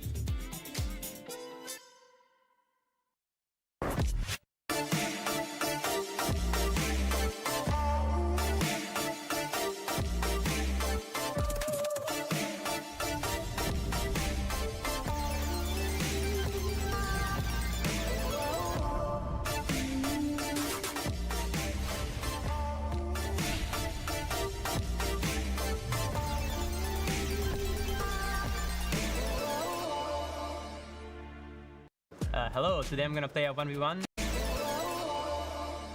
out during the game. Can I ask them roles or something? Like, what's their role? Now flex.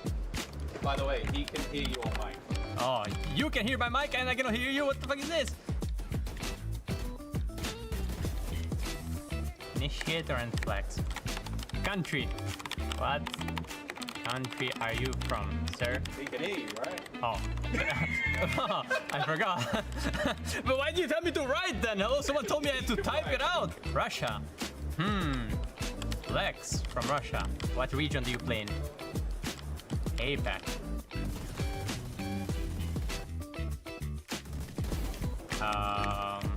APAC Initiator Russia. I mean, it's Crystal. I mean, there is not a lot of Russian initiators in Apex, no? Hello. Hello, Crystal. Hello. It was so easy, yeah? Yeah, I mean, it was pretty easy, yeah? I don't know. Yeah. Oh, yeah, unfortunately, I have to win. Yeah, let's go Sheriff fight. Sheriff, let's go. Oh my god, now he's starting to try hard, hello? Okay, let's go Bucky. Bucky, let's go. What? You one-tapped me, bro. The shit got nerfed, hello? Okay, go Aris. Oh, I might finger. Okay, go Sheriff. Let's go.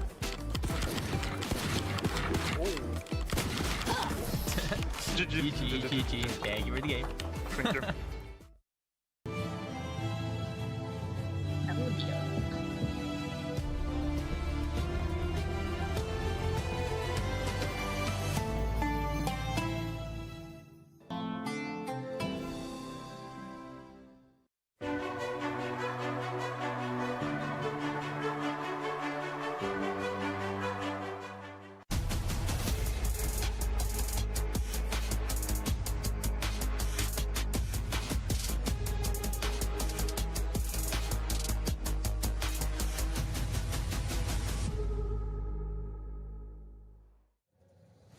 Hello, everyone, and welcome back to the Esports World Cup Valorant 2026. We just completed our first quarterfinals, and now it's the time that everyone in the house is waiting for. It's Gentlemates versus the reigning world champions, NRG, as we welcome you back to the studio to set you up Dagon alongside Kukuka and Athena. And y'all, this is going to be a good one. Hey, girl, we're together. Yeah, it's going to be a good one for many, many reasons. To me, surprises. And Athena, I'm so happy that you're here because you were on the B stream, and I need someone to explain to me what is going on with Gentlemates. Of course, the by a mile fan favorite today, but I'm not gonna lie, especially with the year that they had and whatnot, they changed the roles. Now Min is a duelist, and they make it out of groups flawlessly. It's insane. And Prox, this is his first challenge. It's a global stage. They've just put him in. It's kind of wild, but we thought today was loud just earlier. I think it's about to get even louder. Absolutely. As we take a look at that Gentlemates roster, again, stacked with star power, and the fact that they made it out of their group after getting reverse swept. The broadcast talked about it earlier. It was a 12-2 half that Nongshim Red Force came back and won in map number 1 of their group stage match. You're thinking, oh, they're broken. They come back and win that series 2-1 and finish top of their group. No, it was literally insane. The comeback, first of all, was kind of wild. It felt like all the time we were seeing these small little mistakes from Gentlemates. It didn't feel like it was Nongshim just constantly being way better. But they finally buckled down, and having that mindset as well as being a pro player. Very EMEA, much on the line. Yeah, the whole time, by the way, I just want you guys to know that Kukuka was screaming in the background once she heard what was going on. It was kind of wild. I mean, because it was wild. the thing is, like, people, you know, I don't expect everyone to remember what was going on last year with Gentlemates, because getting to 12 was never the issue. It was actually crossing that threshold that they were holding on to for literally the entirety of last year. So seeing these Gentlemates that now are going to have the entire crowd basically supported them with, as I'm saying, Mini was the star last year. They decide to build around him. Martin is now in mates. By the way, it was in KC, so it's basically like if you do a Figo and you were in Real Madrid and you go to Barca, like those kind of things, like people remember. But superstars in the making. sᴏᴄɪᴜ, one of the first world champions that we ever had in Valorant. All of that talent just goes straight into Gentlemates. Absolutely. You can see on your screen there, we saw 2 MVP caliber players in Woot and Larock earlier. Martin in that conversation in 2026, just like he was last year, built around that KC roster, and now finding himself a fantastic home here in Gentlemates. He's been on fire here. Oh, he's been playing absolutely phenomenally. When he's on the Phoenix, when he's on that duelist role, he's been playing so good. The opening picks have been there, and I think he's one of the main reasons why Gentlemates have come this far. I don't want to sound rude, but he is their winning condition. He carries them. It's okay, you can say it. He carries them quite a bit. Him and sᴏᴜ, they're both phenomenal, but Martin, holy smokes, he is so consistent as well with it.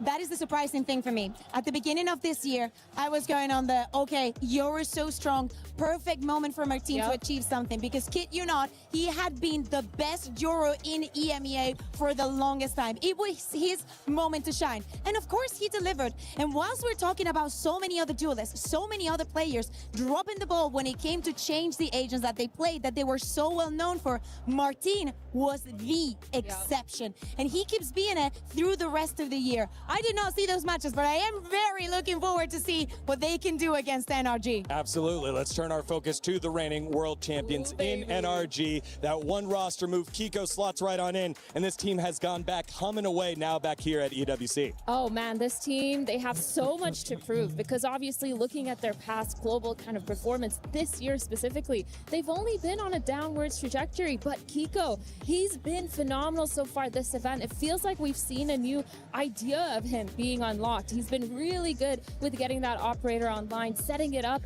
and I think the thing that NRG does best, the reason why they're those world champions last year, is because their defensive side is so strong. They change their setups every single round. They're so good at moving around the map and rotating. When you're thinking of maps like Lotus, that's what you think of when you're looking at NRG. But the problem is, this last Masters, they were out before playoffs, and it's kind of crazy to even see that happening. Look at this. America's kickoff, they were third, by the way. They had to do a lower bracket run in order to qualify for Santiago. And since then, third, and then just 9th in that last global. Lost their best player. What can they say? Third. As you're saying, this is just this year. Jokes aside, I agree. I think that the highlight for me, looking at this energy, is Kiko. I am not sore that you stole him. It's okay. I understand.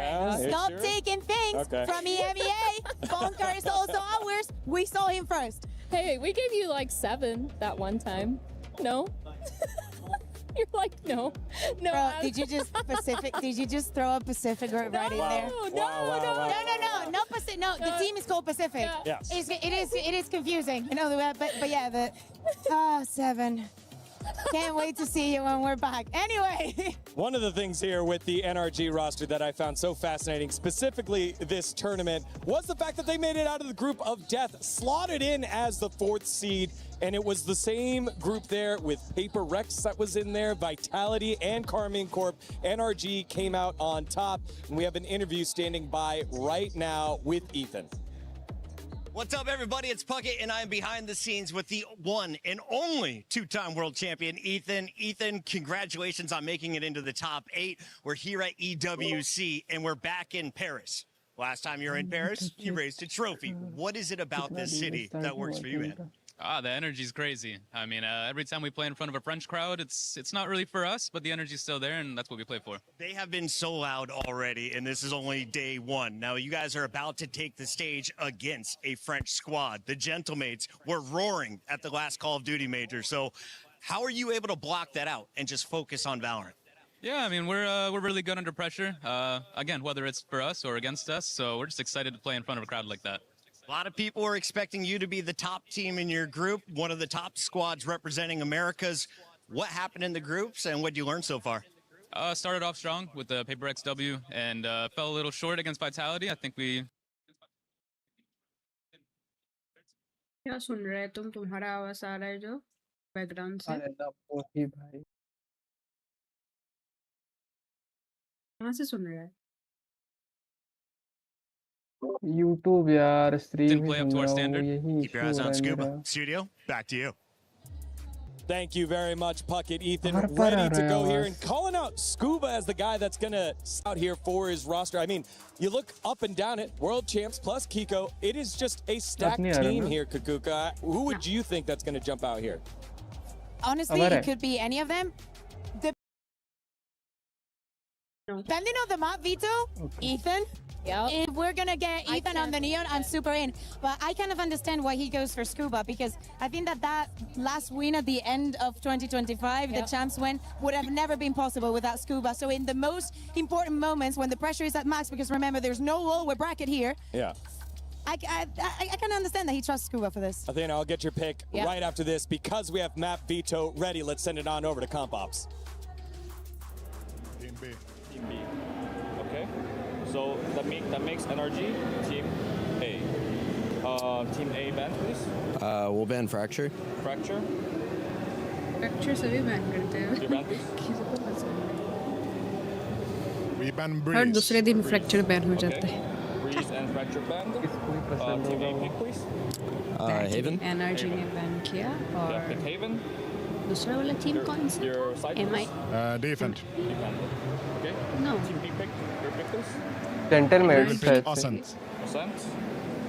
Gentlemates है ना? Defense. Defense. नहीं. MI भी है. MI भी है. Team A, sorry. Team A. What's left? Lotus, Split, and Sunset. We'll ban Split. Split is banned. Your banned, please.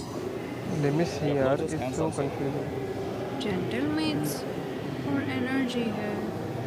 MIBR का तो कल है. We ban Sunset, play Lotus. Okay. Last ban. Sunset. Gentlemates ही है. Gentlemates. We'll take defense. MIBR नहीं है. MIBR जैसे क्यों लग रहा है लोगो? Logo वैसा लग रहा है. मेरे को confuse कर दिया. All right, there you have it. Haven, Ascent, and Lotus. Analysts, discuss what do you make of this? I want to hear Athena's opinion. I'm not gonna lie. This is an M8's map picks. I feel like Didn't this start has होता gone है their way Fracture when का I'm ban looking at a से. map like Haven. NRG picking it.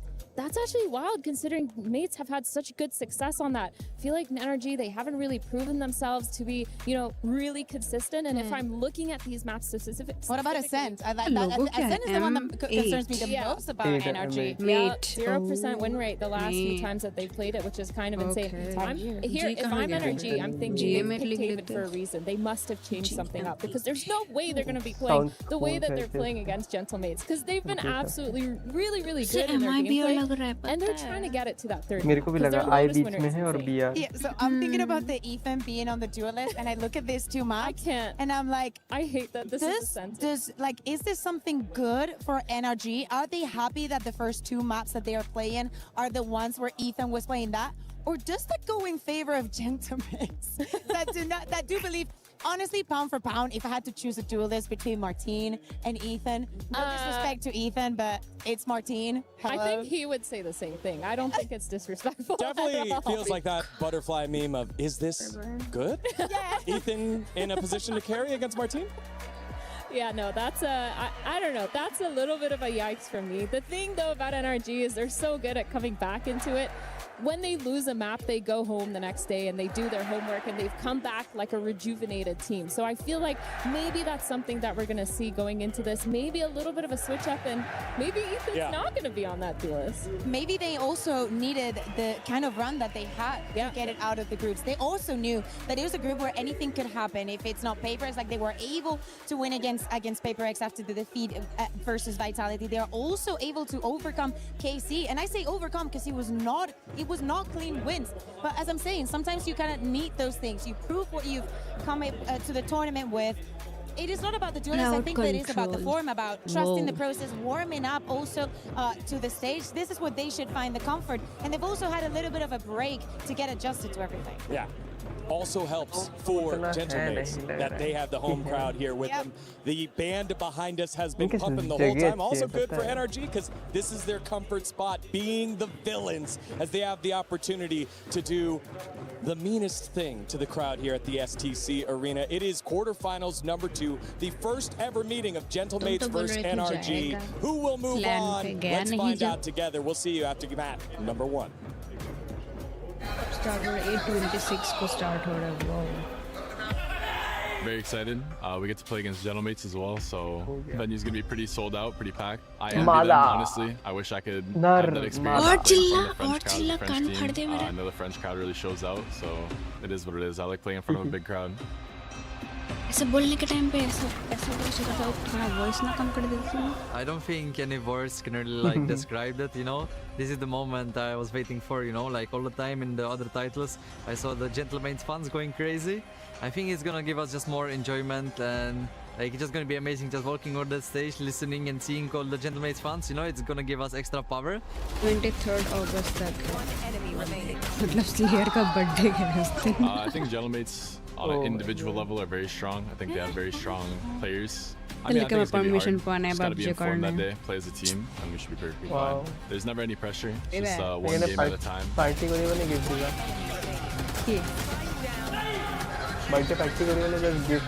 I'm just very excited to play against NRG. You know, they have like people like Ethan, double world champion. Party में Ethan जो है और मामी तो you know only. So I just can't wait to play. She is the best of the best.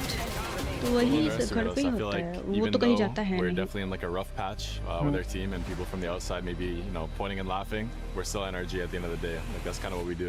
I mean, NRG, I feel like we're for sure ready for you. तो grand final क्या होगा? Final. अरे तो 23rd अगस्त को ये तो खत्म होगा अभी. 26 को लास्ट बोला ना तुमने मेरे को लगा. Overall.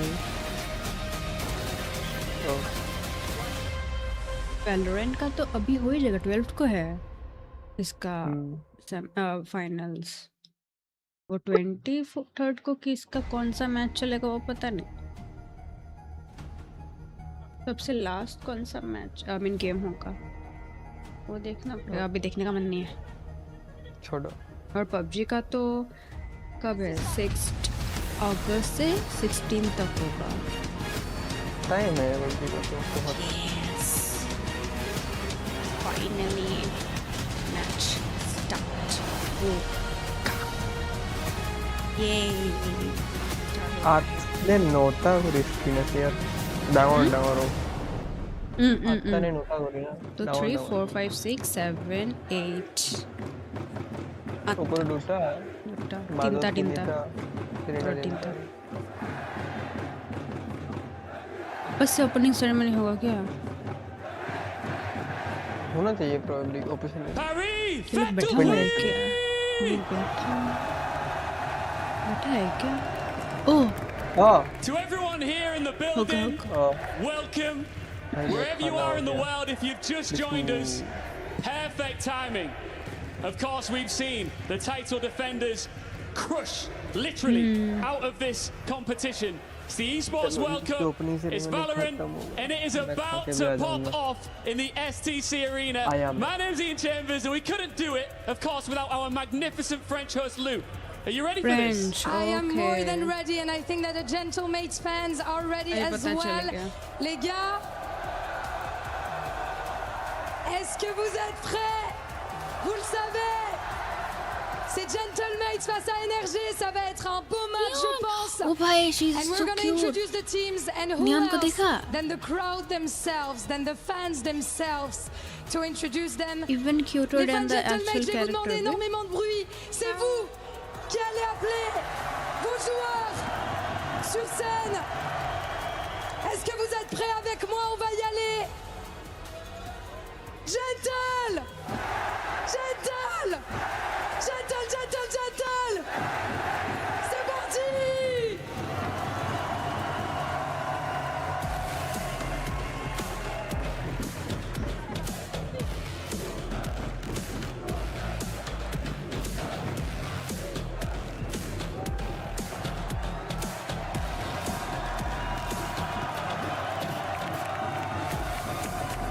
The French flag is in the bracket. The crowd is on its feet, and Paris has found its team. The Gentlemates are home. C'est une équipe qui a eu des moments difficiles, mais ils sont là et ils portent haut les couleurs de la France, ici, à Paris. And their opponents, NRG!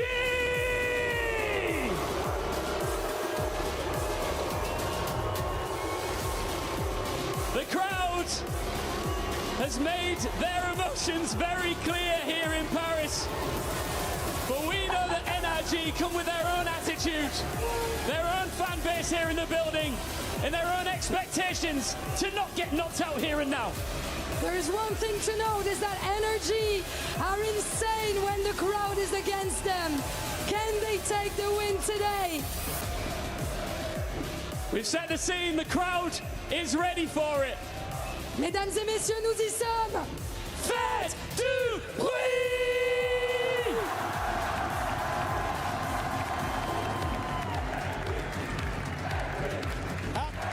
Or how about that for a great opening for both Gentlemates and NRG. The feelings of the crowd, well known as noted by Ian Chambers, as we got ourselves ready for Agent Select for map number 1. The crowd is absolutely electric. Everything that you saw, 10 times more if you were to be here right now. Literally like an earthquake at the stage because of these teams coming onto it. As we're looking right now, Gentlemates with so much to prove and everyone on their side.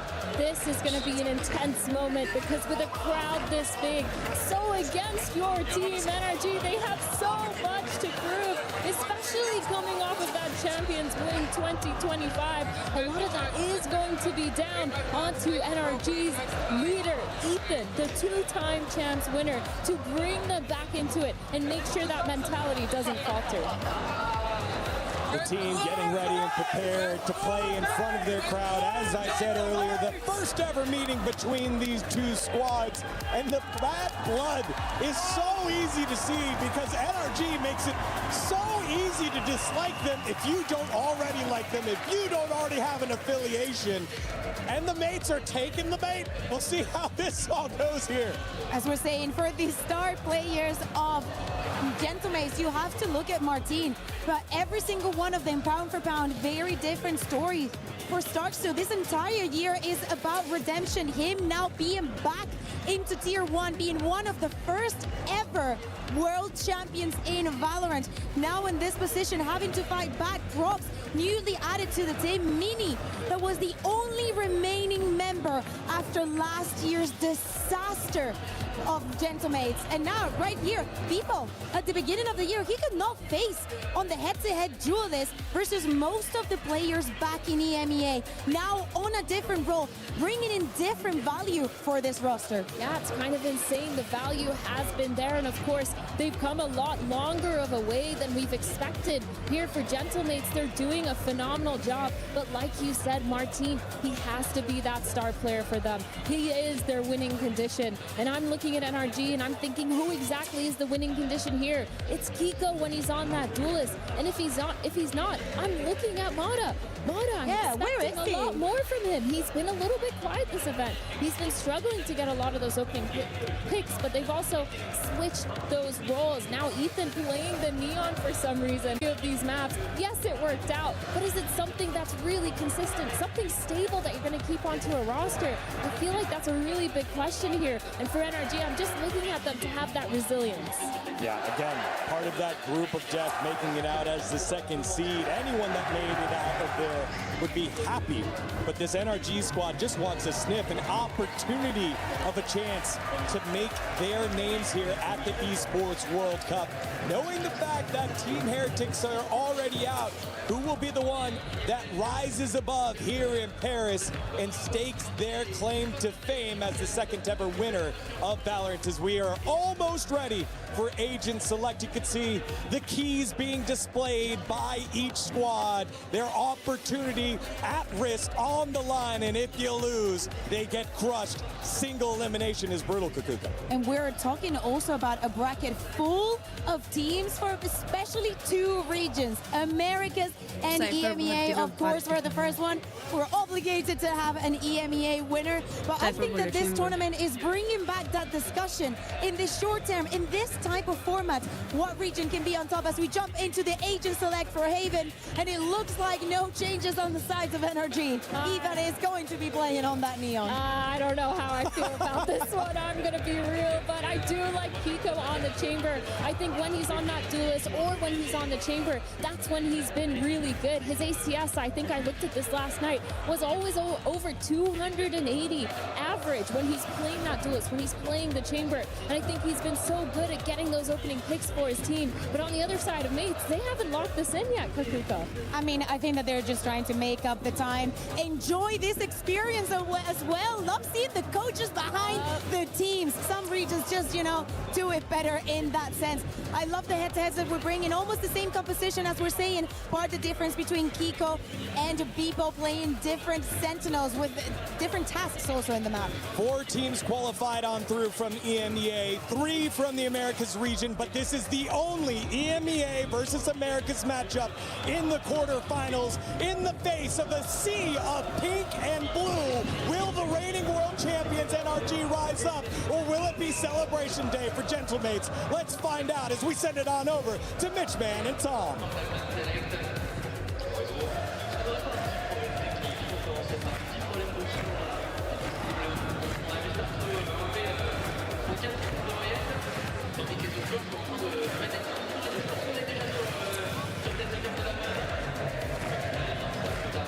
No, for sure. I think this is going to be one of those matches that even becomes mental more than anything else. For NRG, this is going to be about silencing the crowd to stop them pumping up the opposition. But then the other side of it as well is going to be, is the pressure too much for the mates? Like, is this going to be a moment where, sure, you've got players like sᴏᴄ who seem to relish the crowd, seem to enjoy having that crowd on their side, but others, like Prox, for example, maybe hasn't had that sort of pressure before, the noise that erupts when you're trying to make a play, maybe even some steps not being heard while you're running around the map. It is experience versus a team and their crowd, and the fact is, a lot of the time, experience still comes out on top, and that's what NRG has in droves.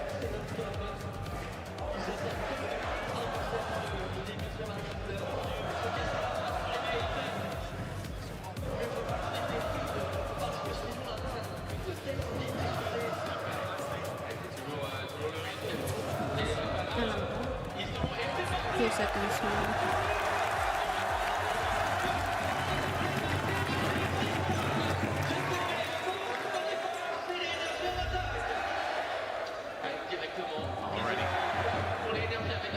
Pistol round. Both teams wanting to get off to a hot start. It's an aggressive push up from Mini. The Neon already finding one, but not expecting so many players to have already pushed past. Beepo on the site under pressure, has a rotation coming in, but already Marder will take him down. The remaining defenders a little bit further away as they look to wrap around, and although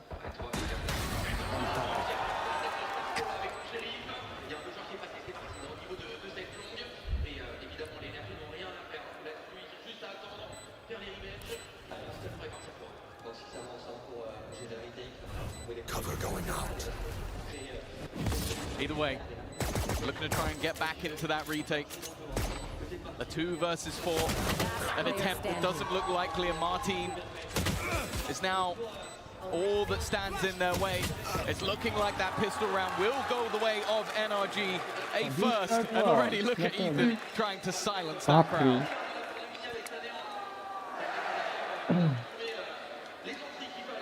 Oh. Well, it seems like we might be back on a roll here, Tom. A little bit of a shaky start in the back end, but hey, what we're seeing up front's looking pretty good. In terms of NRG, as we said, or as perhaps we didn't, for this squad, if they come in here and start confidently, that's going to be what they need to shut that crowd down. We know that they draw energy from playing against the crowd. They don't really have much of a choice a lot of the time, certainly not on European soil, and what we've seen, certainly not on French soil in this very city. But that never stopped them before, and it doesn't look to stop them now. Up against the pistols, a decent trade with StarZo claiming one. The shock dart's deadly to start, and they've even stopped the aggression out of NRG. The brakes have been pumped now by the attack side. And even being able to contest like that with the weaker weapons, not a bad sign. Instant rotation from the Gentlemates, who now will have to play a gamble. Stacking up a sight blind, and well, they haven't decided where they want to put that nest egg just yet. Taking their time. It's going to be integral that while having this much of an advantage, you don't want to throw too much away. They only brought 2 rifles into this round, so the SMG that has been lost is not too detrimental, but it's what the mates look to do with it. And unfortunately, they're on the wrong side of the map. Now the cam eventually is probably going to give the game away. Beepo should spot the majority, but now they are just too far away 30 seconds left. to get anything from this scenario. Already planned bro. Yeah, having to flood back in after is not going to be ideal. You can see NRG even giving them the respect, waiting for extra utility to come crashing through, assuming that they would try to do some extra damage on the plant. Eventually it's found, and okay, mates managed to find themselves a tunnel out to sight. The flood has begun, decent damage. If they find another kill here, the cost will really start to add up, and nice work from Brock to stop this from getting even more scary. We'll get out still with the 2 rifles. It's not quite as bad as it could have been, but signs a lot from Gentlemates, and every pick they get, even with the classics, the crowd's erupting.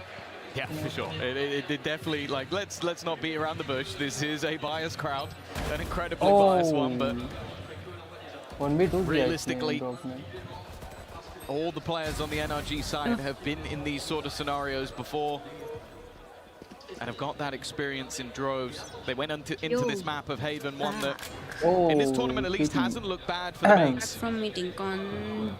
But ultimately is one that they are 6-1 on over the last few months. And already with an operator on Takiko, this buy has a lot more bite than might be expected.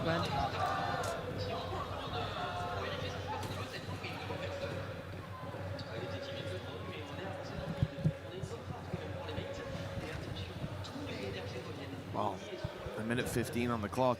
This position for Mini is about to be tested. The drone's gone through, it's spotted him. The wall up to get out, actually blocks the flash. Beautiful work from Mini! A second on the tally. He won't quite have a safe way out. Trying to speedily run across, but down on 36, he's worried about the spam for Kiko. Grabbing one from that long position, the op. A big threat here, and Ethan's going to try to take space towards their spawn, be a menace on the rotates, but they've spotted it. They're more than aware, already closing in the walls on him, and leaving it into this 4v2. Even still. Okay. The weaponry in hand gives them a chance. Good flash will force Kiko back and force him back far. Operator. Not with a lot of control other than what Brock currently holds. It's a fantastic dart, but he's unable to capitalize on it. Even still, a low HP player, but they've gone straight through. Mini with his third kill of the round, and that defusal is already underway for Kiko, holding onto the gun to hold so much more value than throwing it into the wind. A singular kill coming out from a bonus round, but it's a bonus. They will be able to rebuy. Well, that's exactly it. Look, if you've got the operator, you want to go for that save, of course, especially when your teammates still having those as a unit. But this is where it all went wrong. Mini was caught in that corner. They were wise enough on NRG to put the drone out, sensing that they lost that mid space, that maybe it had been stolen away. But the fact that his wall perfectly... The same round, that's going to be tough. You're going to push up in mid again? But it was that wall, blocks the flash, leaves him with an opening. He gets 2 for it and gets out. Great work by Mini early on and by Mates to put the first on the board. NRG, like you said, they've got that buy still around the operator. Which is going to be a danger. That shot connected. Starzo's on 15. A little bit lucky maybe to be alive, but the wall has done the work. And actually the defense already going for a massive rotation back towards the A side. Realizing their leader is wounded, but he's not stopped pushing. And considering how much ground he's already got, it's surprising that they're still there. There you go. Now the defense will rotate back again. Their IGL has got them all the information, but in the meantime, NRG have just been sitting pretty. And I'll be honest with you, I think Starzo's dead to rights. Yeah, he tries to swing and get anything he can, but it's Kiko to shut him down. And they're going to immediately look to explore the other side of the map. NRG find that pick, maybe assume that you've lost such deep A main control that the rotates would come in, but take a look at Mate's position. Still ready for this garage push, still with 2 towards the C site. Bippo at least managed to find the first, but it was just the ultimate, so numbers still there for NRG. With the man flying under the radar in the corner, it's Martin! He's given them some hope, a chance, but it's Mini who has to convert that to a reality, a 1 versus 2. No chance to deny that plant. It's been good so far. But in the clutch, it's going to be difficult. Well, he knows where Scuba is, that's for sure, but the operator is holding. Kiko hasn't missed a beat so far. And that'll be 3-1 in favor of NRG. Perhaps a prediction of the future score line. We saw it earlier. But this is it. Martin does so well from that corner, but they chipped away at the numbers early on. NRG finding 2. Although not for free, it was the ult of Phoenix traded out, of course. Keeping the numbers favorable meant even with Martin stepping up in a big way, it wasn't quite big enough. And here there, a call. I don't know if that was a reactionary, if there is a timeout coming from Mates, but it wouldn't be the strangest thing to see it this early on. No, I think a lot of what's sort of troublesome for them early is you have a defensive setup that does revolve around you being a little bit aggressive. Like that double duelist isn't the best at just sitting in corners and waiting to be pushed. The problem is they are struggling to deal with Kiko's operator. Like he has managed to not only hit Starzo twice within the first 30 seconds or so of the round, but then also shut down the pushback into the site and find another pick elsewhere. If he's going to be informed today, he is probably the most terrifying player on the server, which is saying a lot considering Martin's recent form. I say recent, it's been the whole year.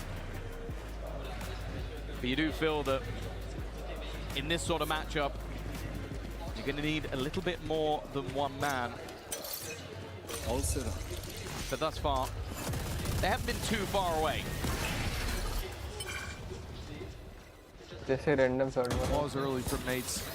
Now on the defense, they see pressure again across the map. NRG upping the pace this time compared to before. Mates already on the rotate into the C site. And on the way, they've lost Mini. He was trying to quickly get back. They needed reinforcements. Down, C. Well, at least for now, it's only going to be the one-man disadvantage, but with the plan coming through, the weapons what they are, seems like Success is written in the stars for NRG. It's a very close position for Ethan. It's risky up against that lower buy, and now there's going to be a rifle recovered in the hands of sᴏᴄɪ磯, and an even 3v3 to play. It seems like they're going to buy time. A lot of time being going back for Scuba. Brock's found one with the ultimate. Just look at the wraparound that's coming in from behind. He TP'd to the other side of the map, but it might not even be relevant. Brock has already managed to couple with utility. And now Prox doesn't even know that he's already dead to rights. Wow. Scuba had him locked in. It was 3 for Prox on the round, but the round is still NRG's. After the timeout, not much changing. NRG continuing on in this form, and for Gentlemates, the crowd loud as can be. Every moment, every flash in the pan. It'll be the full buy rounds where things do start to take a turn for the better, you would hope. Right now, NRG seeming like they've got the solution. They were playing these slightly slower rounds, now moving to a much more direct approach, quickly making their way through Garage. Pulling those rotates from Mini, who wanted to be by the sides of his buddies, but is sent in the other direction. Now, Hunter's Fury is a panic right away. Nate see a bit of contact here, a bit of presence towards A long. They pop an ultimate, damage found for it at least. It's somewhat of an upside. But I do feel like for this attacking side, they're looking at this as they've got all that control early. They're causing these reactions quite quickly out of the defenders. And as a result, they run for a fake here. This is perfect. Yeah, the ruses work wonderfully. Counter paranoia. They still believe that there are members about to put pressure on towards this A site, and instead the B site is completely under their control now. At least in Mini's case, he still has an ultimate to play with to maybe try and get them back in. And in fact, if they re-aggress too far, there is a player just watching that cross, but never mind, Marder's won that kill anyway. Even still, trade back from Starzo keeps things level, and with Brock so desperately low, they're only just making their way towards the C site, and Ethan knows he's got to try and play a little bit aggressive, but the wallbangs have actually done even more damage. भाई Brock कितना गंदा है Holding last match and he's even doing everything it seems with the ultimate, but they still have to watch out for Scuba again in that backline. He's been a problem wrapping around, but he needs to get one of these kills immediately, and Mini is just too much at the moment. 4 for the duelist. He will give another round to mates. NRG जीतेगा obviously.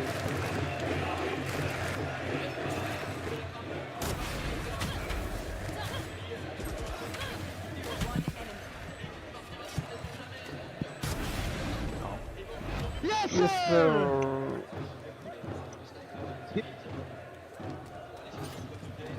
4-2.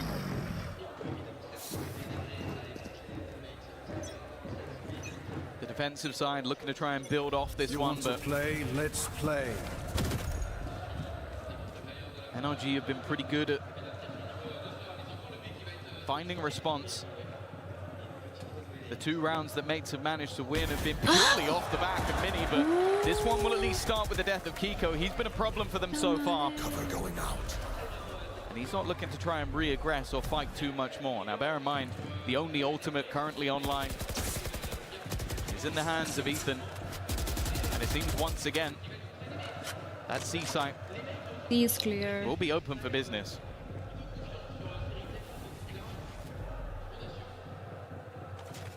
B पे एक के सामने एक नहीं, B पे भी बंदा है, ए पे बंदा है. प्लान कर. It does at least mean that the defensive side will have an opportunity to try and fight this one back. Ethan already low on HP. Marder trying to ult to shut somebody down. He's at least buying additional time, and he does get rid of Mini. Brings things back into a 4v4 scenario. And make sure he's at least healthy for this fight. The Molotov buys them extra time. In fact, Scuba has put another on the body pile for the mates. They are running out of time to get back in here. Armada with another kill in this round. In fact, he's looking to take over. 3 in quick succession. Beepo is nowhere near the action. The attack side respond immediately. Look to extend that Saving is scoreline the even best option further. right now. And those singular rounds, those blips on the radar, well, that's what they look like. All they are blips. His mates are still yet to string any rounds together. जैसे हम लोग का monitor ऐसे वो horizontal ये वाला है ना, वर्टिकल ये वाला सीधा लगता है, वो एकदम टेढ़ा. Wait, what? This is what we're talking about, though. This was the sort of thing where it's like, light की वजह से उसको if you reflection can silence that crowd, it starts to build up the confidence of NRG. पता नहीं है वो उसका आदत होगा ना. The defensive side, again, desperately needing a response, but already a few pieces missing from their puzzle in this one. Let's see if they can find those pieces, put them together for mates. Ewc starting to show up, the rifle in his hand, doing work, and it looks like they'll keep the trades in a decent position, ready for this TP up around the back. They might be worried that he's crossed, but Kiko seems to be trained in. He knows exactly what's at play, but he wasn't ready for sᴏᴄɪᴜ. Sneaking his way through short, leaving Brock alone and putting him in the ground. Mates, 3 players alive. They're starting to put rounds together. They're starting to wake up. It's just whether or not, though, that is another flash. That has been the problem for mates so far. Some individual brilliance, no doubt, but NRG seem to have had the response almost every time. That was a big one, though. Like having a round where economically you weren't in the best position and coming out on top is definitely going to help them out quite a bit. And the fact is, in recent form, it seems like both these teams have been better in the second half. The defensive rounds coming up for the side of NRG when they played against KC, and then on the other side of things, it was the attack rounds coming up for mates. You said about silencing the crowd, Tom, it didn't last very long. They're right back, drumming away in the background. The flags are flying high yet again, and that's the big difference, I have to say. Mado said it, not me. Like, don't throw that at me. That's the thing, though. For NRG, you know, I think back to Paris and back to Champs, there were definitely, it was definitely clearly a crowd that wasn't rooting for them. I will say, I don't think it was quite as in your face as what we're seeing here. Well, mates and KC weren't there. So, yeah, exactly. You know, those are the ones that really have the dedication. At least in Valorant. We'll see tomorrow. Vitality will be playing. If they can get this sort of crowd going, I'll be interested. Ethan already under a little bit of pressure early on. Of course, this was the ball's taken. Maybe a little bit wary that the mates might be starting to awaken. And Mini has been the man to watch, and you can see why. He's not really been missing thus far. A solid connection to open things up. sᴏᴜ might have been traded out a little bit low, but down to 17 HP. The man advantage sticks now with the defense. For how long? Kiko's been a menace. And the faster hits, picking them off as they cross B. It's something that they'll be aware of on the side of Gentlemates. The time ticks away, and when pressure's put on, they might start to think that maybe he's moved. Maybe Kiko's part of this push, but he's the reserves. They're going to use a wall to cross, but still one tucked in that corner. sᴏᴜ 17 HP, and they haven't cleared the wall out of his way, but man, it doesn't seem to work in the favor of NRG. Not bad to bait sᴏᴜ out into that swing. 5v3, and he goes looking. Oh, okay, never mind. Ethan on 3 HP has managed to find another. This is starting to get a little bit wary. This is looking like a done deal. Ethan's managed to find another, but the time was ticking away from Team. Back on the board, back on the server. Well, even after the pause, mates have managed to diminish that lead and put themselves just one behind. It's a number of rounds now. Nate's starting to feel confident, build up that momentum. We had the timeout into a mixed buy, and even the one after it didn't seem to matter that much. NRG uninterrupted in their early pace, but now starting to face some serious opposition. No timeout from that attacking side. They will continue on this run. 5 on the board already. It's about the momentum of the others. It's about those B picks not working in their favor anymore. They try there to fake towards the A side to pull those rotations, and even though they get Martin off site, there was an extra layer there for the mates to play with. Now there's a reveal in play. Martin knows someone's right up close to spam, coming desperately close to taking down 2, but everyone's still drawing breath for the attacking side. The B side theirs, and they look now to brawl deep, fighting into the numbers. They don't know quite how many mates were there, but sṱaRZO's got a friend hiding right behind Numberlong. NRG scrapped their way back into this, and even with Prox finding one, the numbers are against him. Leaves him into a 1v2 scenario. It's going to be tough to break back in. Look at how passive the positioning is, and also the fact that that Hunter's Fury is available to try and weed either of these players out of position. It is going to be nigh on impossible. Like, you have to bait that up. You have to hope that the bait is taken. And then a mistake, and that might just be it. Brock goes down, leaving it down to just one, and he's in this one.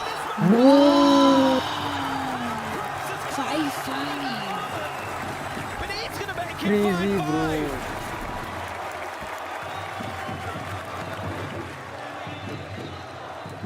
भाई मुझे तो लगा नहीं था कि ये जीतेगा। तो सिद्धर ये मरने वाला है या फिर ये 1v2 करेगा? It seemed like that round genuinely मुझे लगा टाइम पे खेल जाएगा, was a but done नहीं deal. खेल पाया। I thought that we'd see the ultimate come through, but maybe just feeling like they were able to close it out without a bit of a gamble taken. And well, I guess at least Brock will have it for the next round, but ultimately, I'm not sure if that was worth it. Quite possibly not. No, I think that's going to be heavily debated after for about 2 seconds. 5-5 scoreline. For Gentlemates, a chance to take the lead at the halftime now. To forget those first few rounds that started to slip away and didn't really stop for a while. NRG seeing the wind exit their sails. They pump the brakes, they look for a slower round, but this time the mates aren't sitting back passive on B, instead looking for the pick just outside. Mini gets it and gets out, and a clean advantage to play with on the defense. God, I think it was a few rounds ago. We saw the pause taken by NRG. We saw Marder even earlier than that, saying that I don't hear the crowd anymore, and ever since then it started to go against them. And with 30 seconds left, they now go walking into what is the lesser stacked site. It's only going to be one man defending it. The kill trip has been removed, and they will get the site for free. Bebo was just playing for that kill trip up in the heavens. Minido's a little bit ahead of the play, and in fact, maybe going to try and make a move. They are. They're going to move ahead of it. Hunter's Fury sets him up. No Piranha's come in. NRG haven't been able to get the spike down. They just have to run for the hills. That's 6 for mates already guaranteed. You rarely ever see a round like that where the team's denied the plant that late, where they are pushed back, allowed to fall back to the mains, to flee the site with 3. Gentlemates went from being deactivated, from losing so many of these first couple rounds, from us wondering how long will the crowd keep on cheering. If NRG keep on finding rounds, well,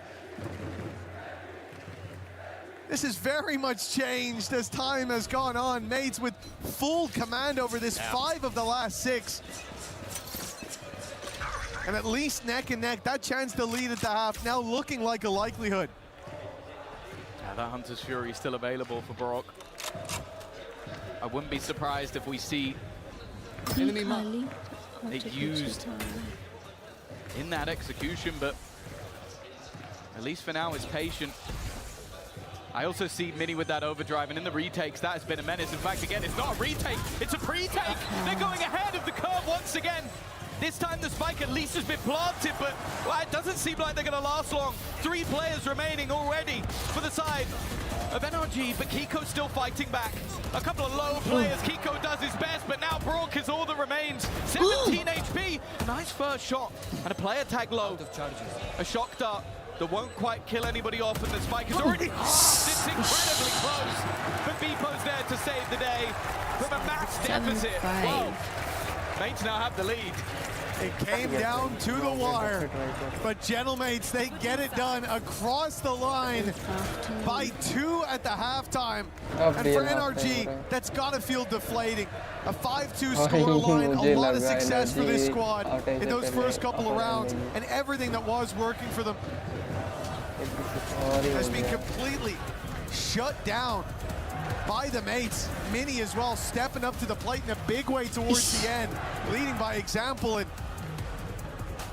you'll love to see this. The home crowd getting exactly what they wanted. Nonetheless, I don't know if there's going to be a mass amount of them in the arena today, but let's go down to Ian with some NA fans. Yeah, of course. I mean, Gentlemates getting off to a cracking start here. The fans absolutely loving it. We're talking a lot about the French fans, but this is EWC. It's a global event. We've got fans from all over the world showing up and showing out for the teams that they are supporting and backing here at the STC Arena. And we've got some American fans in the building. USA! USA! USA! Straight in with the USA chant, and you can hear the boos in the background. What's your name? Alex. Alex, where are you from? California, Los Angeles. It's from California, and you are in hostile territory right now, of course. The French fans do not want you guys to win. Do you think you can bring this map back? I don't know about this map, but, you know, we gotta try. What about you? What's your name? Nick. Hey, Nick. You guys are obviously wearing Cloud9 jerseys, not NRG, but you're just supporting whichever American team is on stage, correct? Yes, sir, of course. So tell me how far you've traveled to be here, and how does it feel to be in Paris at the Esports World Cup? I traveled from SF, San Francisco, and California. It was a long travel, but it's been worth it. Have you got a message for the Gentlemates fans right now? We're coming back. What about you? This is going to be one hell of a second half. I want to end this with some more boos. Can I get another USA chant, guys? USA! USA! USA! USA! Love it. All right, let's get right back into map 1 and see where we go from here. Well, Ian Chambers might be with them, but I'll tell you what, the fans most certainly are. He wasn't with them. He was hiding his face. He's trying to get himself out of there, the coward. No, I can't blame him. We need to get those guys some security. That's a bold thing to do. A USA chant in the middle of the Gentlemates fans. But hey, you got to respect it. You got to respect it. The fact is, though, you know, in the early rounds, they probably felt quite confident. 6-2 in the lead, but sorry, 5-2. And then Mates got 5 in a row. Mini, Martin, and in fact the whole squad stepping up. And now onto the defense. This is, I would say, both teams' stronger half. And a lot of that, again, is going to be on Kiko. Those walkabouts, those aggressive pushes. But in this round, at least, pressure on Ethan. Stun to start. Certainly avoided what was a big danger with players grouped up and ready to blitz on in. In the end, Mates will just use this as a chance to take the orb and explore the rest of the map. A slow start. It did seem like they wanted to make it a bit more pacey towards that C site. Now they find it wide open. The pump fake has worked. Mini's just been spotted. I don't think he realized that he was seen, and they noticed him moving towards Garage now. Starting to put the pieces together, perhaps. The hit into the C site comes in with a man disadvantage for Mates. NRG more than content to play the retake. Spike planted. Post-plant hold. Clearly expected to be aggressive. I'm seeing Brock all the way back towards spawn, just watching for them to push up. maybe worried about a pop flash that could be put into play.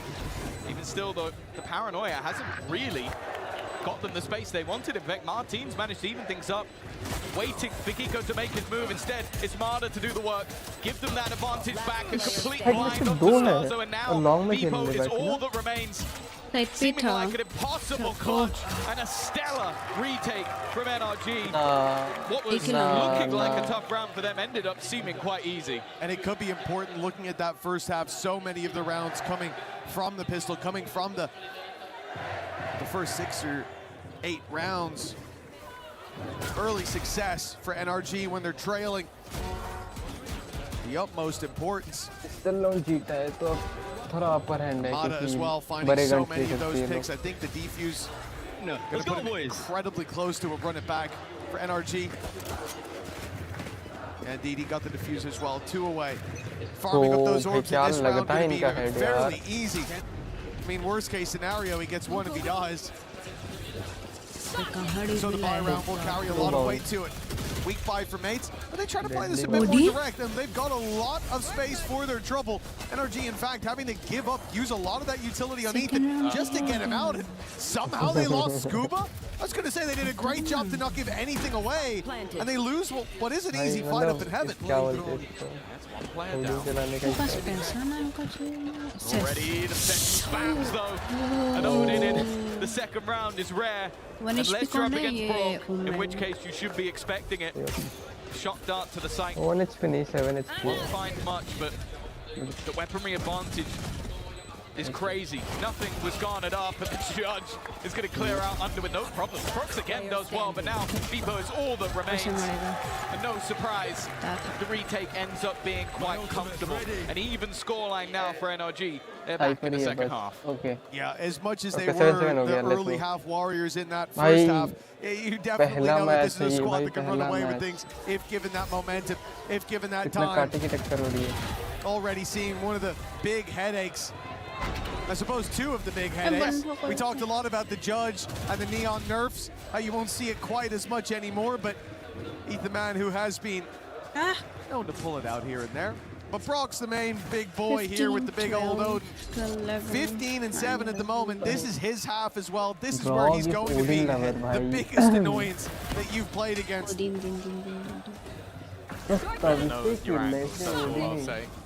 Definitely still quite a lot of vulnerabilities though. NRG in this round, saying that the Marder in the corner. 15 and 7 at the moment. This is his half as well. This is where he's going to be the biggest annoyance that you've played against. Afterwards, he's able to survive. Martin also tagged, needs to fall back.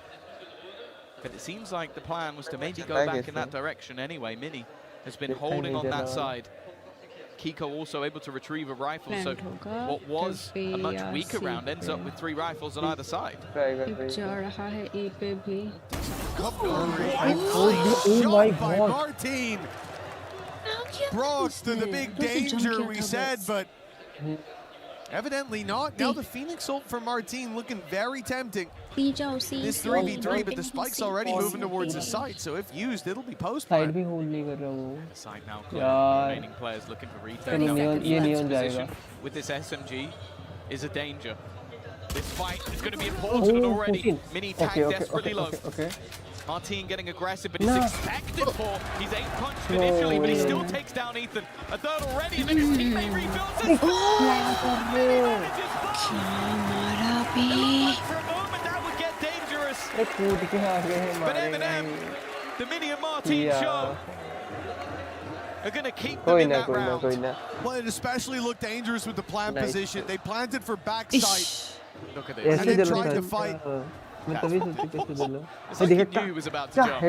tried to fight into the spawn, and with Mini being tagged so low, they had to give it up. That looked like a big danger because where else do you defend that spike from? And 1 shot from the side for Martin, it gave them an opportunity, but that was a crazy closeout by Mini. Around it, even though it was a 3v2, it was in danger. 2 players tagged low. Yeah, it's a bonus as round. You have to remember that on the NRG side. Like that was one ready for this one. Already a shutdown. Not a bad trade. Get rid of the ult. counter used on the other side for Marder, but I don't think he's going to find anyone on his route towards the remaining attackers. Mini waiting on the edge of the smoke, and the early trade out ends even.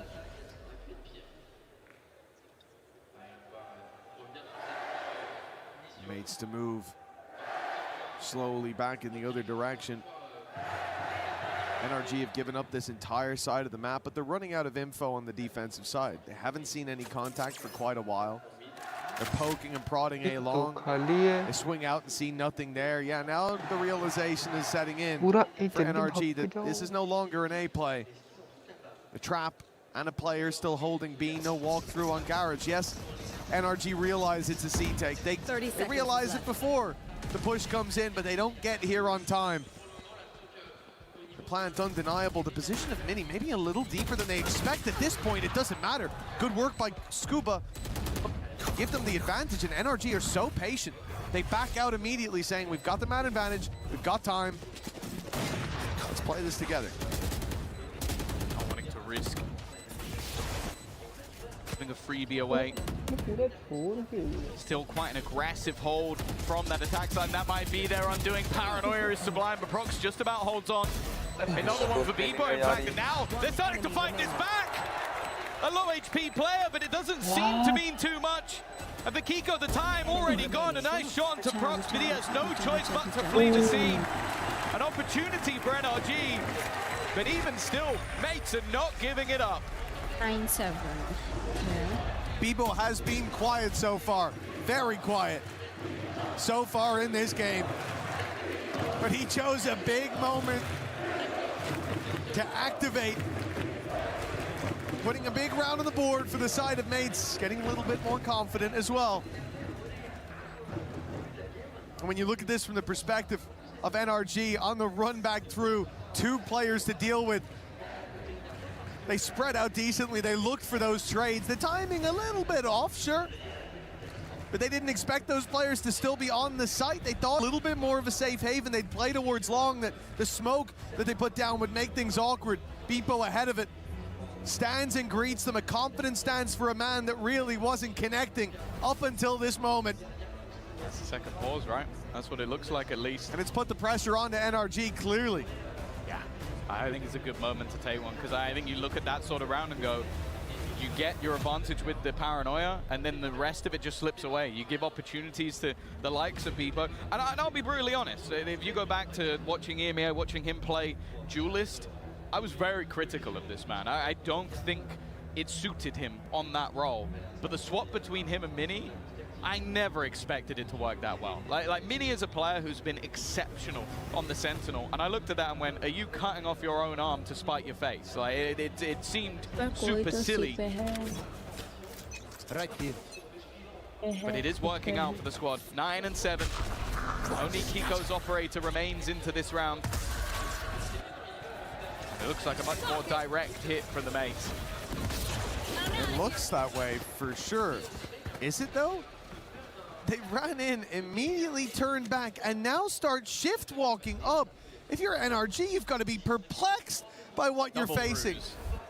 They made this look like a ruse, so plain as day, that NRG have already left the site, and now they just walk back in. That's an outrageous play to even attempt, but they've lost Bebo. Sending a lurk like this up against the pistols is a mistake, and one that mates have just paid for. They've got to be careful. NRG might have let that last retake slip, but now with the man advantage, weaponry being retrieved. Opportunities there, but Marder a little bit ahead of the curve. Him going in, nice shots from Mini, but Scuba might have just gone better. 3 already.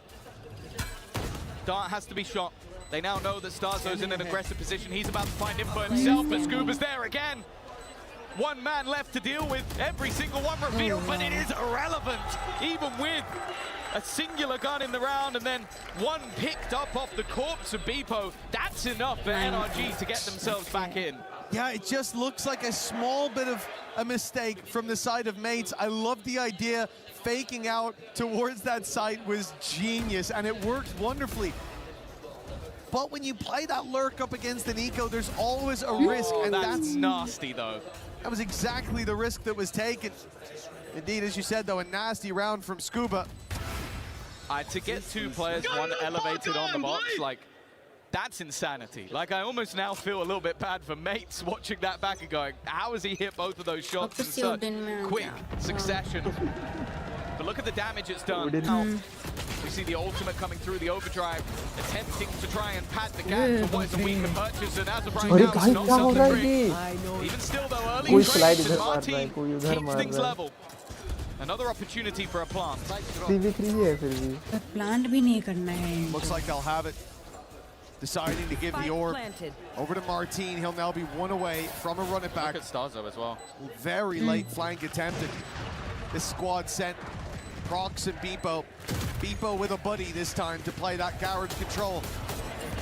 And they know that bpoe's towards the site. They'll see it soon. The cam activated. bpoe gonna show some tail.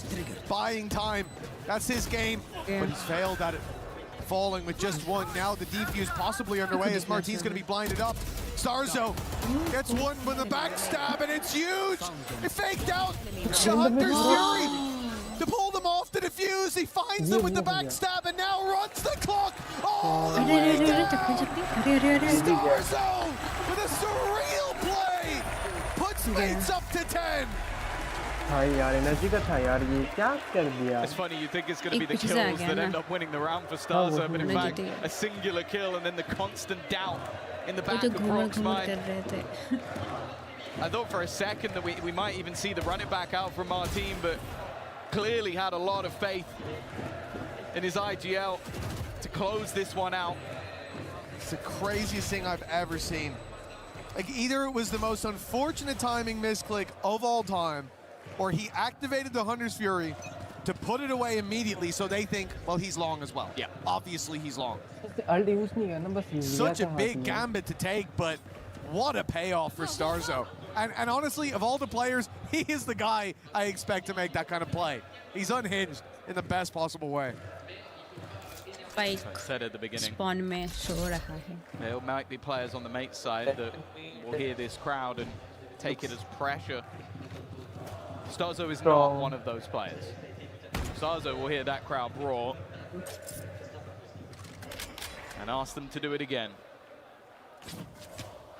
Even still, though, the purchase up. I have the spike. For NRG is not a bad one. They've got some ults to help them बड़े out on the भी judge. भूल जाते हैं. Ethan, which certainly hasn't been bad so far. And well, you look at the position he's sitting in, you think it's going to be great. The major danger is going to be Kiko in this corner. That's exactly why. He's got 1. Oh Brock's my there God. with the double tap onto bpoe. And Kiko Oh. in for more. Kiko He's hungry and they with the keep on up. feeding him. Mates finally, with a retort of their own, they find a pick. But so much more is needed for this to become a workable round yet again. The molly, a small bit of damage onto Kiko. With 12 seconds left, but to be fair though, they will actually get the plant out of this. 10 seconds left. अरे यार ये Cross is लोग not being covered, I think, by Scuba. Best he can do is spot it. Yeah, well. Oh, nice. How it should end. Well handled by Scuba. 10-9 now. NRG Nice. not letting this map slip with But still, without a bit of a fight at least. Oh no, for sure. I think Pata after the nahi, pause, yaar, ye it pro log looked like they ka- cleaned up a lot of the ये mess गलत चलता है. that seemed to be coming in on those Yeah, ये अलग retakes. होगा. And I think the combination in this round wonderful. Use the Hunter's Fury, but at the same time, that's when we see the peak out from Kiko. And it's safe to say you set this man up for success, and he's normally the one that delivers. Even still, though, an opportunity, the last opportunity, I believe, for the mates to talk this one through. But safe to say we're in a pause when Kundi's rattling off commands like that. Yeah, it's good to see that there's a lot of ideas there for mates. Again, thinking back on some of the rounds they've had, some nice plans, some small bumps in the road presented along the way. Think about the plan for the back spawn with the deep play in from Mini. Think in particular about the anti-eco late lurk through that they attempted with bpoe bringing them a rifle, giving NRG the chance to fight back. And I think that's going to be the most important thing for mates now, is to not give opportunities away. harder to do it in a round like this. Pistols across the board. But the attack side's been doing well when it comes to these pistols in terms of getting boots on the ground. It looks like a much more direct play is going to be attempted. All the pressure mounting onto Brock. He has got that Odin to work with, and the spam already has put Mini down to 14 HP. Oh! Off the start, you were hoping for with the man who normally looks to break the eye line. Mada also already filling in the space. Seems like they've got a good idea of what's about to happen. Not the prettiest of sprays, but he gets the job done. In fact, the pressure really starting to build. However, Brock is there to support, covering fire. A nice shot on one. And what if Starzo had the spike here? We might be calling proper old school strats, but he doesn't. And you can already see that Kiko is well aware of where his opponent has come from. Doesn't hit the shot, but that's fine. Starzo knew that they'd be watching that. Went out wide to dodge the first, but can't dodge that second burst. The shot sent his way for NRG. The game far from over. As after the pause, and after the eco, after the pause, mates are about to be put to the test. This round, not one that I'm going to be too worried about losing typically. And if I'm not mistaken, they still have that run it back up Martin to the next, which I think is going to be the key to open the lock that is the defensive side from NRG so far. We'll see. But this damage has been there from Brock. The start of the last round, he lit Mini down to 14 HP. This time he puts him on 68. Starzo stripped of shields as well. Great early round by Brock, shooting a wall. कौन सी जगह से मार रहा है भाई? क्योंकि वो जगह कॉमन है ना. One of the best players, but maybe one of the worst humans. The way he plays the game, it really is. It's painful to watch what he's able to do, and already that running back has been denied within half of a second. It seems like they're going to try and put the pressure on, but with the running back coming through from the opposing side, they opt to scurry away, get themselves into the post plant on the B site. And well, all that running back has found is that they are no longer A. Yeah, I do think that was probably the idea from NRG early on, just to bait out that ultimate, get rid of some of the big dangers, and now maybe have an easier time. Tap already there. It's going to get utility on the other side. Reveal having to be thrown through. Another tap now as Mada takes down Starzo, all the while waiting for Scuba to strike from the shadows on the sidelines. Numbers fading as Scuba steps forward and finds out that there's plenty looking his way. Kiko, a smoke should count him out of the round already. It should make this impossible. And although he'll still attempt it, the camera might just have bought enough time. It's another round for Beepo. He might not be at the top of the scoreboard, but he is certainly bringing them home the important rounds. Yeah, he did exactly what he needed to do in that moment. Just stayed alive. His teammate sacrificed his life, and it did seem like with how quick mates were to react to maybe even after they threw in their run it back and their opponents threw in theirs, they were actually fairly prepared to go back towards B and give it all up, expecting there to be a bit of a stack up on that side of the map. Of course, for NRG, this isn't going to hamper them too much going into this round. Operator still on hand and looking like a quicker pace take. I wonder if the defenders will almost retreat off this one. They have done in the past, but no. They're actually running back in to try and fight a brawl, and that's worked out. 2 quick kills for the defenders. I think mates almost expected them to play that bit more passive. For NRG, the more aggressive stance, well, the reward tangible here as Prox is left alone. Caught by the trip, sure, but that'll have no real effect other than confirming he's on this side of the map. A plant found, but his reposition will be everything. They will look to play this together on NRG.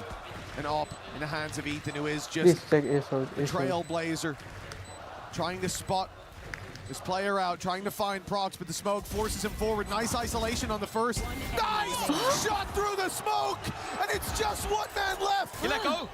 Defuse not being stuck. Prox believes that it won't be this time either. It's a good read, but this could be where he's pulled into the fire. Unbelievable clutch. Gentlemen, a chance to close out this match.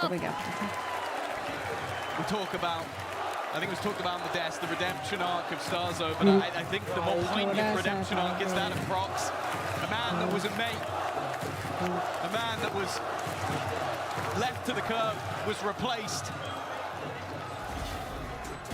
But sometimes your old friends are the best ones, and bringing him back into this roster for this moment alone, it might be enough to immortalize him as a mate for life.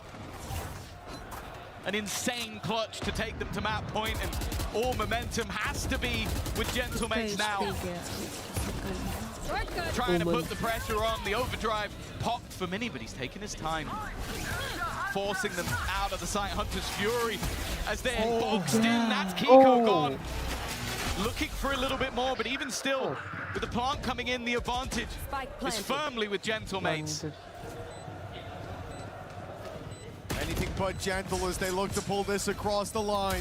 2 chances, but this the best of them. A man advantage already, and Mini, it's a nasty play! The judge up close! They didn't see it coming! 13 to 10! Gentlemen! They start this series out with success! And the crowd goes wild! This is a massively impressive victory. Both pistols, both second rounds went in the other direction. Each half had to be a fight back from the Gentlemates. But the fact is, they have shown that resilience already. We were worried that maybe the crowd would end up putting too much pressure on this team. But the fact is, it seems like they are thriving within the pressure. Well, it may only be map 1, but I can tell you the Gentlemates fans are having a party.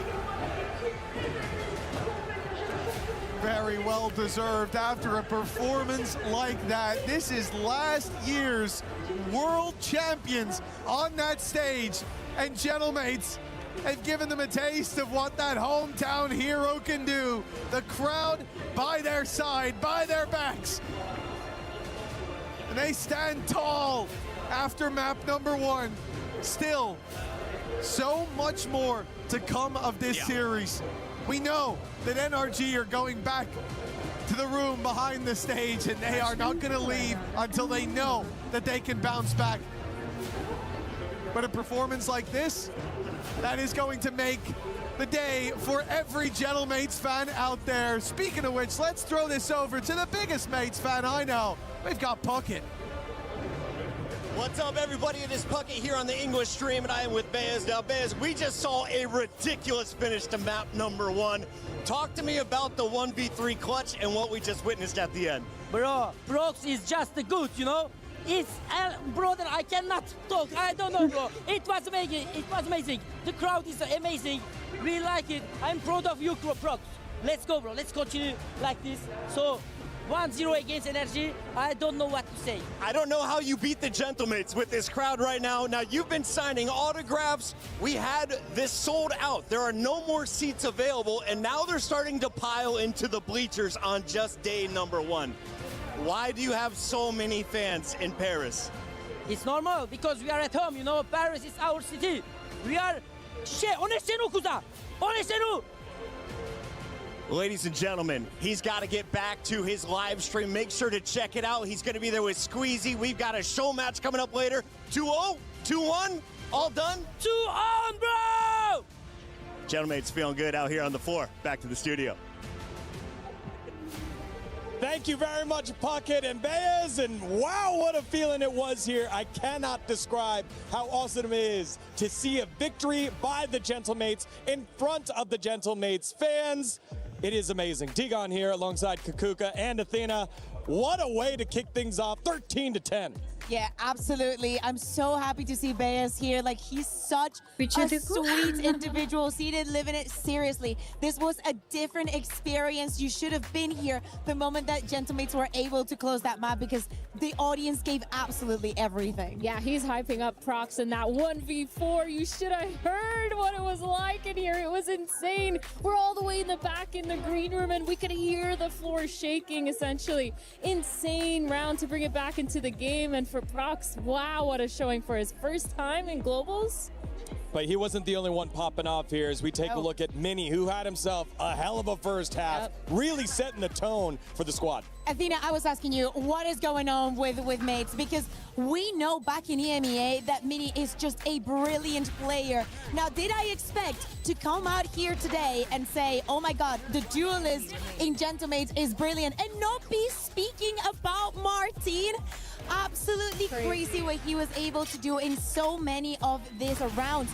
Yes, this was a 13-10, but let's be realistic. NRG won both pistols and lost both halves either way. Yeah, it's insane that the scoreline is like this. And you can see with the stats on the screen, his ACS, it's 236. It's not crazy high, but he was the reason for a lot of those openings, a lot of the reasons why they got that map control so easily away from NRG. And I think here for Mini, he's done such a good job. And we talked about Martin as well coming back online. He did towards the second half of that game. So it's really nice to see how these double duelists are playing together. Today, everything is on the side of Gentlemates. They have the audience, the fans turning up. As Pakip was saying, we're literally having to open up more space because this is completely packed with fans. They have that. They have Mini with the openers. We also have Brox with the clutches. We have the entire numbers here to take a look at them. Yeah, you can see Brock stepping up here for NRG. Just was not quite enough. No one above 300 ACS, but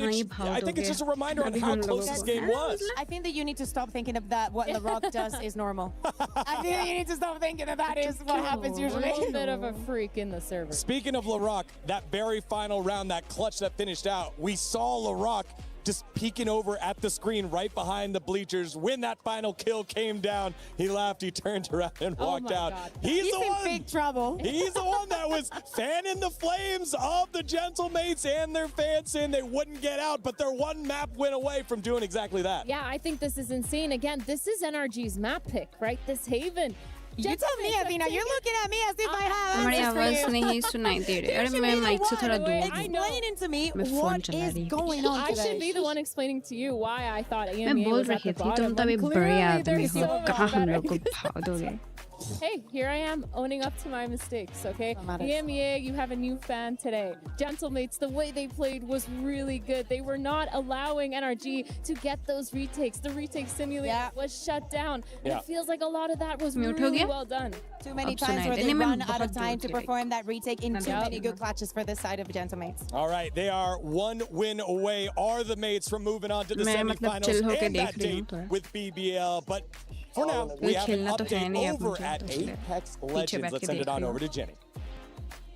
We're here at the Korea City Grid where Apex is in full swing, and the lovely Annalisa decided to join us to give us a bit of an update when it comes to what are we expecting from Apex, how has everything been, and which teams are looking the strongest when it comes to club championship. It's been absolutely chaotic here for the Apex Legends stage. Now we have a team named Elite.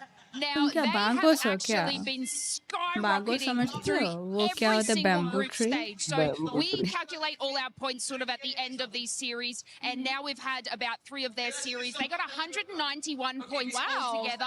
In Apex Legends history, right, so this is in our Pro League series, it's 248. So they almost got to that record of the group stages. They are an absolute powerhouse of a team. Now, if we move to someone such as like our big heavy hitters like Alliance, we expected a lot from them. I mean, they did sort of make it up in those last couple of 6 matches there, but it was looking like one of our biggest EMEA teams was not going to make it through. So we have actually had chaos. We even had our wonderful नहीं तुम नारियल नहीं है तुम bamboo हो तुम वो ठिनी mini भी हो. A heat stroke. So we've had players filled in for us as well. We have had it all at the Apex stage. It sounds really chaotic. It sounds like a lot is going on all at the same time. My question then, the final one for you is there a favorite in terms of who you think will be able to secure the most amount of club championship points? मैं तो खुद start करने वाला था फिर याद आया तुम्हारे स्ट्रीम का नोटिफिकेशन आया था शाम को तो आ every गया. single game that they touch. I mean, in Apex तुम भी तो वैलो specifically वाली तो right now, they're not doing terrible. They never have, never will. But you know, they aren't up at these तुम्हारे teams सेटअप such लेके as गए क्या Elite, उधर अपने right? So ऑफिस they पे? are still idling behind them, but you'll see teams like that do quite well. I think, Apex South right here, I think SAUL have their games now, might be able to make their way up as well for the club championship points, but it's really tight for us here. Setup लेके जाना तो possible नहीं लगता है to give you a good तुम्हारा straight answer, but it's chaos. We'll get there eventually. We're going to be doing these check-ins a lot. Thank you so much for taking the time out of your very busy schedule to join us here. That's it from us. Back to you guys. देखो विज़ला देखो ads आ रहे अरे Tom and Jerry था देखा Tom and Jerry ना नहीं लेके गया यूजिंग मैक तो can't even play in game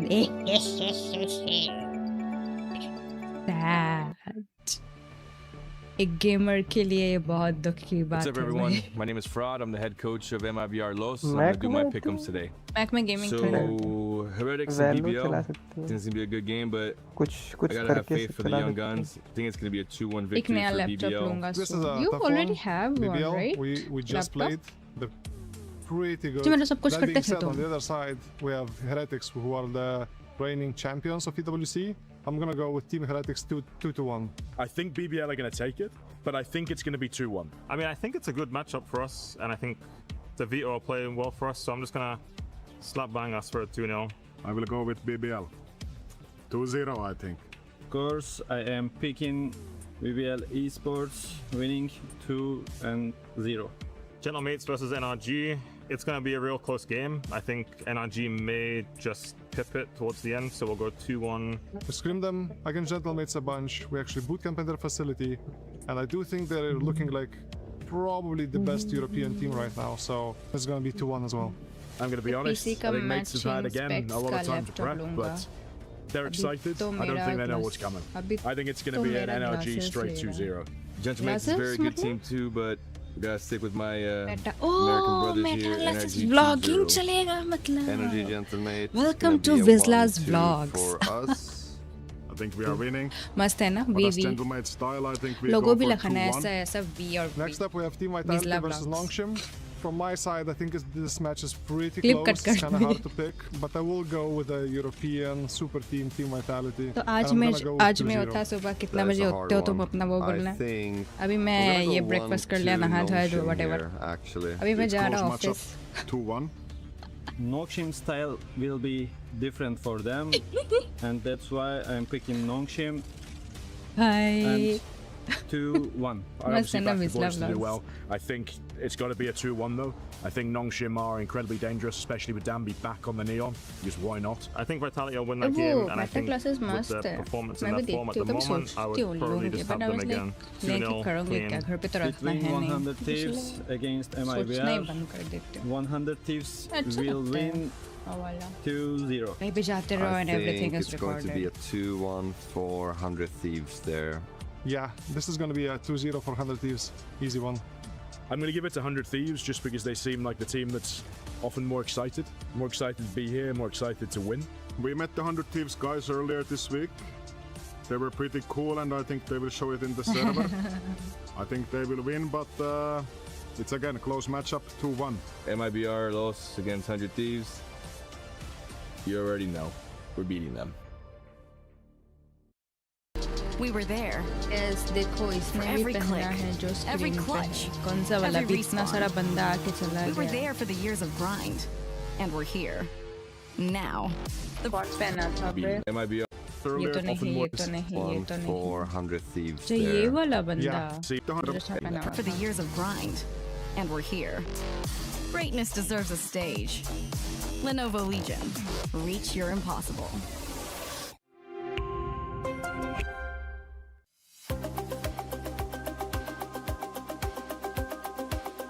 वो प्रीमियम लिया था आज देखने के लिए है ना ब्रो.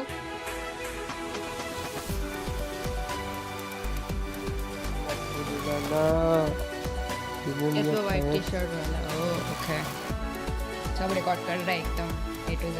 ब्लॉग बनाएगा ब्लॉग. क्या ही करी थी सारे एड्स. बताओ यार एड्स को इसका भी प्रीमियम लेना होगा क्या अलग से.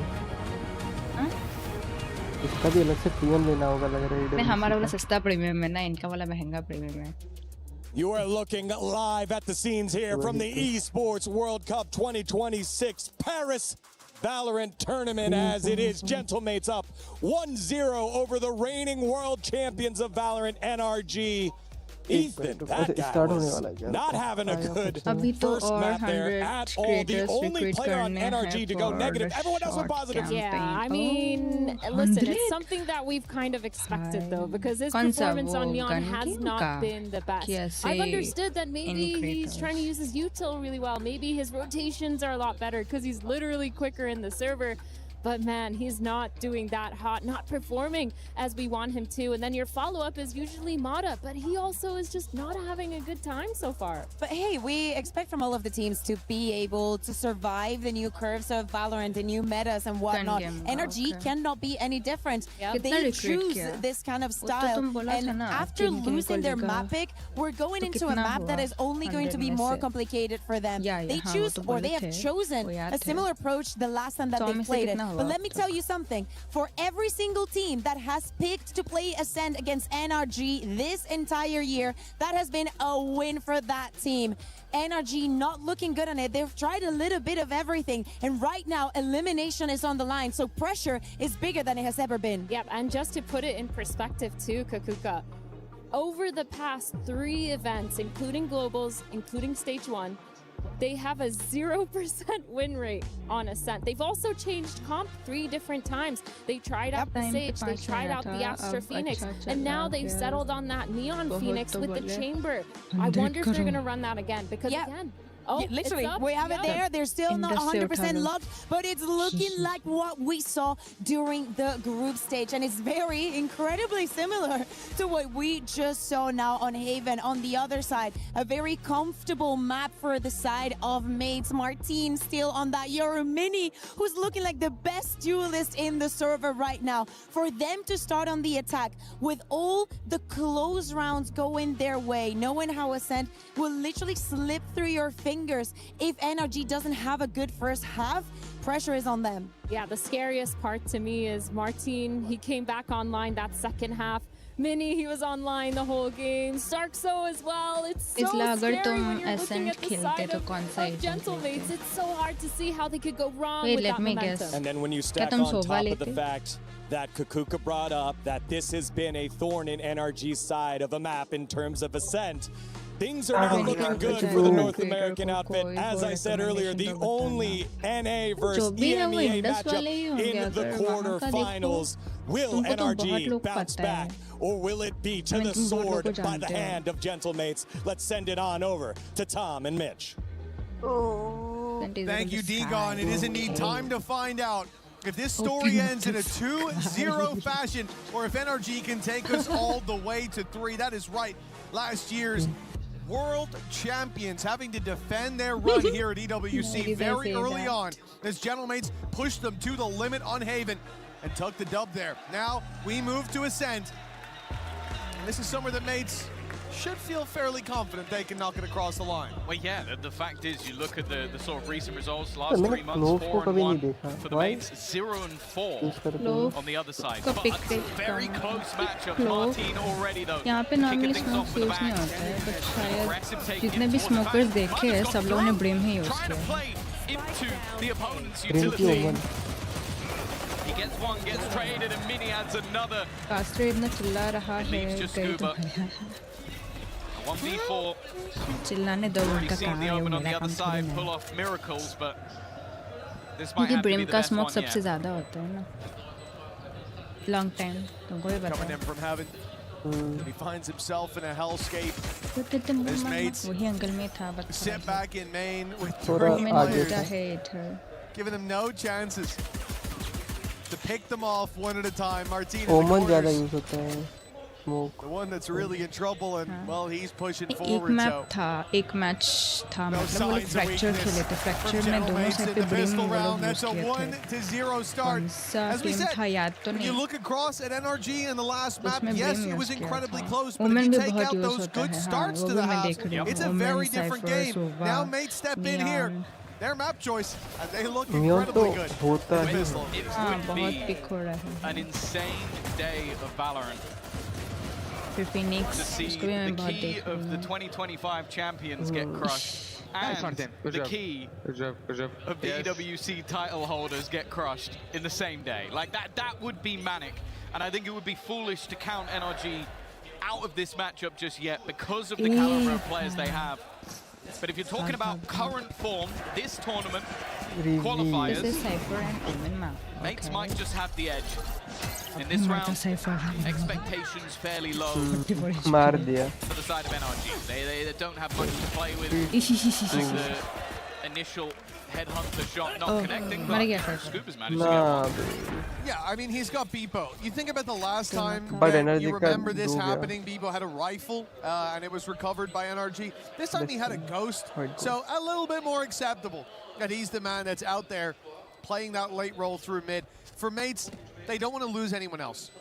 They have some SMGs in play at least, so जब तुम लास्ट वाला मैच देखते ना ये टीम का नहीं ये ग्रुप का नहीं दूसरा वाला पहला वाला ग्रुप का तुम पागल हो जाते स्पाइक पे एक बंदा बैठा था और किसी ने स्पाइक पे देखा नहीं उसने 2 किल उठा लिया उधर से I like this idea, you know, they put presence in B main, then go for that wraparound so that the exit comes in a different position.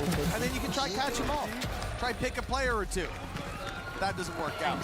Martin finding the kill, as you said. The orb not going to matter all too much with the ult already on, but it's all about that stat line. It's all about confidence. I feel like those are first world problems. Oh no, he's already got his ult, so that's not going to do too much yet. Phoenix ult going into this next round could be a difference maker, and I think it is going to be important for NRG to break back early. Sure, they will tell you, they will say it in interviews, they will even say it in the comms that this crowd isn't going to affect them, but I think it's safe to say there were moments of magic from the mates in the last map that maybe, just maybe, you can give the crowd a little bit of credit for. Whether the crowd affects them or not, it's the players opposite them that I'm most worried about, because you're not going to have a chance to make mates feel dejected, feel out of this. If they have the lead and you're coming back every round, that crowd's going to be by their side. Crossfire in play inside of main. NRG, nobody steps forward. Instead, they send bullets to do their work. Leaving Martin and Prox in a less than favorable position. Look at this walk-up by Starzo. He's going to try to cut the rotates off while they put pressure on the other side of the map. I like the idea, and it looks like he has at least one player coming his way, but Mata has found him. Yeah. The ult fades away. He's taken some control. Might be able to get him from behind, but it's only going to be the trade. Brock with that Odin once again was a menace in the last, and he looks to be once more a shutdown of the remaining players. 4 stand tall for NRG, and what was a bonus that had some rifles, had the run it back. They do quite well there. Well, yeah, in fact, they dealt with the lower weapons in a worse way than they did with the heavier ones. Right, you see these weaker weapons at least find the picks, and now I'm worried because it's a 4v3, but they're facing off against the rifles that remain. That's where the real damage should come in for mates. And yet NRG washed them away with ease. That was a very strong retake. A good sign for their defense early on. But the follow-up round, no weaknesses for Gentle Mates. Good spot on the drone. Not going to allow Mata to fly under the radar. But it is a full buy now on the attack side, the chance to continue extending that lead. I do think it's worth mentioning as well that although this is careful 4 defeats in a row for NRG, I'd argue that maybe the 1 versus Vitality shouldn't have been the case. 16-14 defeat took Sayonara having a mammoth performance. And one man that matched him was Mada. Mini though, what a start to this round. Desperately low on HP, and Ethan, I feel like Ethan's almost sat there going, I should have this kill by now. And finally, will clear his opposing duelist, but then Starzo's in a late lurk, the lurking Sova. Not the classic of what you'd expect.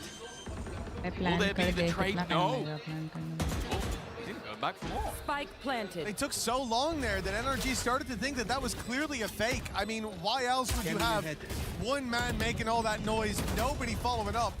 Nice spam off the back of the reveal. Now it's blind fire from Brock, but big damage onto Beepo already. needs that pick desperately as they're already a man down. Oh! That pulls us back to even. The tap now. StarZo should be forced into the open, forced into the Odin. As the defuse is already making it to half, but Martin snuck his way up close. They were so worried about StarZo, and they thought that Beepo was the only one underneath. Nice try, nice try. Martin was able to thread the needle and find a big play. But that's the thing, I feel like Martin is one of those people that's cool in and out of the server. Like most people, when they see that tap, start to panic.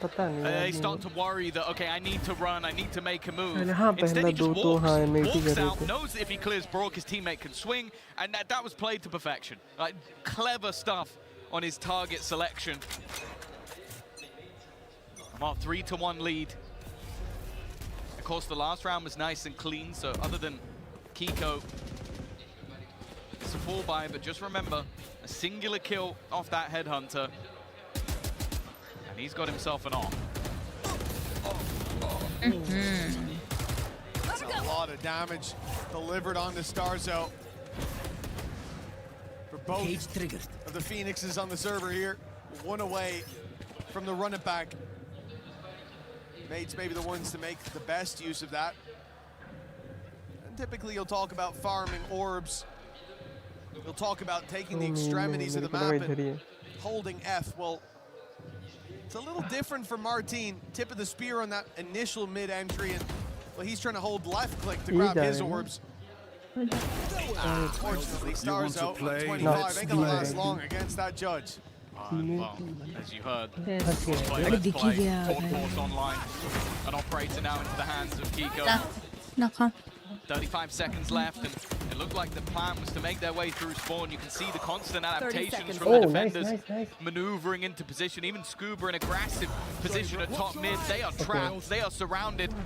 And even a Paranoia to slow them down through the wall. They have been boxed in by NRG.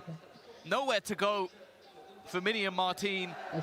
And with the credits a little bit low on their side, they have no choice but to just hold on to the weaponry. Both players not too far from an ultimate, so even just picking up an orb in the next round could be enough for a Blade Storm. And for NRG, a solid recovery after losing that last round.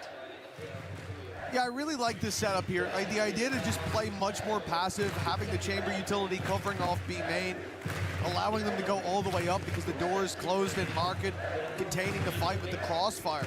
That was one of the things we noticed when Ethan's playing so passive outside of B. They've got, I believe it was Kiko, covering from the spawn. And really this all just comes down to the majority of the team boxing those players in, not giving them a safe space to fight out. If they Phoenix flash, we Phoenix flash back. We keep them contained. And Scuba walks his way up into that empty space that they'd seen at the start of the round and has a perfect flank there to make even the fallback uncomfortable, to mean that the player looking for space on short has to go alone. Now, well, not bad of a start with pistols. That's an insane bit of re-aggression from Scuba, but it's because everybody is pushing here. NRG sees some aggression from pistols and run it down towards them. A really confident stand taken in anti-eco. I like it. I feel like there have been some moments where maybe they played a little bit frightened in scenarios where they shouldn't have done. We even saw in the last match the aggression they had that was massively successful. And I think this one was almost just a stamp out of that attack inside. Sure, a pick or two goes the other direction, but ultimately they come out of that one with 3 players alive. But we now look to the mates for a response. An operator in hand once again for Kiko, but it's the Blades for Mini. Blade Storm for Mini, running back as well for Martin, and of course it's already put in. This is a full-on execute of the B side. They want everything. They don't have Spike. He left on the table. A late flank coming through from Monica completely changed this round, but Beepo wins the fight, recovers the Spike, and they can take this where they like. And the initial fight gets them control of B, but getting the Spike in there is going to be difficult now as smokes start to fade. The cage on the cross, but Beepo, he made it. I mean, just about 40 HP, but okay, plan secured for mates. It's definitely not the prettiest execute I've ever seen, but they've got the job done. Post plant. Ethan spotted an aggressive, aggressive position coming through, and in fact, they're all going to aggress. Anything you can do, I can do better. The mates have played this post plant as a push. And Kiko is left with no choice but to hold on to the weaponry. No opportunity to fight this one back, but definitely a moment or two in that middle where I was like, if that spike gets caught by Marta, this round is over. Oh yeah, a kill onto Bebo there, and the round is done. And you can say that in two ways as well. When he crosses with the cage, that could have been a real issue. But he manages to keep that round alive in both skill checks, passed with flying colors. And the lead now for Gentlemates as they pass NRG on the scoreline. And again, that early success has been there for NRG. They've been good when it comes to the start of the map. This should do. But in the later rounds, when the rifles are out, mates are the ones that are taking the majority. It was the case on Haven. They started slow in both halves, and they ended up 13-10 in the lead by the time we closed it out. That was with NRG having players like Brock, I think, was steaming in that first half. He was on fire, but... It's safe to say he's showing why he's considered a specialist. Kiko is going walkabouts, but he's got to be careful. There's a flash ready for Martin, but he's not seen anything just yet. A little bit too much shown, and he might lose his life. Seems like a whole goal, in fact, for mates. It's just a jump spot, some of these more aggressive positions, but Kiko hasn't been forced to give anything up just yet, so they can gamble up a little bit more on the site stack. Flash in from Mata. He's heard two around that corner. Still, the rotates don't come in. Still, Kiko sits patiently waiting on mid. Bebo looks for that late space, and I think he wants it. It's all going to come down to timing. Whether he gets picked off rip. Here comes the push towards the site. Kiko patient in mid. He's on the site itself. The wall used by Mata to fall back to buy time. Hunter's Fury seeking these players, but mates dominating in every fight so far. It's only Scuba. And he doesn't even feel that he has a chance. A 1 versus 5 that will never be attempted. So bad, bro. What are they doing? Unless they forget to plant. Well, let's hope. I think that's the only way that he could have won that round, just by surviving, but no. Eventually they'll get the job done, and that momentum starting to build for the Gentlemates once again. The Scuba, credits aren't too bad. I think he wanted to try and make that costly, but he failed to do so. A team ace for Gentlemates. Once again, starting to climb themselves further into the lead. It's also worth noting that the closer matchup we saw, or even again, both the closer games that we've seen on this map, ये तो बोला ही था कि ये इनका map नहीं है. Of NRG, का. It was an 8-4 defensive half versus Vitality. They struggled to close it over the line in regulation on the attack. And thus, were not able to take that victory versus Vitality. I think they know that this defensive half is going to be an important one, so already we're going to see that pause. The fact is, though, the best they can hope for here is going to be 7. You know, spoken that round a lot about Bebo and the late play. Spoke about it on the first map as well. Like, Gentlemates win it, but he has a really rough map individually, round to round. But his peaks, his moments where he showed up, it was 2Ks and 3Ks. That one crucial round. For him here as well, he does a fantastic job. The millisecond that Kiko looked away from the angle, the second Kiko said, I'm going to check down mid and just double check no one's there, outswings Bebo and catches him off guard. He's getting that timing now in the mid round, starting to feel that space. His team hits one side, and he can control the other side of the map. Last time, we saw that confidence start to fade. We saw him play less risky. Now we can start to see him come into his own a little bit. It was a big pickup in the previous to take out who is often a big player for that squad. Again, Bebo's left on the other side of the map, playing towards that B side, containing the aggression there, stopping the quicker rotations through middle. while Gentlemates set their sights firmly on the A side. I like that he's moved his trip as well. They were using shot darts early to get rid of the deeper trip that he was putting down, so he's just got it there for security. Still has to keep an eye on that position, of course, but it means that they can comfortably say they haven't lost too much ground. Even still, though, this is looking like the potential for another route. They love to do this on the main side, of almost sell this as, okay, we're going one way and then start doubling back in the other. That's exactly what they're doing. But with 40 seconds left, the middle play coming in isn't actually the play. Again, they're going to double back towards the other side of the map. They're looking to just play with their opponents, and now left with just one defender on this A side of the map, and they know where he is. Oh, Ethan's done really well. The shock dart eaten towards the end, but a 3 versus 3. That's not bad. That's way better than it looked like it would be. Now for Martin, a single pick. And this round becomes very, very difficult for NRG. That ultimate is online. Just one more. The spams to start, not landing for Brock. Up goes the wall. Ethan's being caught by a counter paranoia though.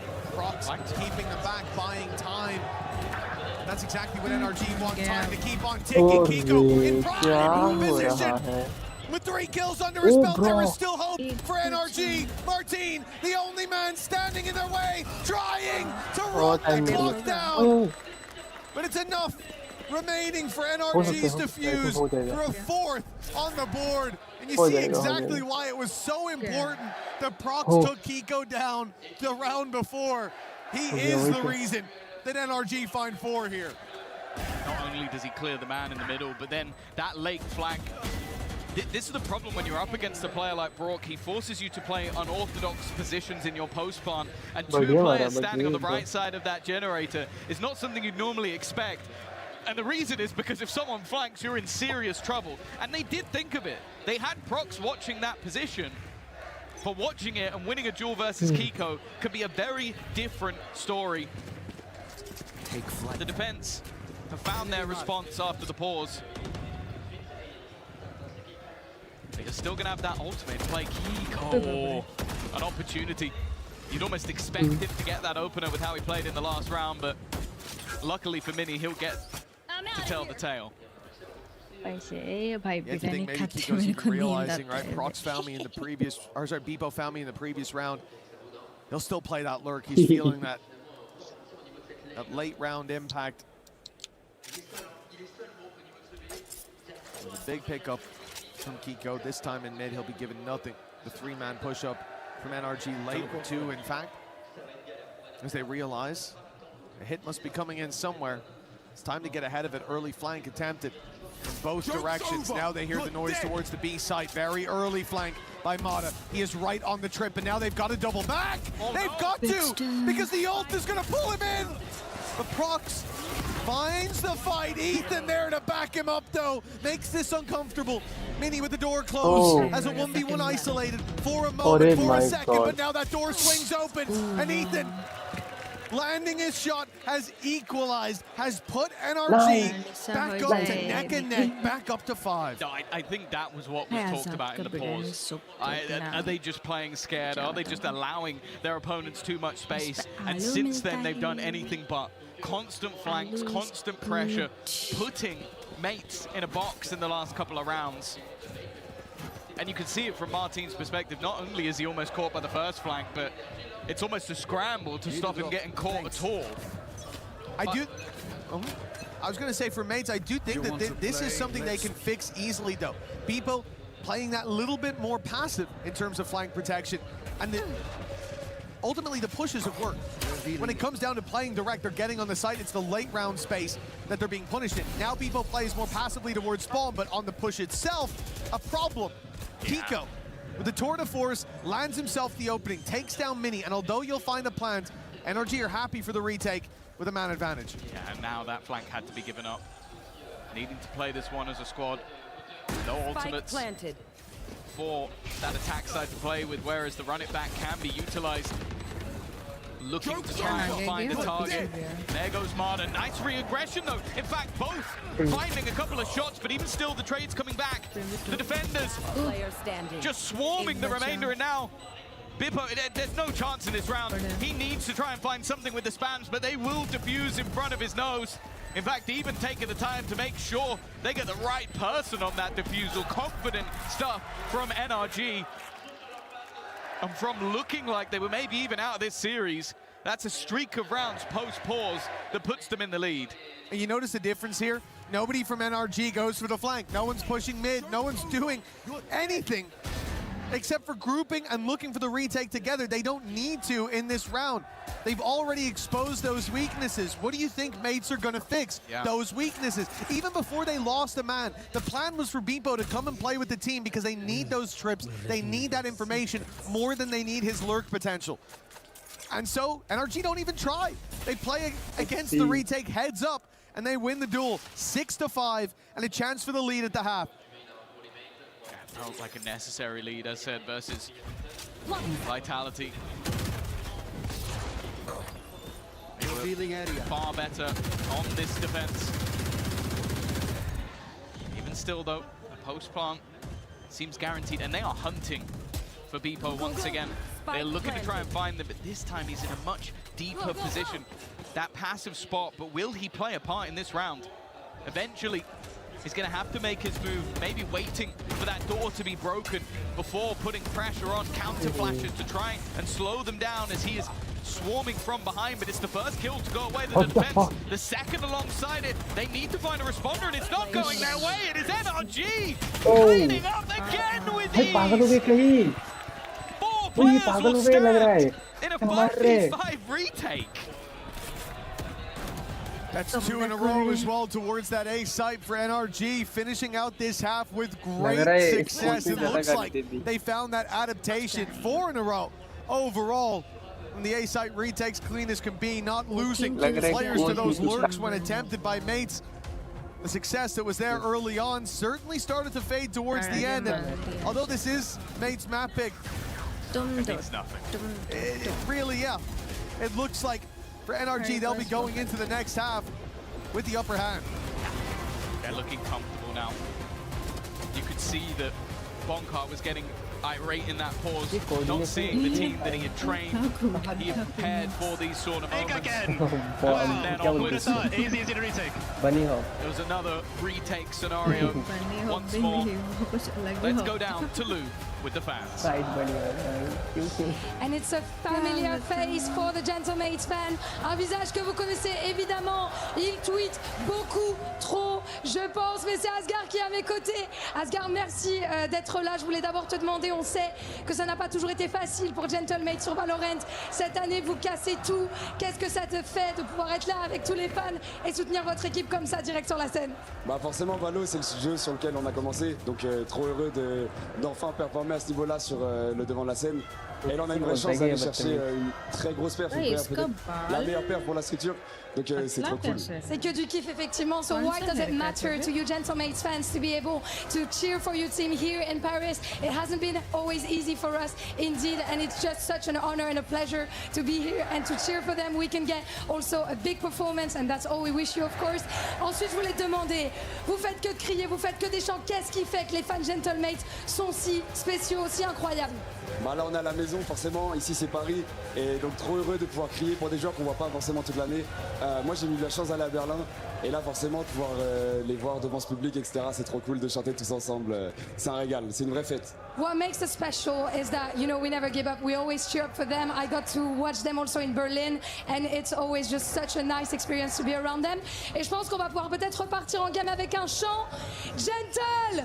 Hey. Gentle!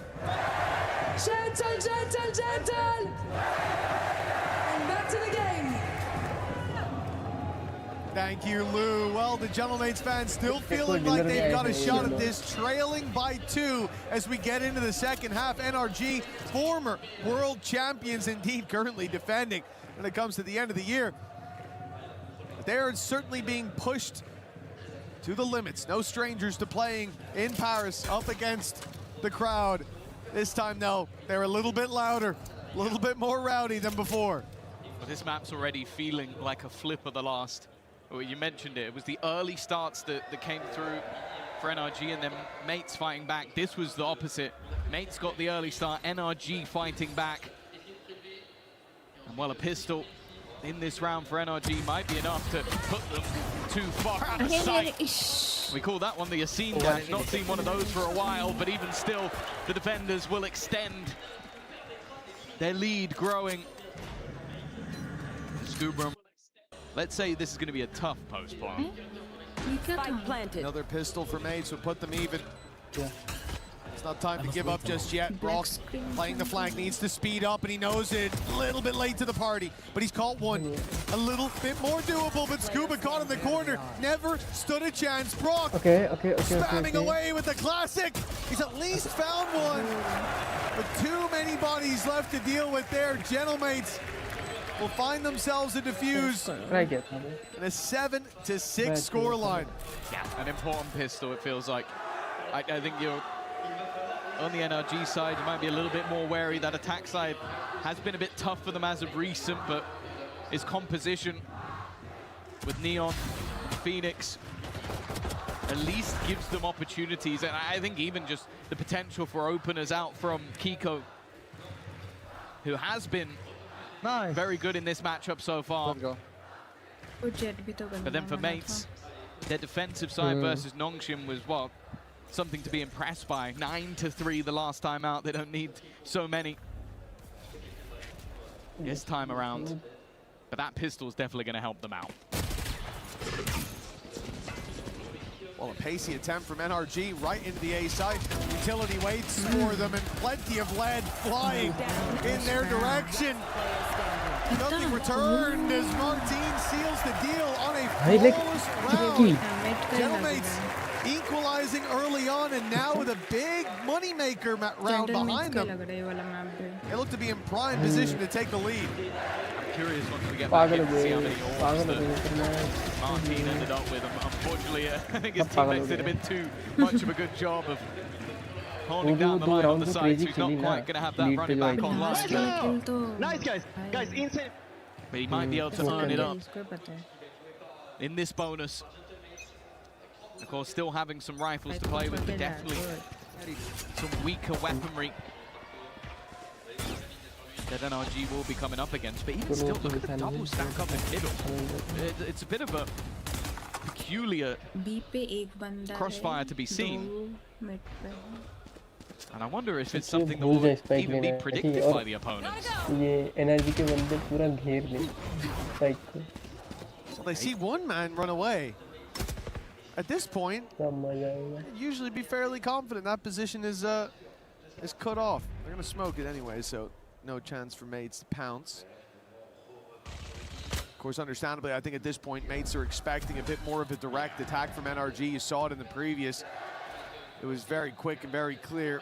No fighting on the extremities for those orbs. Instead, Mada's looking for them up close. For Beepo, sadly, Ethan gets in that corner a little too quick. Martin with a chance to pull it back, but it's a big punish for NRG. Both of them managed to dodge the flash. Nice work with Paranoia from Prox, but it's only going to be the one. Jump on time, couldn't be worse. That allows Mini another pick, but even still, the post plant cannot be denied. The question now comes down to damage. NRG from this point onwards wouldn't really want to lose too many more players, otherwise it would be a costly round versus a bonus. And wow, that looks all too easy. Starzo not expecting anybody to be that close. And although Mini's hoping to find a free upgrade, there isn't one on offer. Yeah, he's resigned himself to just picking them off as they look to leave the site. Finding those exits. Paranoia is going to make that a bit awkward to do. Oh, maybe no! Oh, by Mini! Well, he's got himself the upgrade and he's out of there. Although he might be hunted down, Scuba. Now he's going to concede it. Great round by Mini. That's a lot of damage. Even if he doesn't get out with the rifle, that's a success. Oh, for sure. That shouldn't have been a moment where they get out with less than 3. I think even predicting it, having the paranoia, but maybe so wary of being peeked from heaven. that they just get caught on the cross. Round at least has still gone the way of NRG, but yeah, it is not a comfortable one, and you can see again frustration for Bonka. It's mistakes like that that could end up costing them. They do still have a bye for this round at least, but they'll be left bare bones if they're unable to win this round. That shock that was nasty. That was a lot of damage. Going up. It looks like NRG plays wall up, ult popped as well, but run it back from Mata. He's going to lead the charge. Being caught by the reveal, but StarZo takes the player behind him, a kill that will stand the test of time, but oh, it gets risky. Luckily, StarZo survives, and the trade from Beepo at least keep things even for now. That flash just about gave Martin enough time to correct, and he'll even find another with an ult online. Finding the position to use this from is the first problem, but the solution found easily. Back towards market. Is it worth the risk? It has to be.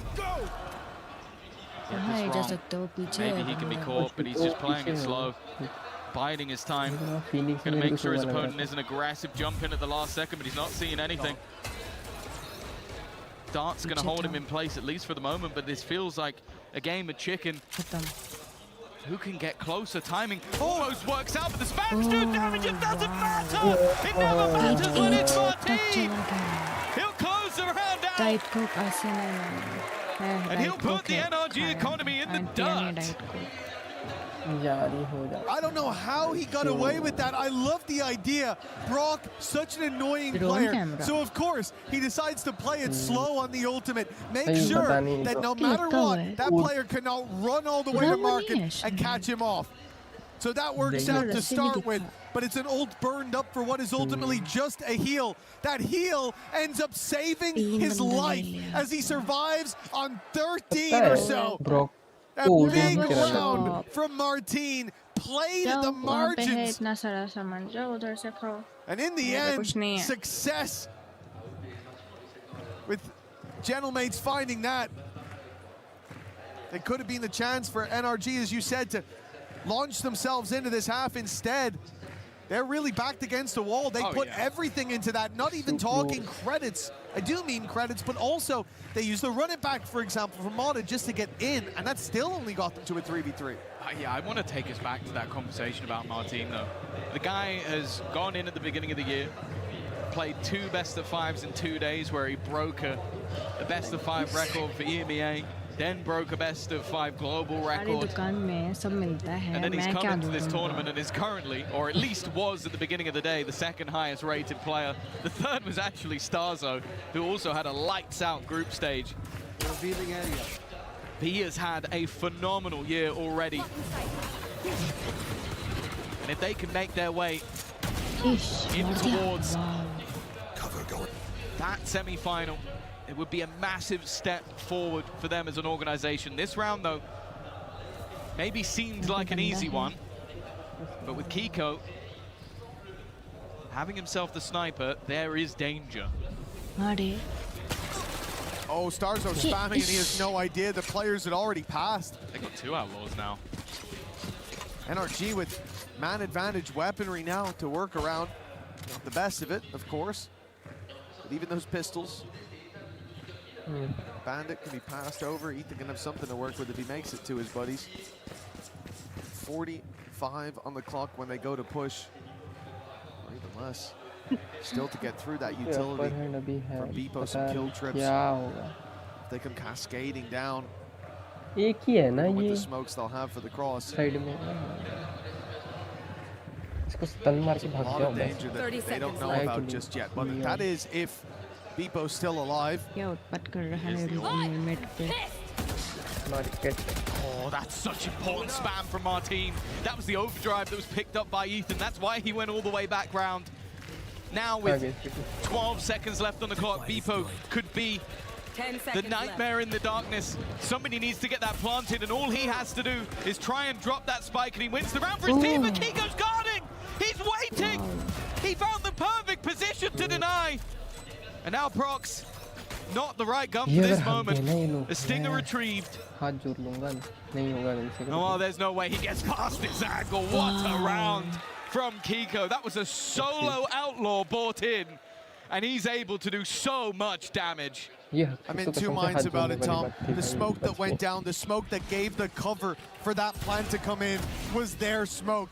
But it also meant that Bebo could turtle a little bit better. He could try to run the clock down. Really, it just comes down to what they decide to do around that smoke. And Kiko made the perfect decision, tucking in and punishing the walk around. That player could have easily stepped deeper into Boathouse and killed the planter and won the round. But Kiko can't cover two angles at once. He takes it, flips the coin, and it lands right where it needs to for NRG to still have a heartbeat here. Mates would have been running away with it, and instead a very low buy round. And they make it work. You can see it in your picture now. The key that every team looks to protect. We saw Heretics lose theirs earlier in the day. The team that got to keep theirs safe all the way through last year and place it into the Valorant trophy with 3 crushed keys beneath. And well, if NRG lose this map, I wouldn't be surprised if someone looks to claim theirs. I'd like to put that on the bottom of a trophy. You can take the champions winner from last year and place it in a trophy of your own. But I'm sure there'll be an org or two that wants the mates one just as much. And NRG might be that team. I don't know whether you'd want it more than you'd want to crush it in front of this crowd. I'll tell you what, that's what Ethan wants. That's what Mata wants. For NRG, the lead now theirs. This and another map needed to send home the hometown heroes, the favorites of the fans here in Paris. Bladestorm from Mini. He's been spotted, but he's looking for a little bit more, and he will find his reward, but not without a hefty price tag. Yeah, I mean, get that kill and get away. Maybe you start to worry for NRG, but then you look at the rest of what's on the table, and we're going to do it again. We're looking at Martin. How much can he do? Kiko waiting. What? Okay, it would have been a house on him to win that fight. That's an unarmored Bebo with a with a classic. With his 8th kill. That's just 2-tapped a guy that had an outlaw. That didn't make a lot of sense, but hey. 30 seconds left. No weaponry retrieved. The players on this side of the map, not with much, and the one weapon is now gone, but who knows what's going to happen from here. Bebo, he's in a great position again! He just gets another with the classic! And now Prox is hiding. Surely they expect, like, this is such a peculiar smoke to have down. They have to be watching for it. He hits the dig, and he leaves players low. They still haven't got the plant in. If he manages to deny, he might just win the round. The shot do the work for the kill and already come in from Brock. The crowd even erupts because they think he's won the round. If he'd gotten away there, he would have. A double bounce, perhaps from a safe position in a different round. Unfolds, but still, what insane damage. Great performance from Bebo. The first kill was straight BS. Not the right click for the second, wasn't. Oh my god, that is so close. Oh, even Ethan got worried there. The 2-time himself. You've made him nervous. 10-8 though. No round is given. Every round is earned. Spike down. That's why NRG are learning today, but they are still in the lead. Bebo's done well, but escaping? No, he has no intentions of escaping. He wants to do this on his own. He's still going. He's had enough. Bebo's taking over and leaves just Ethan. It's a Bebo round. It's a night for mates. And I'll be honest, that was the duelist in him coming back out on the cypher. From 0 to hero, Bebo. He started this game out with a crawl, but my God, he's standing tall on both feet now. He has hit his pace. It was Kiko in almost all of the fights so far. Somehow that's my head-to-head, my takeaway from this map. And he doesn't just deliver. The head of the duelist on the other side delivers the whole pack. 10-9. NRG, tour de force, run it back. everything committed here to defend their lead, and they'll get the A site for free. I like this. You have a round where one guy wipes you out. The logic from the other side is, well, they're not going to do that again. And that's exactly what they do. They do that again. But bear in mind, the mates also have a running back. So they are happy to play retake. Also, take a look at where Marder is on the map. He's going for a late lurk as that duelist. Here goes Martin, counter utility being expended to try and slow him down, but try as you might, slowing him down is difficult. Even still though, it's Scuba in the smoke, and a cleanup. The flank slowly coming in, but it might not be needed. Mini's done well. They know there's another player under there, but dealing with him's a different story. NRG. Ethan with 3, and an immediate response from NRG. Yeah, the much more direct route. We saw this towards the end of, it was the first half of map 1. They start to feel like the way to break through mates is to stop playing the map and instead just play one site, play more direct, one part of the map. मेरे हाथ कांपने लग Fight them जाएगा for माँ that कसम control. The heads up duels here जैसा working game out, हो but रहा it's है this ना position. Scuba has to keep them back, right? The whole idea is Mod is coming on the flank, Scuba ने delay बचा them. लिया कसम The से smoke is 1v2 hopefully करके there to do that. And Scuba tries to make it uncomfortable, but picking off 2 pretty much ended the round. That's a good read as well. I think that's the main thing from my perspective is you go, okay, they're not expecting us to do that again. Let's double up. Let's go straight back into the A site. One player managed to do the damage in the last round. That will not happen again. And you could see that mates were very heavily focused on a mid-fight. They were ready for their opponents to maybe be a little bit slower, be a little bit less direct. Like, they're going to take their time in this round because of what we just did. But it is that battle of the brains. Ethan, with the experience. But the fact is, we are in the presence of greatness. We have got 2 champions winning IGLs facing off against each other. I don't think sᴏᴄ was IGL when he won, but we ignore that. We ignore that because it doesn't sound quite as nice. A man with a 3K. That's what I've heard, yeah. We miss you, bro. There's different stories about that, but 11-9 for NRG. The lead there's a big round in the previous sets them up. I mean, at this point, they are teed up. They're on the green. Just got to tap it in. There's a few dangers.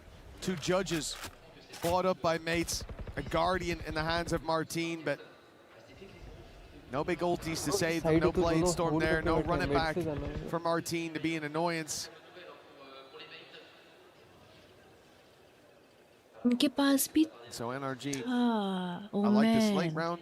They've looked for a bit of map control. They've looked for a fight. They've seen nothing.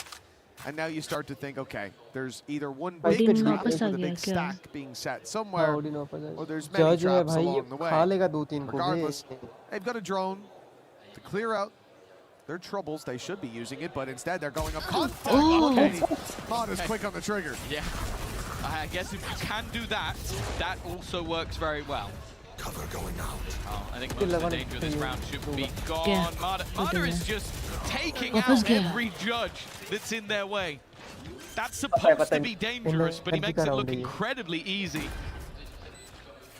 Mark 12 looks inevitable. Not much to play with. Marder with another. That's his 3rd already in this round. He is halfway back to having to run it back online.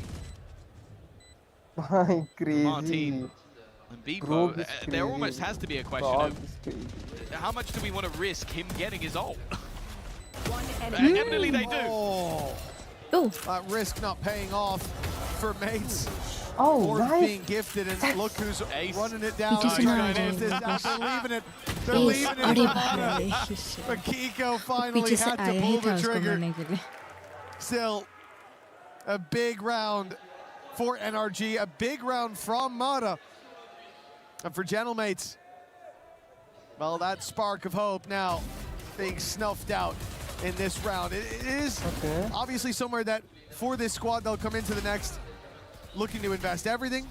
That was buy what you can, leave some traps, as we said. The judges can be scary, but NRG didn't look intimidated for even a second. They didn't even use the utility to clear corners. They just sent Mada in. No, and that is that's what you want to see from him. It wasn't the greatest of games thus far, but they are firmly in the lead. Mini, this is a spicy spot. The flash could leave him in trouble. The dash activated. Spidey senses tingling, but they've lost both picks. A crossfire of that deadly double duelist decimated within the first few seconds of the round. And well, it seems like the curse of winning both pistols might be the curse that comes through in this map. Not something I ever expected to say out loud, but evidently both teams needing to be on the back foot in order to show their true potential. And just look at the patience from NRG. Now, there is a timing caught by valo. The second they look away is when he strikes, and there's one. Not quite able to get the second, but he's at least made it interesting. valo's 15 now. That pick put him positive after a really slow start. In the corner here, Stars. Oh, he had a chance, but Ethan running circles around him, but now caught by the trip, will be deleted by valo. The everyman hero on this squad, Proc with a wonderful wall bang, but he'll be left alone. They have to come his way. 15 seconds, and the plant needing to be found here and now. A jump in from Scuba, locks in the map. We're going all the way to 3 as NRG refuse to falter. We might be 2 of the people that are alone in this thought, but I'm very happy to see the map coming up. It's been a banger of a game so far. NRG having to show the same level of resilience as mates in the last map. You lose a map, you go down early. I think they fought back like 5 rounds in a row at the end of the first half after a tactical pause taken by Bonka. And then on the attack, on a map that they've been struggling on the attack side on for a fair while now. They show up big, the individuals start to rise, but then the team synergy is there alongside it. There is a reason we said even after the first map, even after the start, that it would be foolish to count NRG out. They are a team of incredible caliber, and for the mates, for the crowd, they're gonna have to rally themselves ready for that third and final map, because after this, one of them goes home. Nonetheless, let's go over to Dagon. Thank you very much, guys, and it is the grit of a world champion on full display there. NRG hold off elimination and force that final decisive map number 3 with the win on Ascent. And we set it up at the beginning of this map. This has been a weakness for them, but they get the job done. Yeah, they've come back from crazy different amounts of the way that they played this Ascent, but this time around, they've set themselves up for success. Lots of these close angles cleared very well. The trading was phenomenal, and I think this team, they're starting to look a little bit more into their championship form. Yeah, what a perfect time to find your first Ascent win in the entirety of the year. Perfect timing, as we're saying. Perfect way also to bounce back. Do not forget, Tom was mentioning how getting the pistols apparently is what's getting the teams the loss. Yeah, exactly, for this one. Because in both of the halves, Gentlemate start with not only good stars, but like control over things. But very slowly but surely, NRG regains that control and actually finds a pace in all the madness that was happening. Yeah. Let's dive into kiko, who stepped up there for NRG.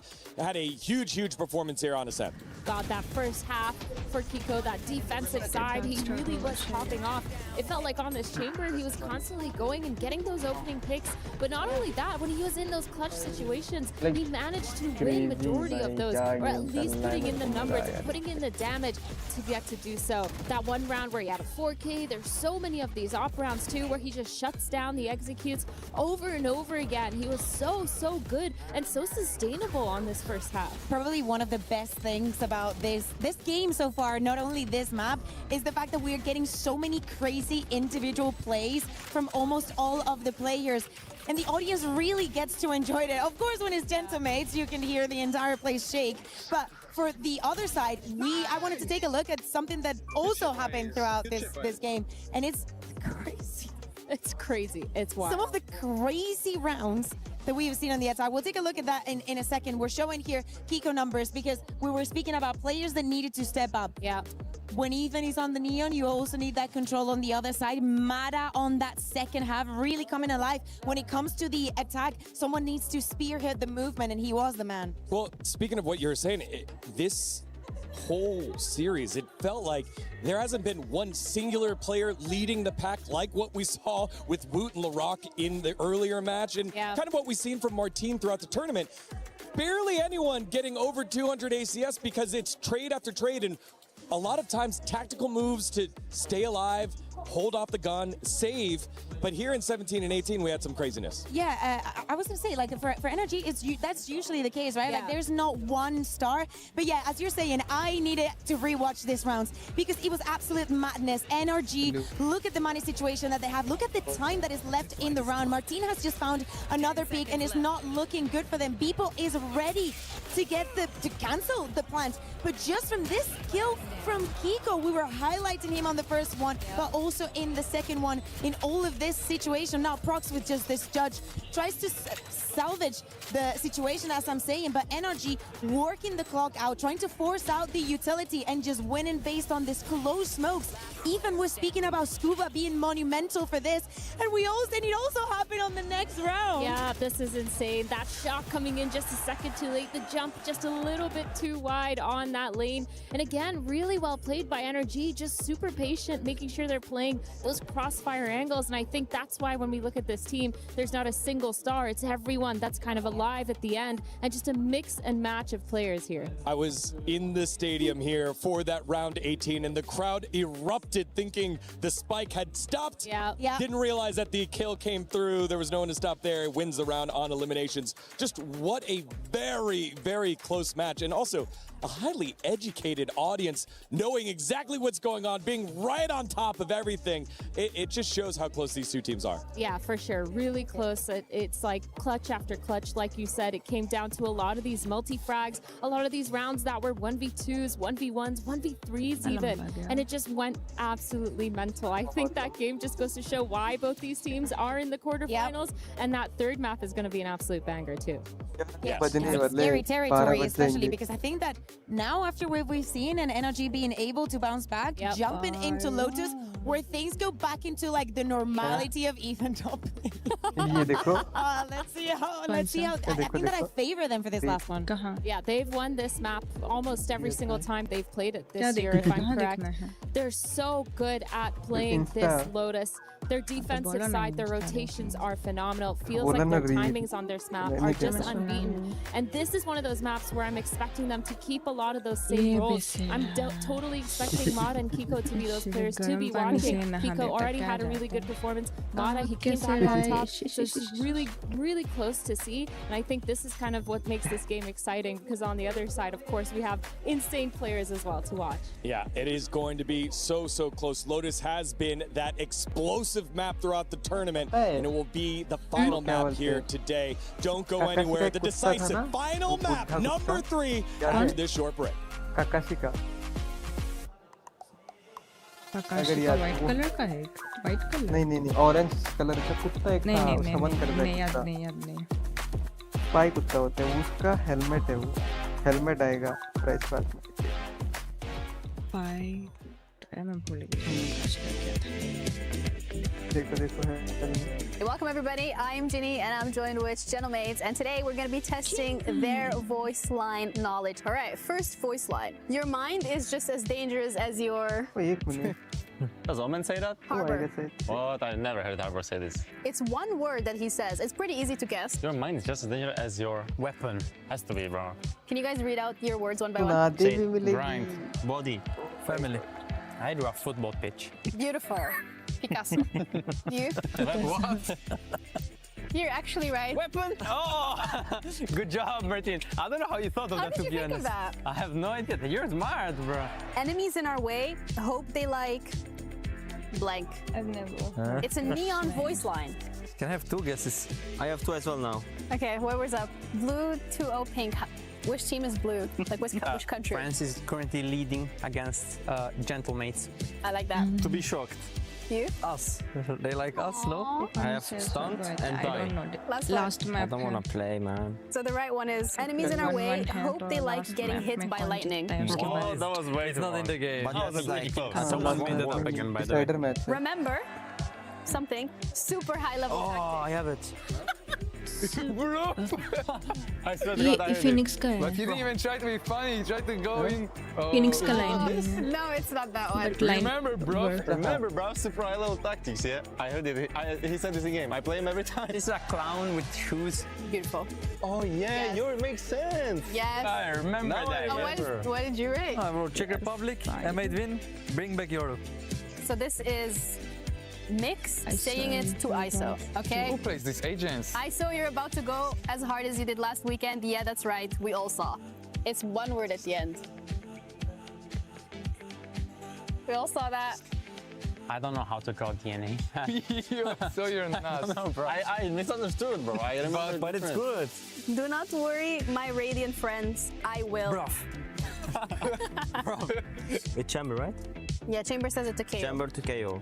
That's so good, Star Show. Can you read it? A big weapon. Eat baguette. Call Eat Martin. baguette. He's that guy. I have 2 cheerleaders saying, let's go. Star Show picture, you know, M8 win. They're rooting ये for us. बंदा क्या drawing Does it कर say रहा है? Stark's picture or is Stark's picture on there? No, she wants a picture with Star Show, but then when you look here, what do you say? And mine is, no, sorry, I meant Minnie. Yeah, because they mispronounced the name, you know. They want a picture with Minnie and not Star, so yeah. Did this actually happen? Every time they want a picture with Minnie or Martin, you know, and they just forget about everyone else. Do not worry, my radiant friends. I will unplug their talking toaster. That's impossible, by the way. Thank you guys so much for joining me. Thank you. That was Thank you. some pretty interesting responses that we've got here. All of that's done for now, and we're going to be heading back over to the show.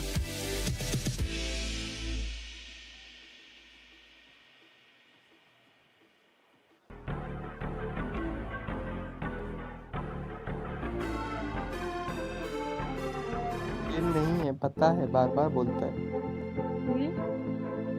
बोलता है, this is not a game.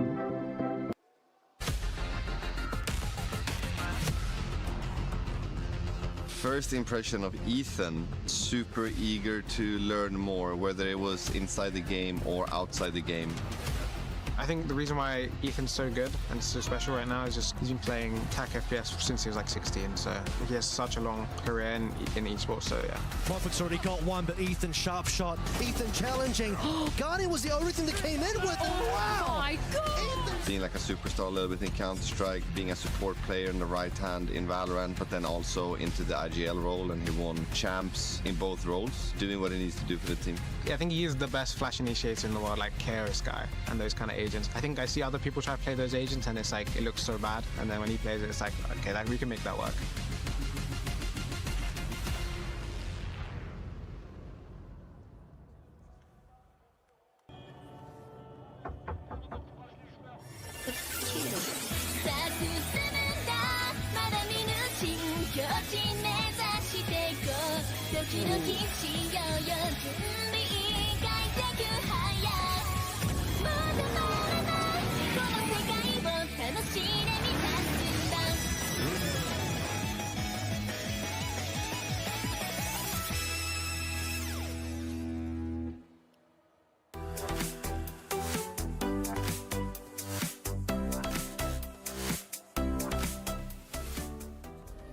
Play is in our DNA. Whenever we let it out, it becomes our superpower. Now imagine an entire city being built to supercharge it. Kadir City, powered by play.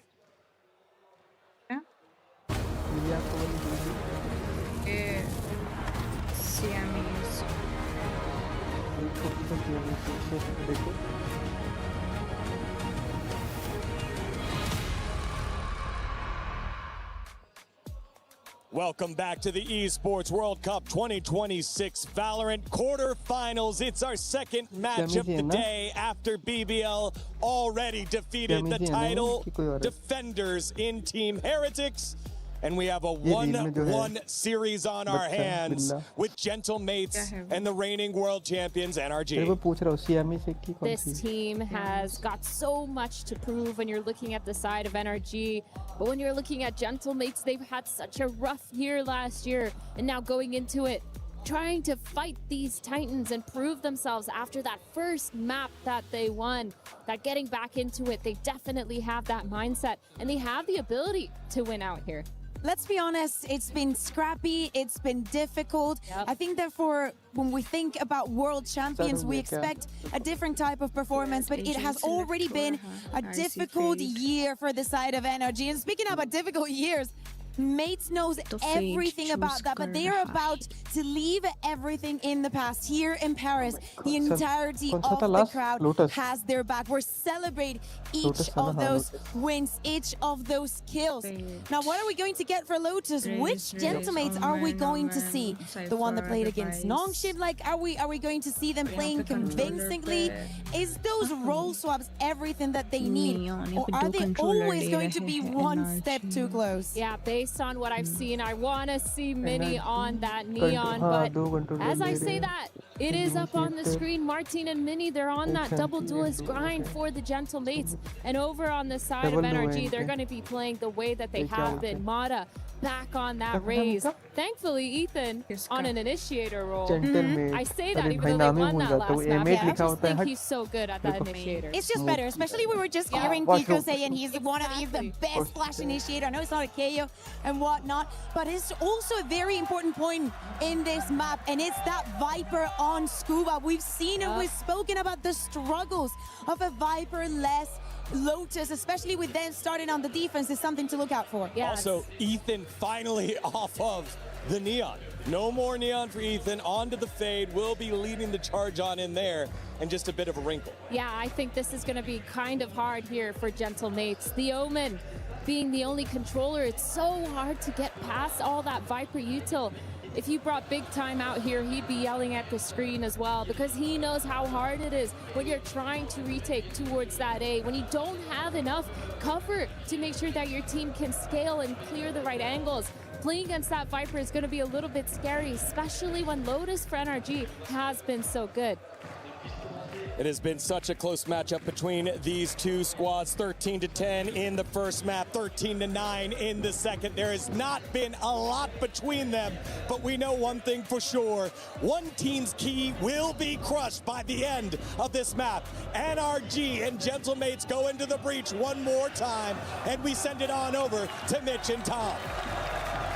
Thank you, Degon. NRG bounce back on map number 2, and we're all the way to Lotus as a result.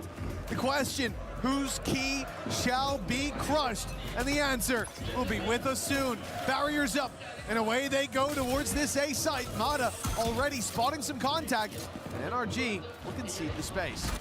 Yeah, this is a map where NRG, I almost expected them to pick it. I'll be brutally honest with you. Over the last 3 months, they are 11-2. This has been their best map. It's been a strong map, no doubt. And it's going to be up to the mates to prove that they're still in this matchup. Already damage going left and right, but it's Ethan to come up with a couple. In fact, a flurry of frags in a matter of seconds, and it's NRG to come out on top. A pistol. There's been a curse rather than a gift in this matchup, but I don't think they're going to mind taking it. No, I don't think they're going to mind whatsoever. This is a team that started out on the first map, finding the pistol and a bit of success, couldn't quite keep that pace going, and maybe it would have been even more dominant if the shoe was on the other foot. As you said, somewhat of a curse, both teams that take pistols. When they take them, they lose the map. Someone clip that. Kiko clearly feels like it's a good sign to have 1-0 on the board. Have you seen the thing where people put people's sound onto like Jurassic Park? Yeah. I think that would be a great fit. A pterodactyl roaring up above the trees. That's what I just heard. Kiko certainly has the lungs for it. NRG, this buy it's a decent investment. A lot of Bulldogs and an Ares in play. You love an Ares. Oh, you know me. It's a shame to see Brock degrading himself by putting himself down to that weapon, but when the Bulldog can do that, you know? Oh, yeah, of course. Already, though. Strong conversion. The Mates fans certainly haven't gone anywhere just yet, but I think they're going to be feeling pressure on that stage, wanting to get to play. in front of this Mada crowd. Mada. At least one more time, potentially two, depending how far they can go. I think even for mates, making a semi-final would be a pretty big deal. Whereas for NRG, it's a regular occurrence. This is a squad that knows how to get there, knows how to win, and certainly will have the wind in their sails after the last map. It's going to be up to mates to change the story that's currently unfolding. Oh, the drums in the depth of the crowd. Spurring Gentlemates on. They might not be able to hear much, but I'll tell you, they can feel that beat in their chest. I certainly can. How long will it continue to pipe up? They were waiting for this moment. You lose the pistol, you expect the second to go that way, but now in with the full buy. Mada 2 away from a showstopper as he takes control over A main. Not sure if he has the orb already. I think he does. Left the last round 3 away. So that space now can be left a little bit later. Mates look to fill it in. Mini, I think, to run a similar fake to what we've seen before. It was massively successful in the previous map, but they are running out of time. I think part of might have the info already, though. That's the problem. Yeah, they're running back to the other side of the map. 20 seconds. Post-farm looking likely, but Mada's now cleared out Mini. A man advantage in the bonus round. If Ethan could time this right, he might be able to cause them some issues, or just hold on to ground. I think the main man to watch again will be valo, though. Position that might not necessarily be expected with everybody else. So deeper, they clear it with ease.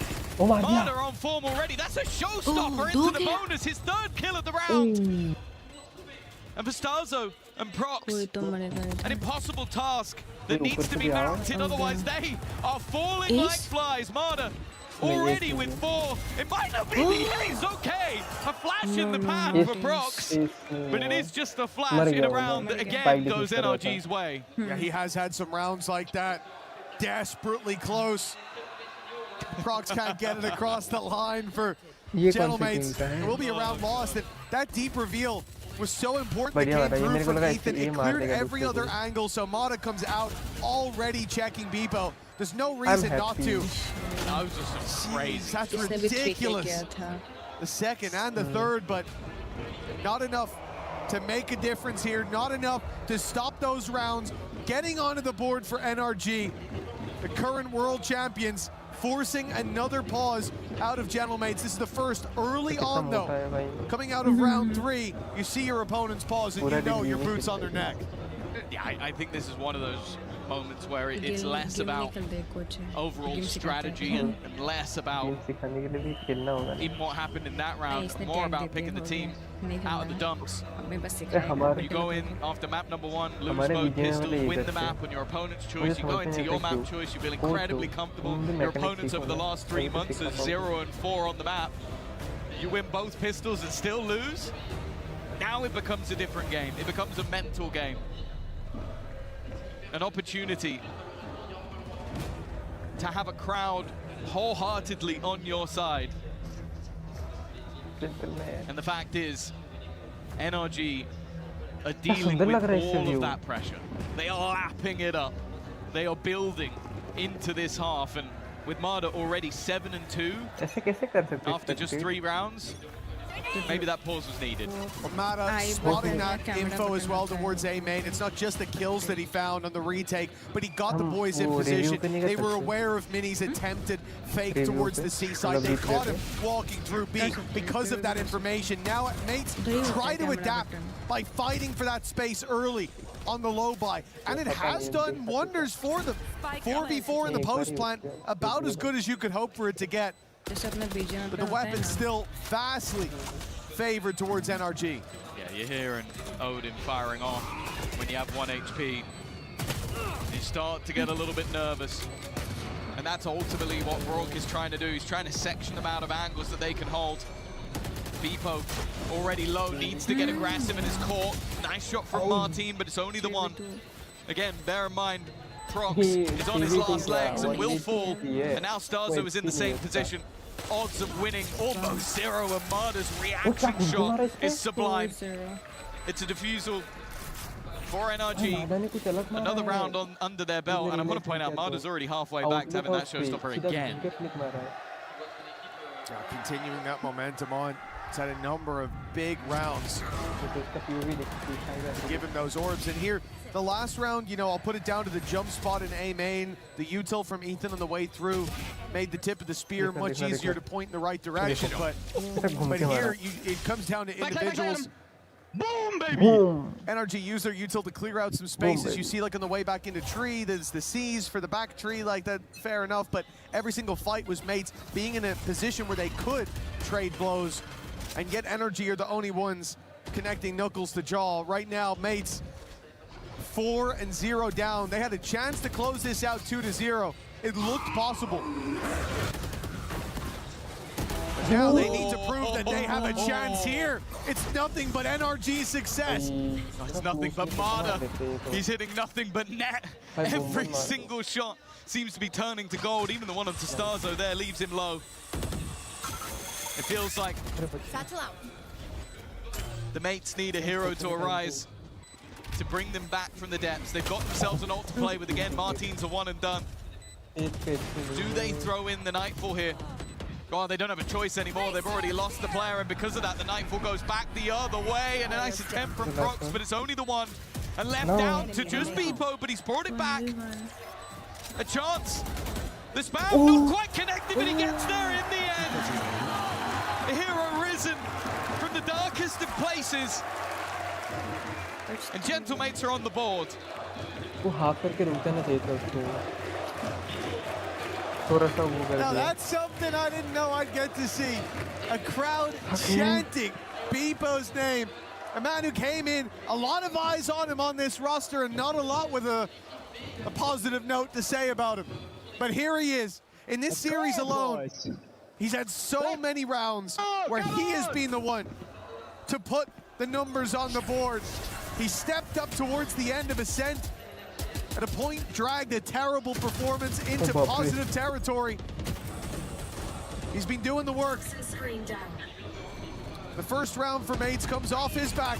Scuba standing his ground. At least trades out one, and it's an advantage for the defense, advantage for NRG. My God. And it looks to be getting even better. Martin down to half. And again, Mada. Give him a shot. Guarantee a kill. Prox back in response. Now he does have the TP available, but he would have to abandon his teammate bpo trying to hold the line, but he is caught by Kiko instead. And this is the moment, just opting out, wanting to try and reset. But the fact is, NRG have already cleared C. They know exactly where this player has put that spike down. A reposition. But Ethan seems well aware of it. Waiting to clear this man together. Needs a couple of crispy shots, and Brock is just too quick around the other side of the door. They didn't give him a hope in hell of winning out that round. It is a blip. And then right back to winning ways for NRG. And keep in mind, it was Gentlemates with a pause. Coming out of round 3, they tried to run a fake towards the C site. It didn't work. They got red. And from the second that the first fight went down on that B site and Mini slid in to see 3 players there, they realized that they had been red. This time around, it's NRG towards that A main position where in the same round I was just referencing, they had all the info because of the jump peak from Mada, because they were being given that space early. Well, now they see their opponents fight for it, and so they step back. Ethan plays towards the stairs. They have Scuba in the tree, and they're ready to pounce the second that the push comes in. Unlucky, I think, for mates that they use their showstopper, and it ends up being needed as a trade. They didn't think someone would be standing as close to the door when it was broken open. But this level of success is very worrying to see for NRG early on. With a low buy here for mates, it should be 6-1. Yeah, that was the one gun they had. Stars at least will be able to retrieve it, but the Mada show continues. It's safe to say that you go back to London, even some of the earlier games in this tournament, and he wasn't lighting the world on fire. Especially in London, it was kiko having to drag them kicking and screaming, but when this man is on, he is a terrifying force to be reckoned with. And he's been nothing short of perfection so far in this map. I'll find you. For the mates in this round, yeah, sure, you've got a Nightfall, but will you want to use it? I think especially not now. They are being wiped out. They're being stomped on by the giant that is NRG. Last player standing. Blips on the radar, but they quickly fade to black. Blippo. Oh goodness, there's no need for the guy. The guy's having a good series. No, that's what I mean. He won the round, so for them it was a Blippo. I think that's a fantastic punt that you're not giving enough credit. I'm just saying, people start calling him Blippo all of a sudden. It's going to be on you. I don't want anything to do with that. I'm here saying he's a great guy. He's doing his job. I like him. I agree. And I will say he's a player I've liked seeing grow on this roster as well. I understand the criticism that came his way towards the start of his tenure, but I don't think it's justified anymore. It's been a good role swap. Yeah. But is there more left to show? 6-1 down. Mini also struggling.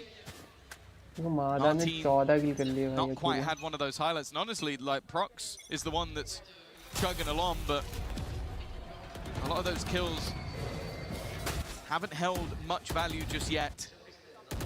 A more direct taken towards that C site, and already Brock has taken out Starzone. It's the immediate ult popped as well. And he's died through the smoke. Quite a shot by Prox. Quietly chugging along, you said it, but that is certainly something.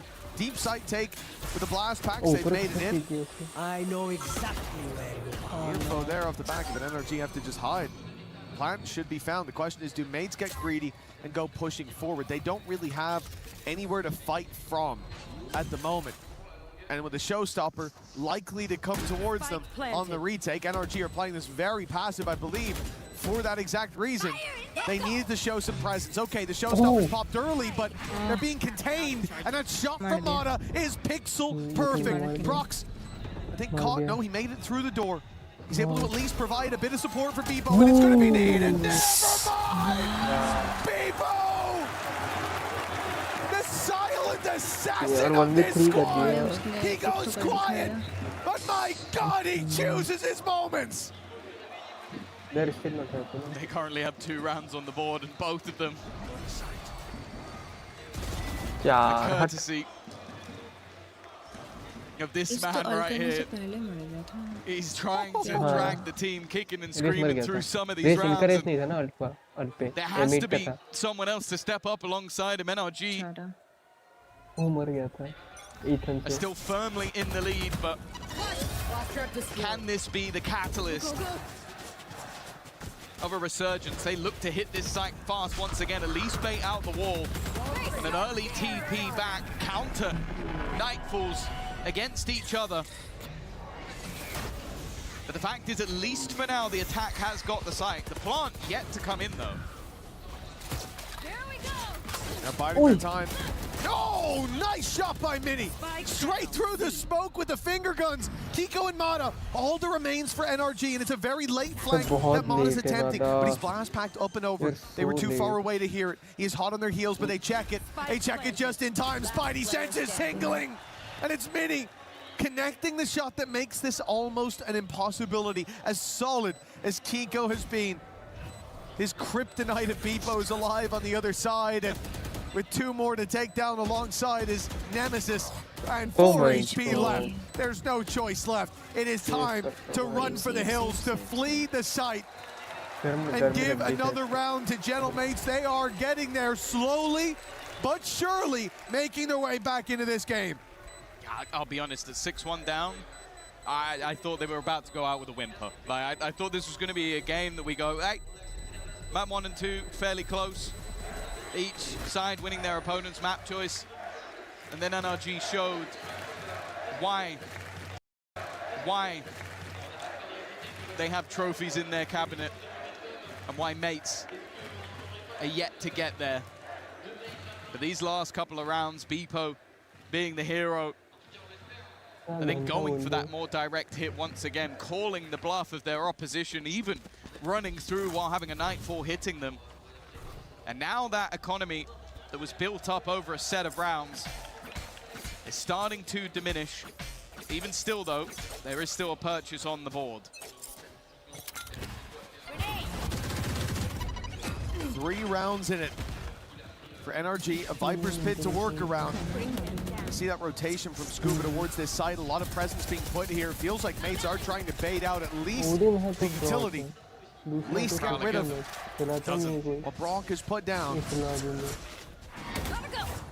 That door, the position of the spike, it looks like will swing open. The B site would be the ultimate target, and it is wide open. This rotation has been dragged in, and with no wall here, they are just walking through that space. Well, that's the cue. That's the moment they know they've lost the site. It's where sᴏᴄ started running as well. They wanted to make sure the utility was gone, but I love it from mates. They put themselves with a backstab, a perfect backstab, in fact. Martin taking space, but they got to be careful. They can't forget about the way towards the broken door. sᴏᴄ caught as well. Brock has managed to put this into an advantage, and this is problematic now.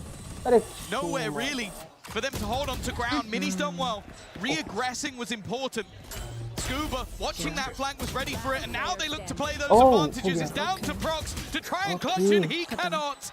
A good round in terms of the push and pull of the map, but ultimately NRG are the ones to fight back into that site. They're so patient in playing for that retake. The Viper's Pit making it awkward. Even though they lost position behind them, it gave Scuba the spot to play inside of. It meant the players on site are worried about somebody walking through that. And as they are, Mada's able to backstab like that, while Mini is causing all these issues in the back lines. Problem was, there was no real front line for their squad. There was no safe place to fight from. They got on the site, and then they looked a little bit lost. For NRG, 7-3 on the board, a big lead for them, and a chance here to make it even better as mates invest almost everything into this round immediately. Mini's going to be picked off. Mada, not even the only one taking that fight. Ethan was there as well. 17 kills. There's no doubt who the difference maker has been in this map so far, but I think for mates, they're going to have nightmares about this man.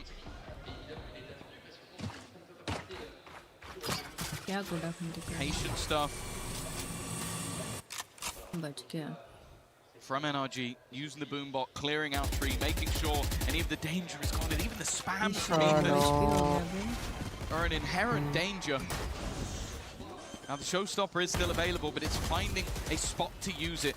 Is it worth gambling in this round when you're already so far behind? There's not many more rounds left to go for Martin. It seems like it's worthwhile, and it might be. That Scuba down and the numbers put to even. Time still ticking. Not quite putting the pressure on NRG just yet, but those picks most certainly do. 2 men standing, and the credit's low for a lot of these defenders. It's time to run. A save called by NRG as Gentlemates. They find 4. They take another weapon out of the hands of the defenders, and this half can still end up within punching distance. That was an important round for Martin. We talked about him as one of the sort of top players of this entire tournament. It was him and Larocque that were leading the way at the start of the day. He's definitely still going to be up there at the end of the day, win or lose, but he hadn't really left his mark on this map just yet. But these couple of picks, sᴏᴄ as well, put them in a good position, especially from such a hefty disadvantage in that round. It was looking like even a showstopper might have been too much of a gamble, but they needed rounds desperately, and they found them. You mentioned it, the economy of NRG is not in the greatest of places. But even still, And 8-4 is definitely possible, and that's uncomfortable for valo. It forces them into an attack side, aggressive play, and they caught Brock just as he pops his ult. Well, Mini gave half his health to go through those thorns. Tanked the ultimate as well with the shot to the face, the sight falling, and an opportunity. Mates look to push this time. They're not going to sit back like before, but the problem is Showstopper's hunting them down. Mini's being caught. Still, with some players close, but it looks like Martin is going to start falling back. Mates are going to allow them through that choke point. They just need a pick to slow them down, but instead it's NRG finding that momentum. Steaming forward, sᴏᴄɪᴜ won't catch them on the cross, and Martin's down to 20. It has to be sᴏᴜᴜ. And the weaker weapons from NRG, they're enough to get the job done. A really impressive half. There were moments that it looked like Mates might just build up some momentum, but 4 is all they are able to muster. Switching sides. And of course, you're going to highlight Mada, 19 and 9, but it's safe to say him, Ethan, Scuba, all having a stellar half. I'm shaking, bro. But the fact is, they're going to need to see a massive response from the Mates in the next half if they're going to have any chance of surviving in this tournament and keeping their key safe. Yeah, this has been a challenge for the Mates so far. They've got the crowd by their side. They've got them singing along in tandem, but it hasn't been enough. But you know what? They're not alone. I heard there's some NRG fans in the house with Lou. Et j'ai l'honneur d'être accompagné de Ravi, qui est un fan japonais de NRG. Donc je vous demanderai, s'il vous plaît, du respect, puisqu'il a fait le voyage pour venir soutenir NRG. Et il n'y en a pas beaucoup des fans NRG ici. Ravi, 今日はありがとうございます。フランスに来て NRG を応援してくれて本当に嬉しいです。そしてなんで日本から NRG を応援しているんですか？もともと自分バロラントでオーディンの武器が好きで NRG のブロックはオーディがとても良いのでそれで NRG を応援してます。すごく面白いです。Donc première question, pourquoi est-ce que tu soutiens NRG depuis le Japon? Qu'est-ce qui t'a fait les supporter? Et ben en fait, je suis un grand joueur de Odin et j'ai découvert Brock avec la Odin, c'est ce qui m'a fait le supporter. The reason why I'm supporting NRG is because I'm a big Odin player and I discovered NRG playing Odin and I started following them. And ここで会長のファン意はどう思いますか？なんかジェントルメイツのファンとかそのパリはどう思いますか？とてもすごい応援だと思います。もう NRG は去年のチャンピオンズでフナティックの応援がすごいなんか優勝したんでこの応援で多分 NRG が勝てると思います。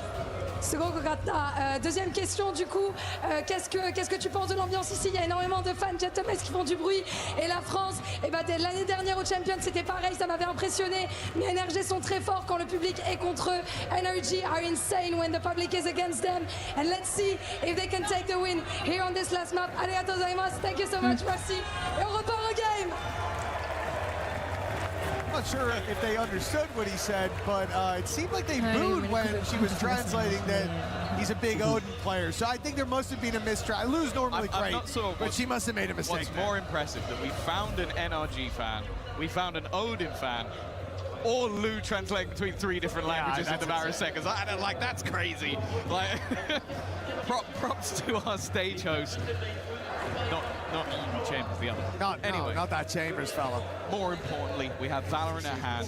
The Mates, I'll be honest, with the way that first half went, this might be a short-lived time for the Mates fans in Paris.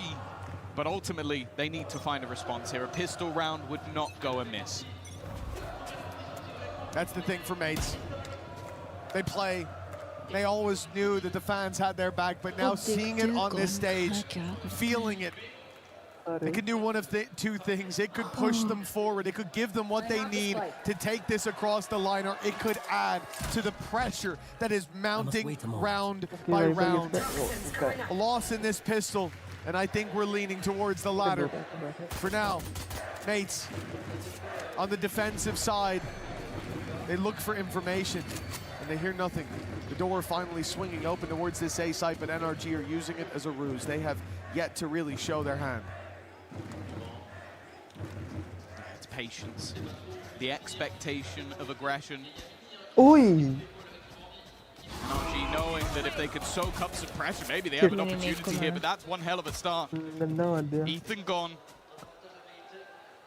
And now the attack has spread across the map with a decision to make, and not a lot of time to make it. 35 seconds as they look to double back towards this A side. The problem, though, is they don't have control around B. And with no presence seen on C in a while, the defenders are already fully committing to this A side of the map. They're only now making it through heaven, but the timing is roughly the same. Paranoia primed and ready. And a big flood that can come off the back of it. 12 seconds. The plant needs to be found, but the nade makes it uncomfortable. Wow. Nice work by Mini to start this off. The flood coming through. Weathered by NRG to get the plant, but not to find the picks after. We could see they were caught off guard by that pace. They didn't expect to be stepping into a minefield. And for Mates, that pistol round is a much needed victory. Yeah, Starzo's positioning basically wins them the round. The second they clear the player outside of C, he then has full control outside of B, so he knows they haven't gone back in that direction. And it allows the rest of the team to fully commit to the A hold. And you can see that they're so fast to get back in. And honestly, the resistance shown by NRG in the circumstances wasn't bad. But it was so difficult to find any semblance of control. A much needed pistol round. But still a long, long way to go. And of course for NRG, not expecting much of an investment, but I am looking at a Pucky. No shots landing for Mini to start this off, but he'll have some presence with him, some backup. There he goes. On the way. Hello, Mata. He's trying to chase them down, but unfortunately, Brock's and Oh my God. a clean house. Left with Brock and a chance for an ace.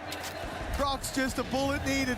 As Brock goes running, surely nobody will steal this one away, and they're baiting. So Brock's can have all five. The crowd is on its feet. And if you want something to inject that energy back into the game, that could certainly be it. The prodigal son has returned for the Mates.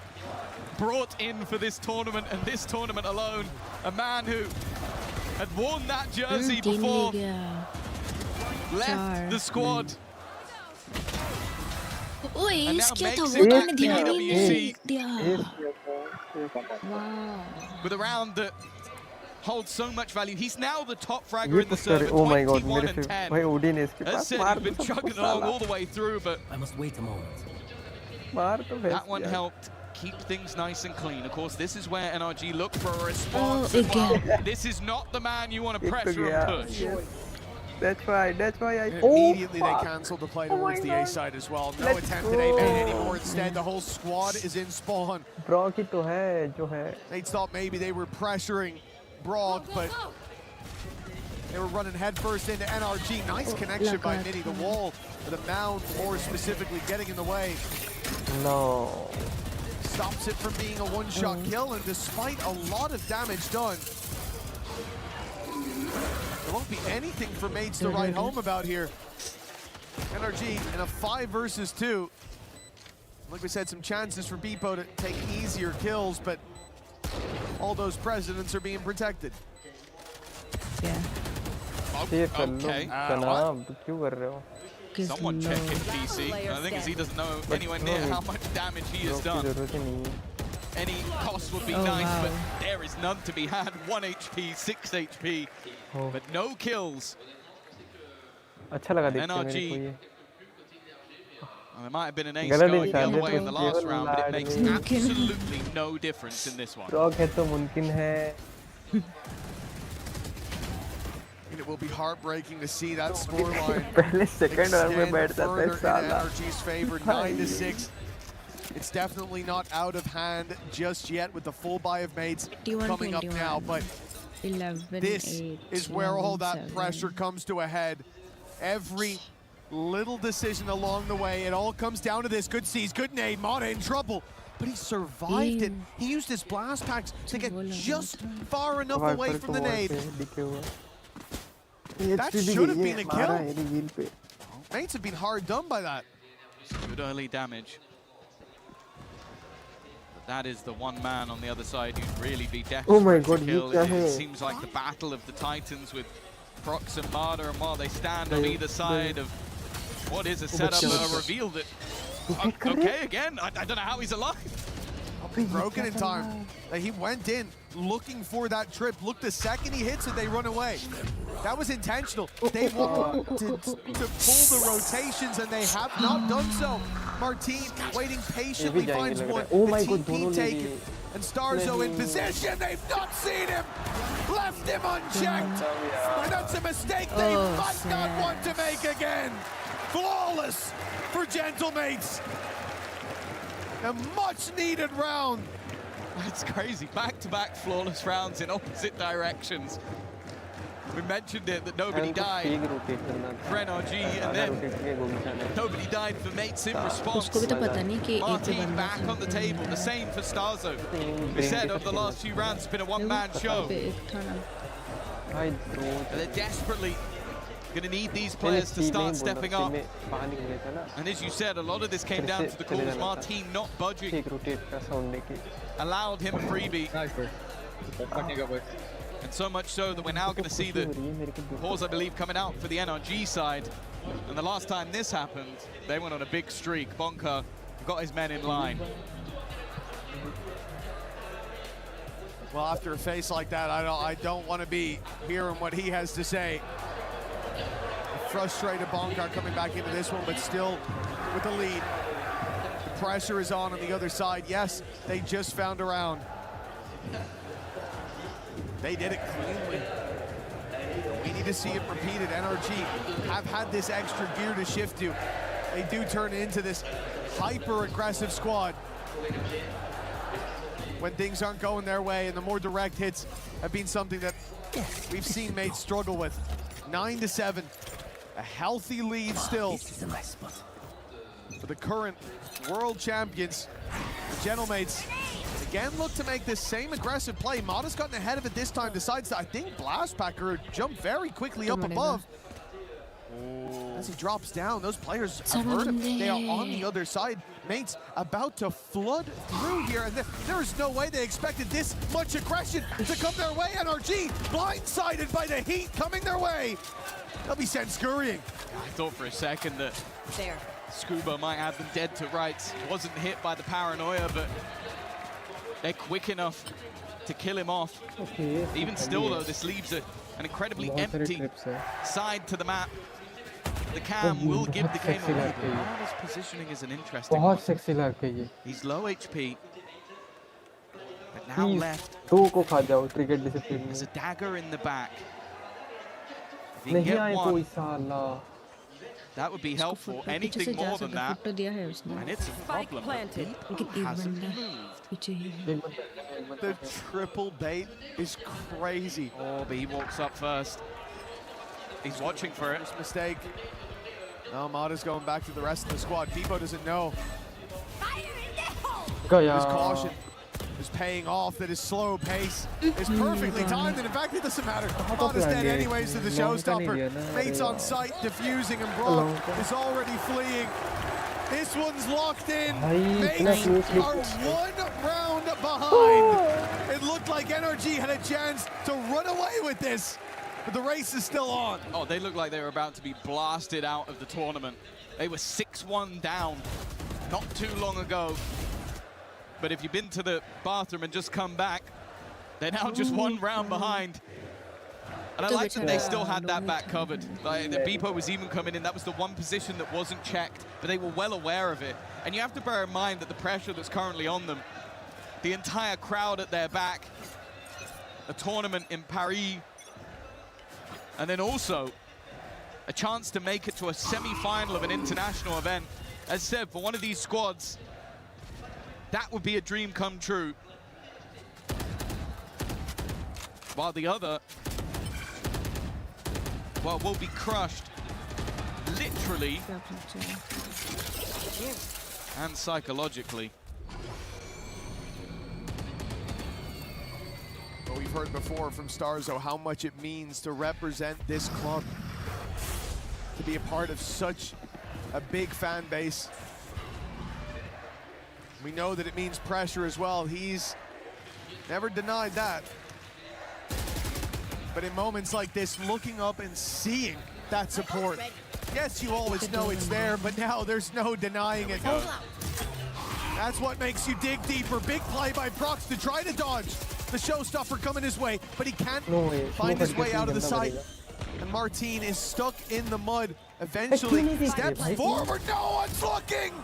That was a big mistake, but NRG, they stabilize. Luckily, he went for the guy planting, so the others were quick enough to get the trade. I think if he goes for anybody else, he probably comes out with 2 there. No ultimates to play with on either side. It's just going to be those firefights. Scuba up close, but he's taking a hell of a lot of damage, and now runs out of bullets. Marder, though, is there again. He is the villain of this story and looks to continue in that vein. A 4th to add to his tally. Starzo has managed to stick it to half and now looks to try and close the round. But that time ticking so far gone, and Marder looking for his ace. He will find it. This man is looking unstoppable. Oh my god. And the mates are going to have a man to hate if they lose this game. Yeah, you're talking about his villain arc for Mata. That's certainly how the crowd's viewing him after that play. Unbelievable work for Gentlemates on their bounce back, on their road to recovery. And they have hit a checkpoint with the barrier down. His name is Mata, the showstopper. Got him nothing. But he claimed everything that was on the table and then some. A surreal performance, not just on this map, but in this series. It might not be the killing blow, but that certainly knocked Gentlemates down a peg. That might be what breaks the camel's back, that last piece that makes the burden too heavy. The fact is that round was also all about his positioning. The constant duck and weave and re-swing and refight at the perfect moment. The second players were looking away. I don't think anyone could have done it better. And you look in the server right now, he is more than double the kills of his next best teammate. You remove Marder from this scenario, and they've probably already lost this map. But you don't get the title of best in the world for nothing. Prox trying to refight. Economically, this round is important, and he just does not stop. I think he's going to need security to leave this building. If he keeps this up, even if he doesn't, I think he's done enough to earn their hatred at this point. But it looks like they might be feeding off it on the side of NRG. Okay, well that one's gone down. Scuba wants to be the hometown hero. He's taking out the bad guy. But NRG find themselves a plan. They leave Pico behind as well, waiting, biding his time outside this door. For now, mates are checking it, clearing it, cautious of it, suspicious, and now they strike Kiko. Good for one. The job done, you would think, with Bebo up top. That's an opportunity to leave Scuba alone, the man who took out their hero. Mata aced the previous, but Scuba drew his final drop of blood. Now, 2 players stand in his way. He has to do the task. But Mata would take every time. And for mates, a lifeline delivered here at 10-9. Yeah, you know, it seemed like an impossible task to kill Mata, so Scuba decided to do it for him. A little bit of misfortune that has created a fortunate circumstance for the opposing side. The shot needed even still from Beppo, and again, you might look at those 9 kills and think, well, what has he done? He's probably won them 3 rounds, at least. He has won them 3 rounds, that's for sure. Even still, though, the pressure certainly isn't off just yet. 10-9. NRG still in the lead, but clear. But Bonka, again, wants a word with his squad. We've seen both coaches rattling off commands. Their impact in this game has certainly been paramount. As I said, at 6-1 down, brutally honest, I thought mates were out of this game. I thought they were done. I thought that that was the moment that we saw NRG just hightail their way to the finish line. But a pause, a clutch from Beppo, and a resurgence began. Prox then stepped up to the plate as well, and we've seen many a hero on either side, although one definitely does stand above everybody else. Okay, there is goes here. That goes there. a couple more numbers on Mada's side of the scoreboard than what you see elsewhere. Unbelievable form that he's turned up on today. It's only enough for a one-round lead. Dawn turned today here in Paris. Seemed like a bright future awaited the Gentlemates, but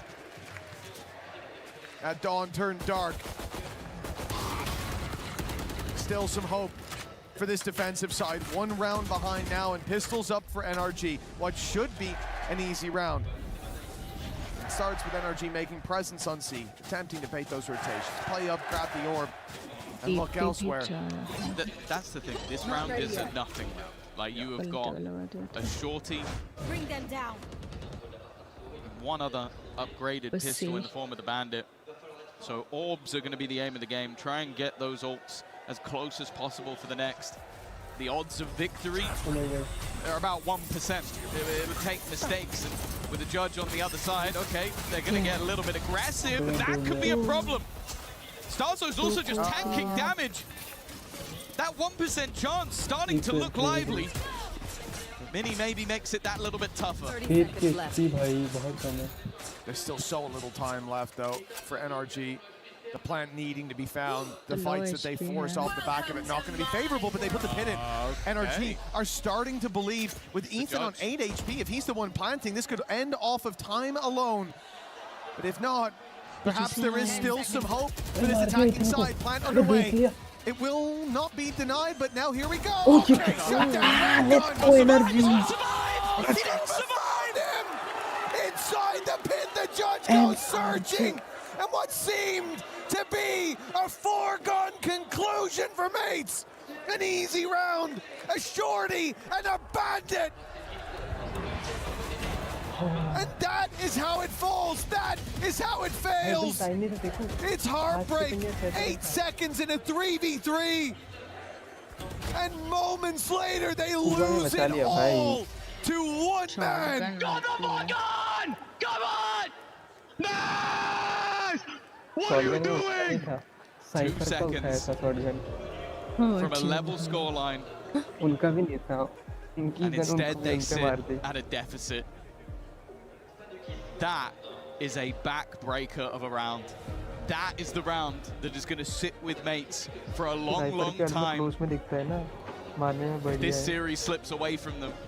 They could have been sat 10-10, and instead with 2 seconds left on the clock, Scuba is able to clutch. We saw that pit go in and went, that is a bold call. The thing was, Ethan was planting, and he stops to look for a kill. They don't even deny the plant. And it was stopped on the other side. Like, that squad said, okay, we've got to fight to win this. And it seemed like they'd lost the opportunity because there's still 2 to take down, 5 seconds to do it. A plant not even possible at that point. NRG take that round. That could be what sends them to the finish line. But Martin here delivers a very important pick. If they can get that rifle, even more so. Something at least was saving grace. Ethan has kept his teammate in the round. Now Martin has a showstopper. Where he places it is going to be integral. A walk up again from Starzo, but most of what he's looking for is information as his teammates roam the map as a trio. But NRG are taking their time. There is a cam. They've heard the cam. खाली है but camps That's going to be information at least already. Looking to sprint back But towards the C late side हो because गया it वो is completely internet open. The showstopper Hi Gamey, welcome to the stream. will give them a way back in. But do they go early? क्या कर रहे हो Gamey? Showstopper's ready to roll. It's been activated and fired in for nothing. Trades to start out for NRG. But Rux is here with a little bit more. 11-10. Waterway. He had backup. They swung in to deal with this man. But he fired back a little stronger. Prox buying them time, buying them a little bit more. These rounds make no sense. Like, you look at it as the last round I gave a 1% chance. And honestly, with how it went, I think that was the 1%. Then you come into this one, weaker weapons on the other side. Mates, they should be mentally boomed at this point. They should be at a point of no return, but they dig deep when it matters. A matchup that Final कब है वालों का? seems to I have support team Modi. no favor in any given round. को. No advantages to be claimed. It all just comes down to the moment of back and forth of 5 rounds in a row that no one can take a commanding lead. But look at the ults now, look at the weaponry. NRG is still very much in the driver's seat in this round. With Marder having a showstopper, who's to bet against him? I must wait. With or without, I'll take my bets from the table. Trap spotted. Well, Mod is clearly trying to catch someone off guard on the site, but Mates already playing that retake, knowing the showstopper was on its way. They've avoided it towards the waterway as now the plant looks to come through, but Mates are already at the door. Enemies at the gates. Well, hold on. NRG have gone running down. They've looked for a fight in the squad. Caught Prox off guard. Left Bippo isolated now from the rest of the squad. And with the picks going down, the Nightfall as well, delaying, and the flank from Scuba. This is almost an assured win for NRG. You said 1% for them in the eco. I'd give it to Mates right now. They have no idea that Scuba is on his way to win the round single-handedly. Starzo, they shouldn't have any chance of losing this off time alone. No. They just interrupt this defuse one by one, running down the seconds and putting it 12-10. Overtime guaranteed and a chance to crush the key of the hometown heroes with one more round. Said earlier in the matchup, very early I would say by Marder, Valorant का ही कर रही हूँ कि मैं. that the crowd can be silenced. I'll be honest, other than the faint Mates chance, you could hear a pin drop in here for just the moment. Look at what they have to fight for survival. Just 1 point, यार जल्दी करो. 3 rifles, 2 pistols, and 2 rounds needed. Otherwise, NRG go marching on into the semi-finals. The hearts and the key of the Mates. And still have a chance to come out with an EWC title. That is one hell of a start as well. Bippo gone. Shadows Another player you want to see fall. Oh my The A god. site open for business now as a free plant can be found. NRG. One man to the good. Nice. A few Drop weapons back, ahead, okay. and with Mini falling on the My flank. boy, bro. It looks like the bright dawn earlier on. 2v5. All the hope that Mates had, Tease में it has been वो drained from गले- this series.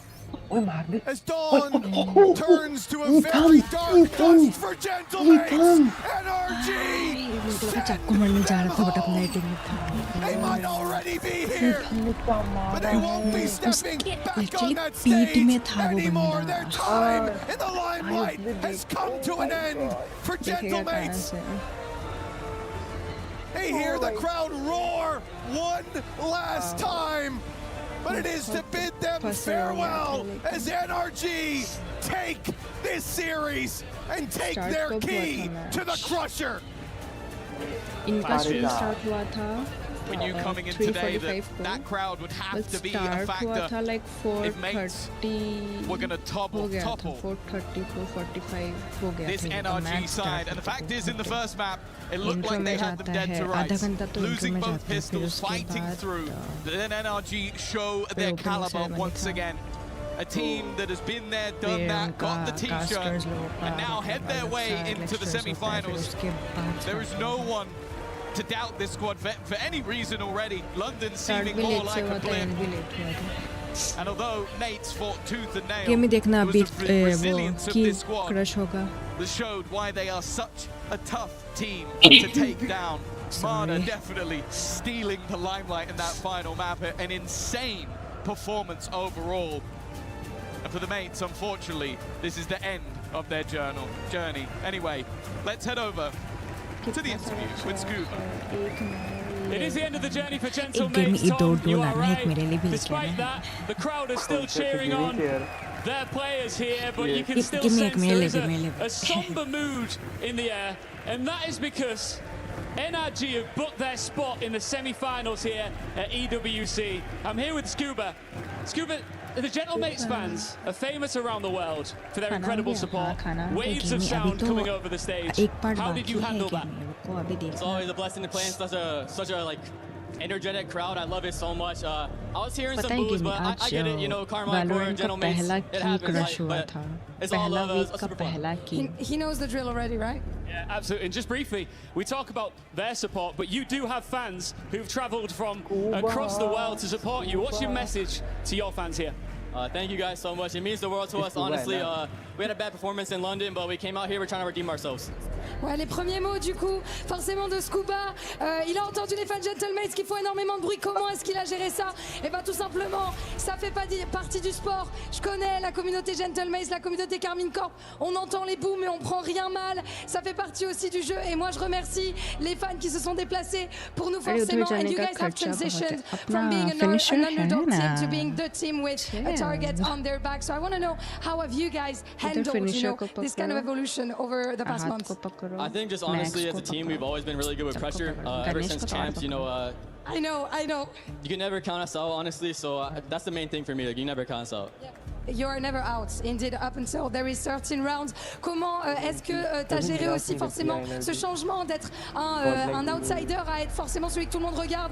Tu le sais, depuis les Champions, on est très fort quand on est sous pression, and you showed it again today. Speaking of never counting yourself out, somebody else who didn't count you out was LaRock of BBL, who you will face off against in the semi-final. He predicted that you would win. That being said, he also thinks that they're going to win the entire thing. What's your message to LaRock and BBL? I got nothing but love for the Goose at BBL. They're an insane team, super up and coming, and it's nothing but respect.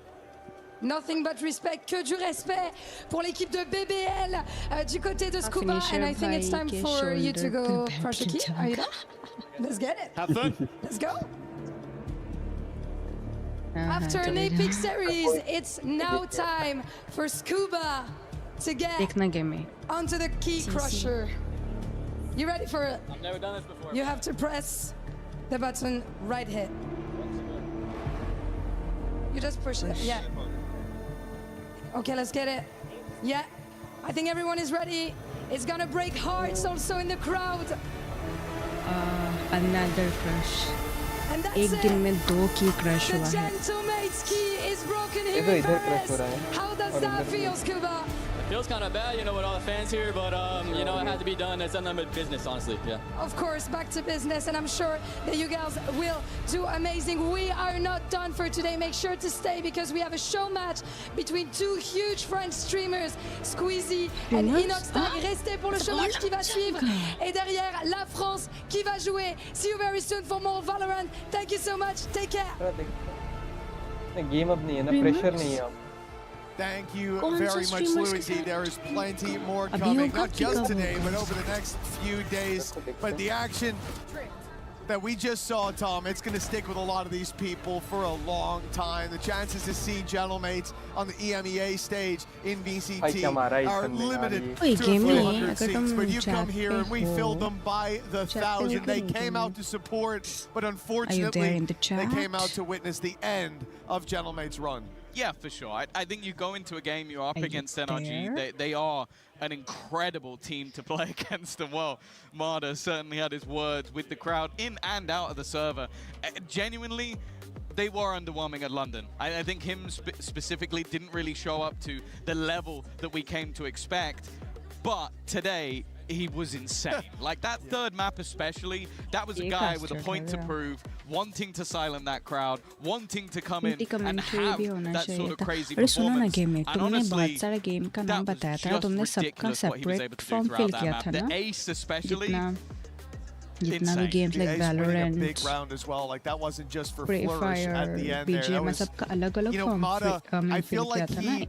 you talked about him as the villain, but he really does embody that, stepping up to that level at this moment against that team with this crowd. It just was the perfect piece for this NRG roster. And I do wonder now if there's going to be some people in the crowd. I know there's other teams that they can go to, but I wonder if some people have been won over by them. You know, we saw one person who traveled a long way just to see them play the Odin, and he definitely got to see a lot of that from Brock here. Now let's talk a little bit about the bracket, as we've obviously seen 2 of our quarterfinals already take place, seeing BBL and NRG win their games and go forward. But there are some more quarterfinals happening tomorrow. Yeah, it's crazy because we've lost the defending title holder, the king with the crown that has been shattered, and also one of the hometown favorites. But of course, going into tomorrow, Vitality will take the stage, another French organization who are going to be looking for those club championship points as well. And they're going to be facing off against Nongshim Red Force in the first game of the day. And then we have the Battle of America's 100 Thieves and MIBR, 2 teams that both have a point to prove. Both come in to this international event wanting to try and take that title home. Either way, that is it for today. We are done. We are dusted. We'll be back tomorrow. We absolutely will be, folks. It was a pleasure seeing you all here in Vitality fans. I saw a lot of Gentlemates flags out there. I'll be counting tomorrow. See if you can beat them. We'll see you guys tomorrow for some more Valorant action.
मैं पहले कौन phone किया था वाइटी का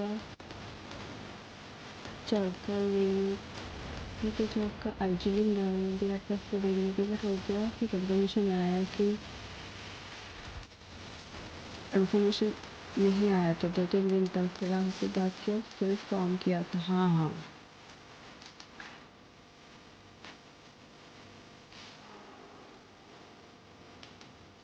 इसलिए पढ़ना होता है ठीक से वरना बहुत दिक्कत हो जाता है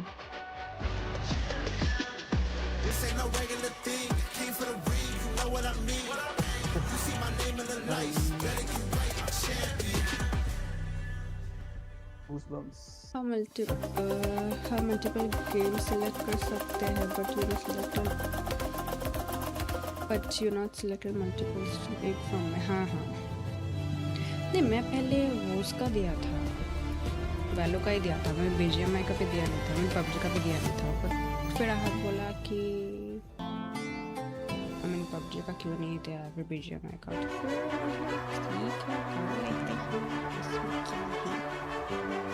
वो इधर बटन है क्या है क्या Play is in our DNA. क्या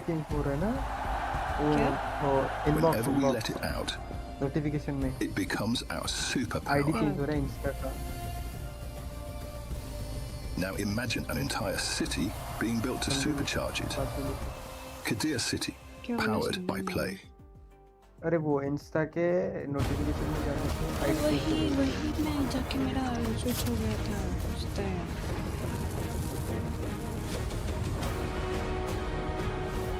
तो मुझे लगा क्या हुआ. वहाँ लिखा था एक्टिव सोशल हैंडल, जहाँ एक्टिव है तो सोचा IG डालना है. IG का वो थोड़ा नीचे सोशल मीडिया URL, वो चैनल URL पूछा था. हाँ नहीं, आज कुछ नहीं होगा. कुछ नहीं होगा पता. आज के लिए इतना ही था.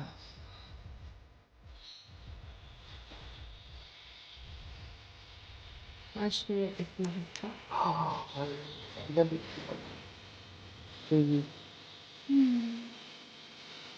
बड़ा फिल करके देखती हूँ. रखो पबजी में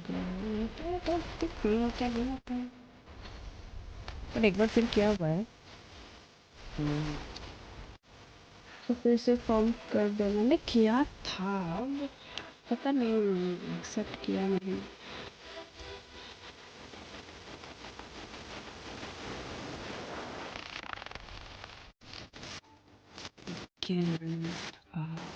कल होगा सेमीफाइनल्स.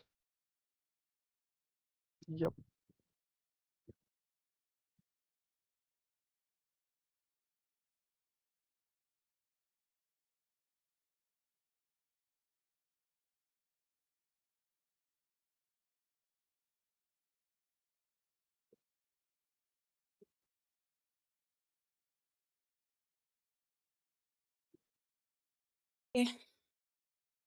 कल कितना बजे से होगा? सेम टाइमिंग होगा ना? Same timing.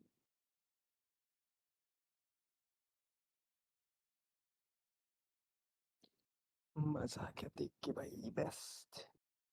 तो बहुत हुआ था लेकिन कितना लंबा स्ट्रीम गया. बहुत क्या होगा.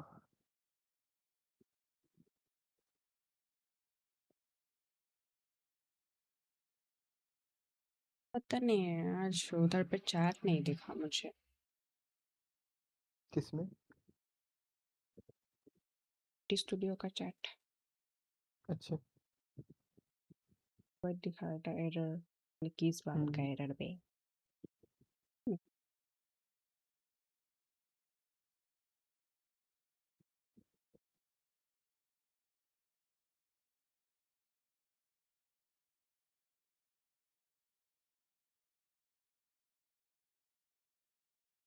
Alright, आज के लिए इतना ही था. मिलते हैं कल with another AWC watch party.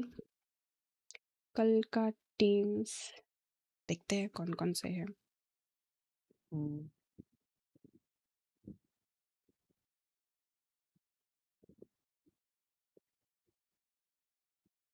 Valorant, yeah.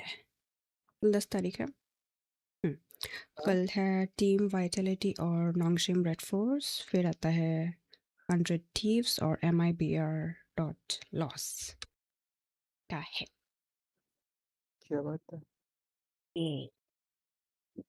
ये बाय बाय.